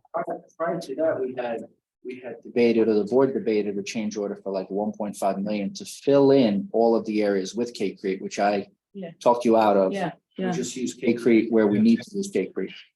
But I guess when because this is like a marathon. Yeah. We're getting there though. We're getting there. So where did I leave this? Where did we leave this now? You just need a vote. Okay, I'll entertain a motion to authorize a change order for sanitary sewer project. Second. Shall I call the roll, please? Trustee Rawlings. Yes. Geiser Reed. Yes. Lucas. Yes. Deputy Mayor Young. Yes. Next, resolution appropriating JCAP grant funds and supplemental appropriation to fund project expenses. Who can explain that? I can do that. The court applied for grant funding for a project. I think it was equipment, desks, furniture, things like that. From the Office of Court Administration through their Justice Court Assistance Program, JCAP. They were awarded an $11,000 and change grant, $11,309.14. The way JCAP works, so this is one of those grant programs where they just send you the money ahead of time and then you spend it and report it. So they've sent us the money. It's been properly accounted for, but there's a balance of about $11,000 between what the grant will fund and what the total cost of the project will be. So we're just asking to set up an account and authorize the additional funding to procure the equipment that was contemplated as part of the grant. Okay. Entertain a motion to accept the appropriation JPAC grant funds and supplement that appropriation to fund the expenses at the court. So moved. Second. Sally? Trustee Rawlings. Yes. Geiser Reed. Lucas. Yes. Deputy Mayor Young. Yes. Okay. Wait, I would like to make a motion to add an item to the agenda, and the item would be dealing with the parking on Post Road to Stewart Avenue. You know what? I was gonna bring that up. That's good. Good idea. So I want to make a motion, I guess, I make a motion to add item 4M to the agenda. Make a motion, so move. Second. All in favor? Aye. All right, now, of all the things that the traffic commission voted on the other night, I happen to be sending a few as the liaison. This is the one that was the most wasn't what? Well, no, it wasn't clear cut because there is a parking lot that's very close by that has been offered, and what we're doing is allowing parking on Boston Post Road, and it can't be provided just for them. We're going to allow anybody to park on Boston Post Road. So we've already removed the parking from Boston Post Road there for safety reasons. We're going to put it back with the hope that those people will be able to park there. It seems like well-intentioned, but a bad idea. I just want to bring that up. Go ahead, Nora. Okay, I'm very familiar with that building because I took care of people Sure. in that building for a long time, and I'm very familiar with the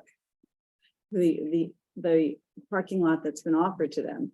And it's quite a hike uphill.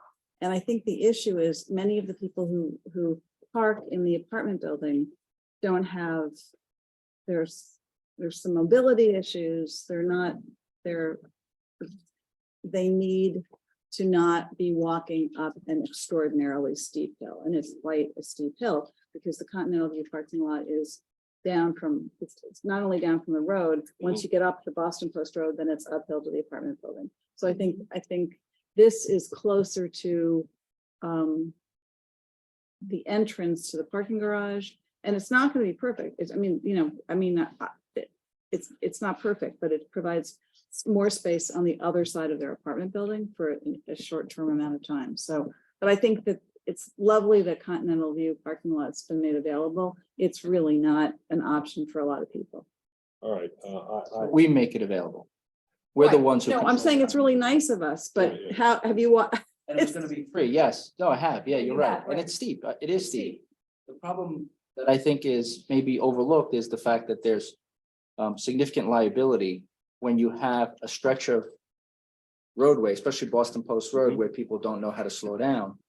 And then you have people who are not familiar with parking on that road, now parking on that road, and it could significantly increase our liability because we're allowing people to park on a stretch of road that now currently today is not permitted to park on. Where it's much, no, it's you open the door onto Boston Post Road on a curve. And if you know the curve on Mamaroneck Avenue going towards Volunteers, it's the same type of situation. It's that right curve where you don't really get to see who's opening the door as you come around the curve. and if I remember That's correctly. a scary thing. And Robert, I don't wanna, you might recall, I think the parking was removed there for safety reasons at some point, if I recall. correctly. Probably correct.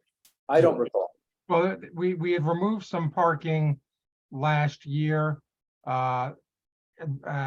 We put up some additional signage to better define where the driveway into the garage is, because one of the complaints that we had received over the years from the apartment building was that there were vehicles parking on Post Road and blocking the driveway ingress and Right, egress. there's a church nearby, there was, if I remember correctly. I'm not sure about a church. I mean, there are some businesses over there that used to really drive the parking demand. I mean, you have a restaurant across the street. You have the children's theater, which when they have events, tends to bring a lot of people out. But one of the things I did mention, which you reiterated, is that if we allow parking there, we cannot restrict it solely to residents of 910 Stewart. It's on-street public parking, which that's kind of sacrosanct in New York State, that unless you have a special act of the New York State Legislature, you cannot limit the parking there. I mean, I But we understand. I just want to add, we can restrict parking in the CV parking lot because they'll have passes. They'll have passes signed by me, temporary passes signed by me. Yes, because the village owns that parking lot. Yeah. So, Yeah, it's off street.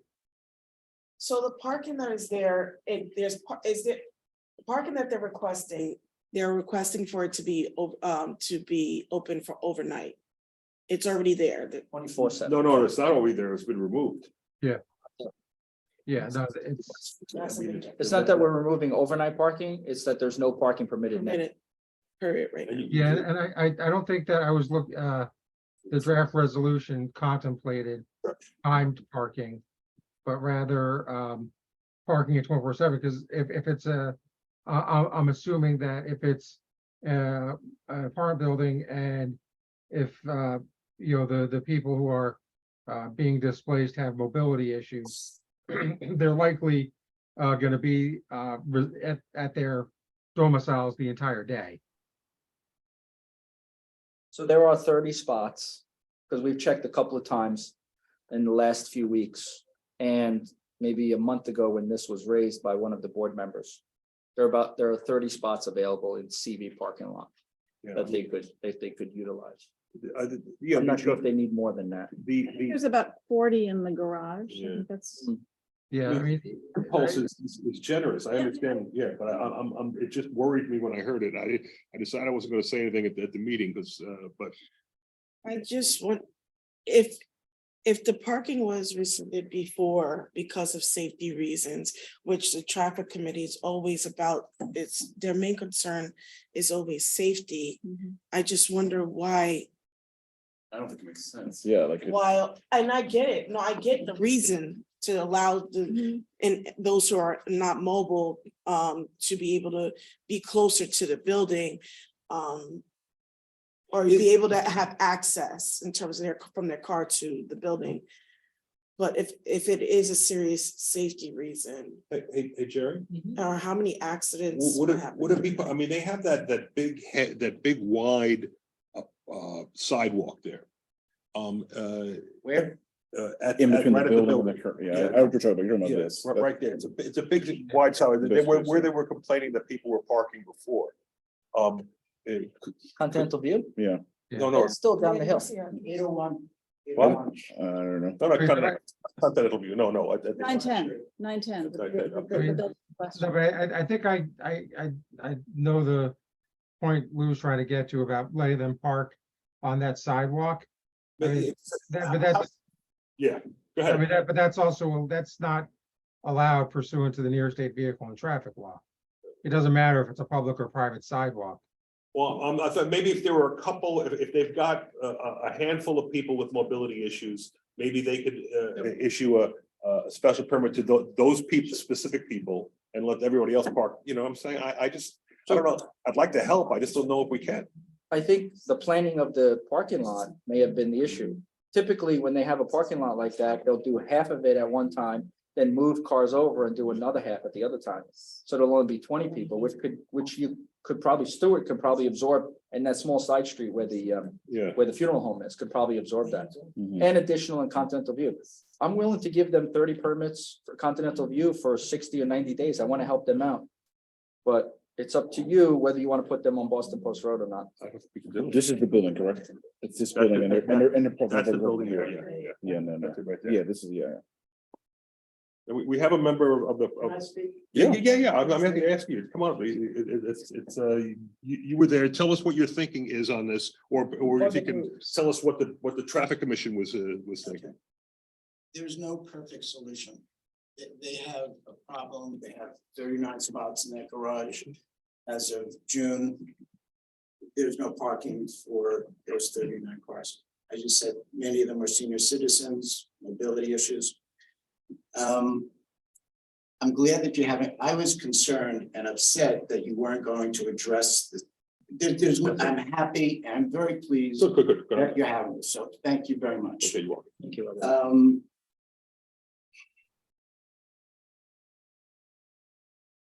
The parking space down the hill, that other co-op. Continental View. Okay.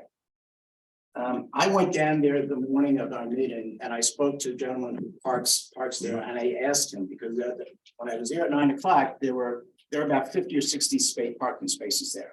Half of them were empty.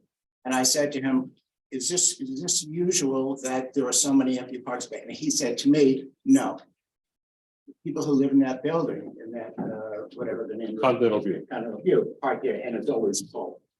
So I came back to our traffic meeting and reported that. The other issue about using that as a place to park, aside from it being difficult and up the hill, is that the people from the co-op were told when they were requesting permits to park there, they were told they would have to purchase annual permits. The village would not allow them to purchase a permit for 3 or 4 months. That's what they were told. So that was another issue. I'm happy to hear that you're willing to allow them to park there for free. That's wonderful. That's great. 3 board members that. Okay. Well, that may be the case. I'm just telling you what I was told. Sure. I understand. I understand there may have been a miscommunication. That's what we were told. So whatever you decide to do, it's not, I just said, it's not a perfect solution. It's not safe. That's why you have the regulations there to limit parking there. Really, it's not, cars speed down Boston Post Road, it's not safe. Whatever you can do to provide some parking spaces for these 40 or so people, many senior citizens, they would be appreciative. So whatever you decide, I'm happy you're having this discussion, and I hope that you will come up with some resolution to help these 40 people who are gonna have a real difficult time starting in June for the next 3 or 4 months. Thank you very much. Thank you. Thank you. We're willing to give them the free spaces at Continental View. I will. Maybe the apartment management needs to get a golf cart and run a shuttle service for people who can't walk or something. I mean, maybe it's maybe we're doing the most we can do, and they gotta step up themselves. All right. It might be really too late for this. I don't know if there are any people in, I mean, this is very late to be dealing with this, but if there are any people in that who park in the parking lot who have like an ADA sticker, like a placard for parking, if we could make a couple of parking spaces on the other side of Stewart Avenue temporarily that were like, handicap spaces. But we can't do that tonight. No, because when you do that, you have to provide the access ramps. So then they would have to walk in the street to the corner. And I can't legally do that as well, so. All right, so that's not a good solution. Okay. I think we do what we can do. I wish we could do more. Can we start off by just offering the parking lot, the parking passes? And then if something else comes up, we can possibly revisit it. Yeah. I think what I'm hearing is everybody thinks it's a really nice idea to allow them to park the Boston Post Road, but it's not safe to do. I think it's a bigger list, especially. What if somebody else parks there, there's an accident, they didn't know, did what? You took it away and then you put it back, then. I mean, that's why it came before us, and I'm glad we're talking about it. Okay, thank you for bringing it up. I would have forgotten. Oh, wait, I'm packing up and I We said one more. Oh, wait a minute. Are we done? God bless. No, but if you are. No, just because he said we would have forgotten, and I'm just wanting, I think at the end, we should remind people that the library is, having a meeting Wednesday, and they sort of encourage the public to come. You have to vote to do the free passes? No, Jerry. No, I can do that on my. That's okay. Good night. Good night. Thanks. Good night. I can provide those, Glenn.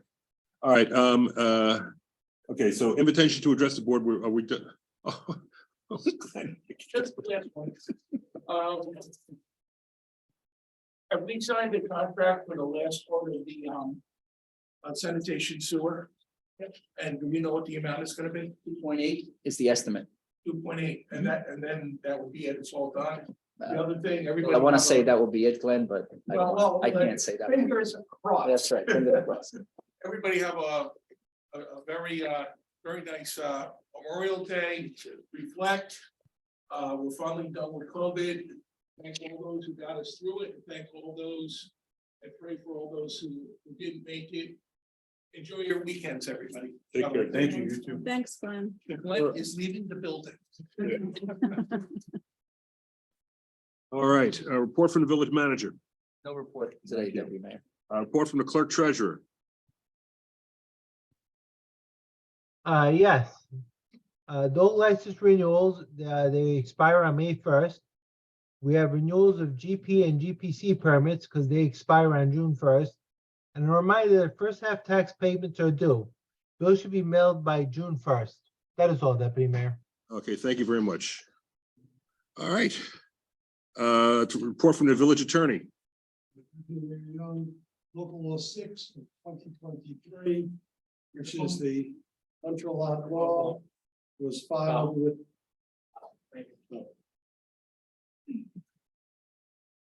Local law 6 of 2023, which is the control lot and zoning law, was filed with the Secretary of State, became effective on April 28th. Okay, thank you. Minutes, commissions, boards, committees, minutes of the Board of Trustees, regular meeting of April 24th, minutes of the Planning Board meeting of April 26th, 2023, minutes of the Arts Council meeting of April 12th, 2023, minutes of the Committee for the Environment meeting of April 18th, 2023. Yeah, we have to accept them or anything, do we? Okay, that's great. That's it. All right, Separately, and they start accepting. okay, motion to adjourn. Second. All in favor? Aye. Aye. All right, thank you, guys. Good night. Thank you. Thanks. Good job, bro.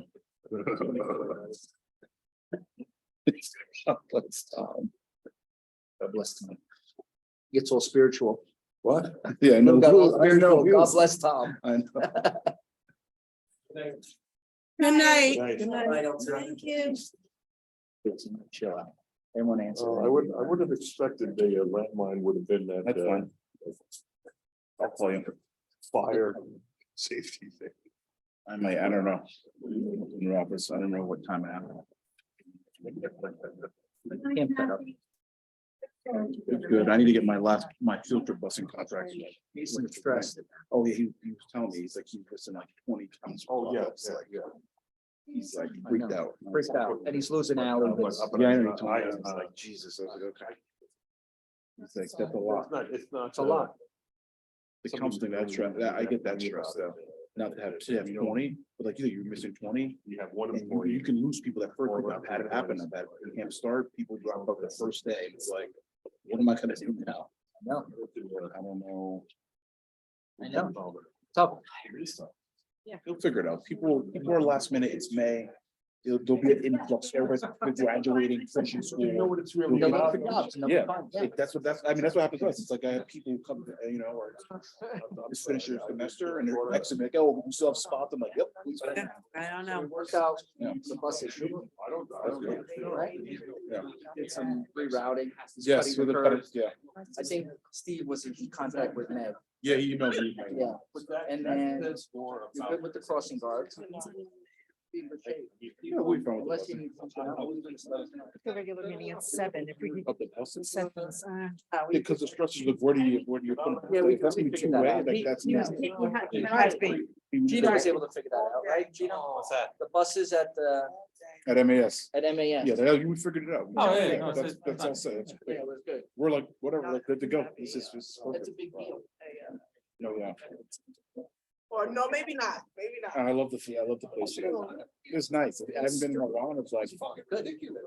I don't know. And I kept telling them, the only place we can go is up. Yep. We can't That's go what we do. wider, we can't go longer, we go up. So. We go up. And we're gonna get that building. That building's just repurposed in. Yeah. That's what we Sorry, have to do. missed me. Thanks. Here, you need this, right? Yes, that I need. Are they? Where's Laura? Well, they. I can't. She's missing. Yeah. Okay, good. Let's not make our lives harder than we need to. That's okay, that's Yeah, fine. maybe Yeah. you should. You got a nice thank you from Carolina for hosting them. I saw that, yeah. They're excited. It's I nice. couldn't stop. I looked at it Saturday. Danny, It's nice up there. during the Zoom meeting, Yeah. We have this draft out there.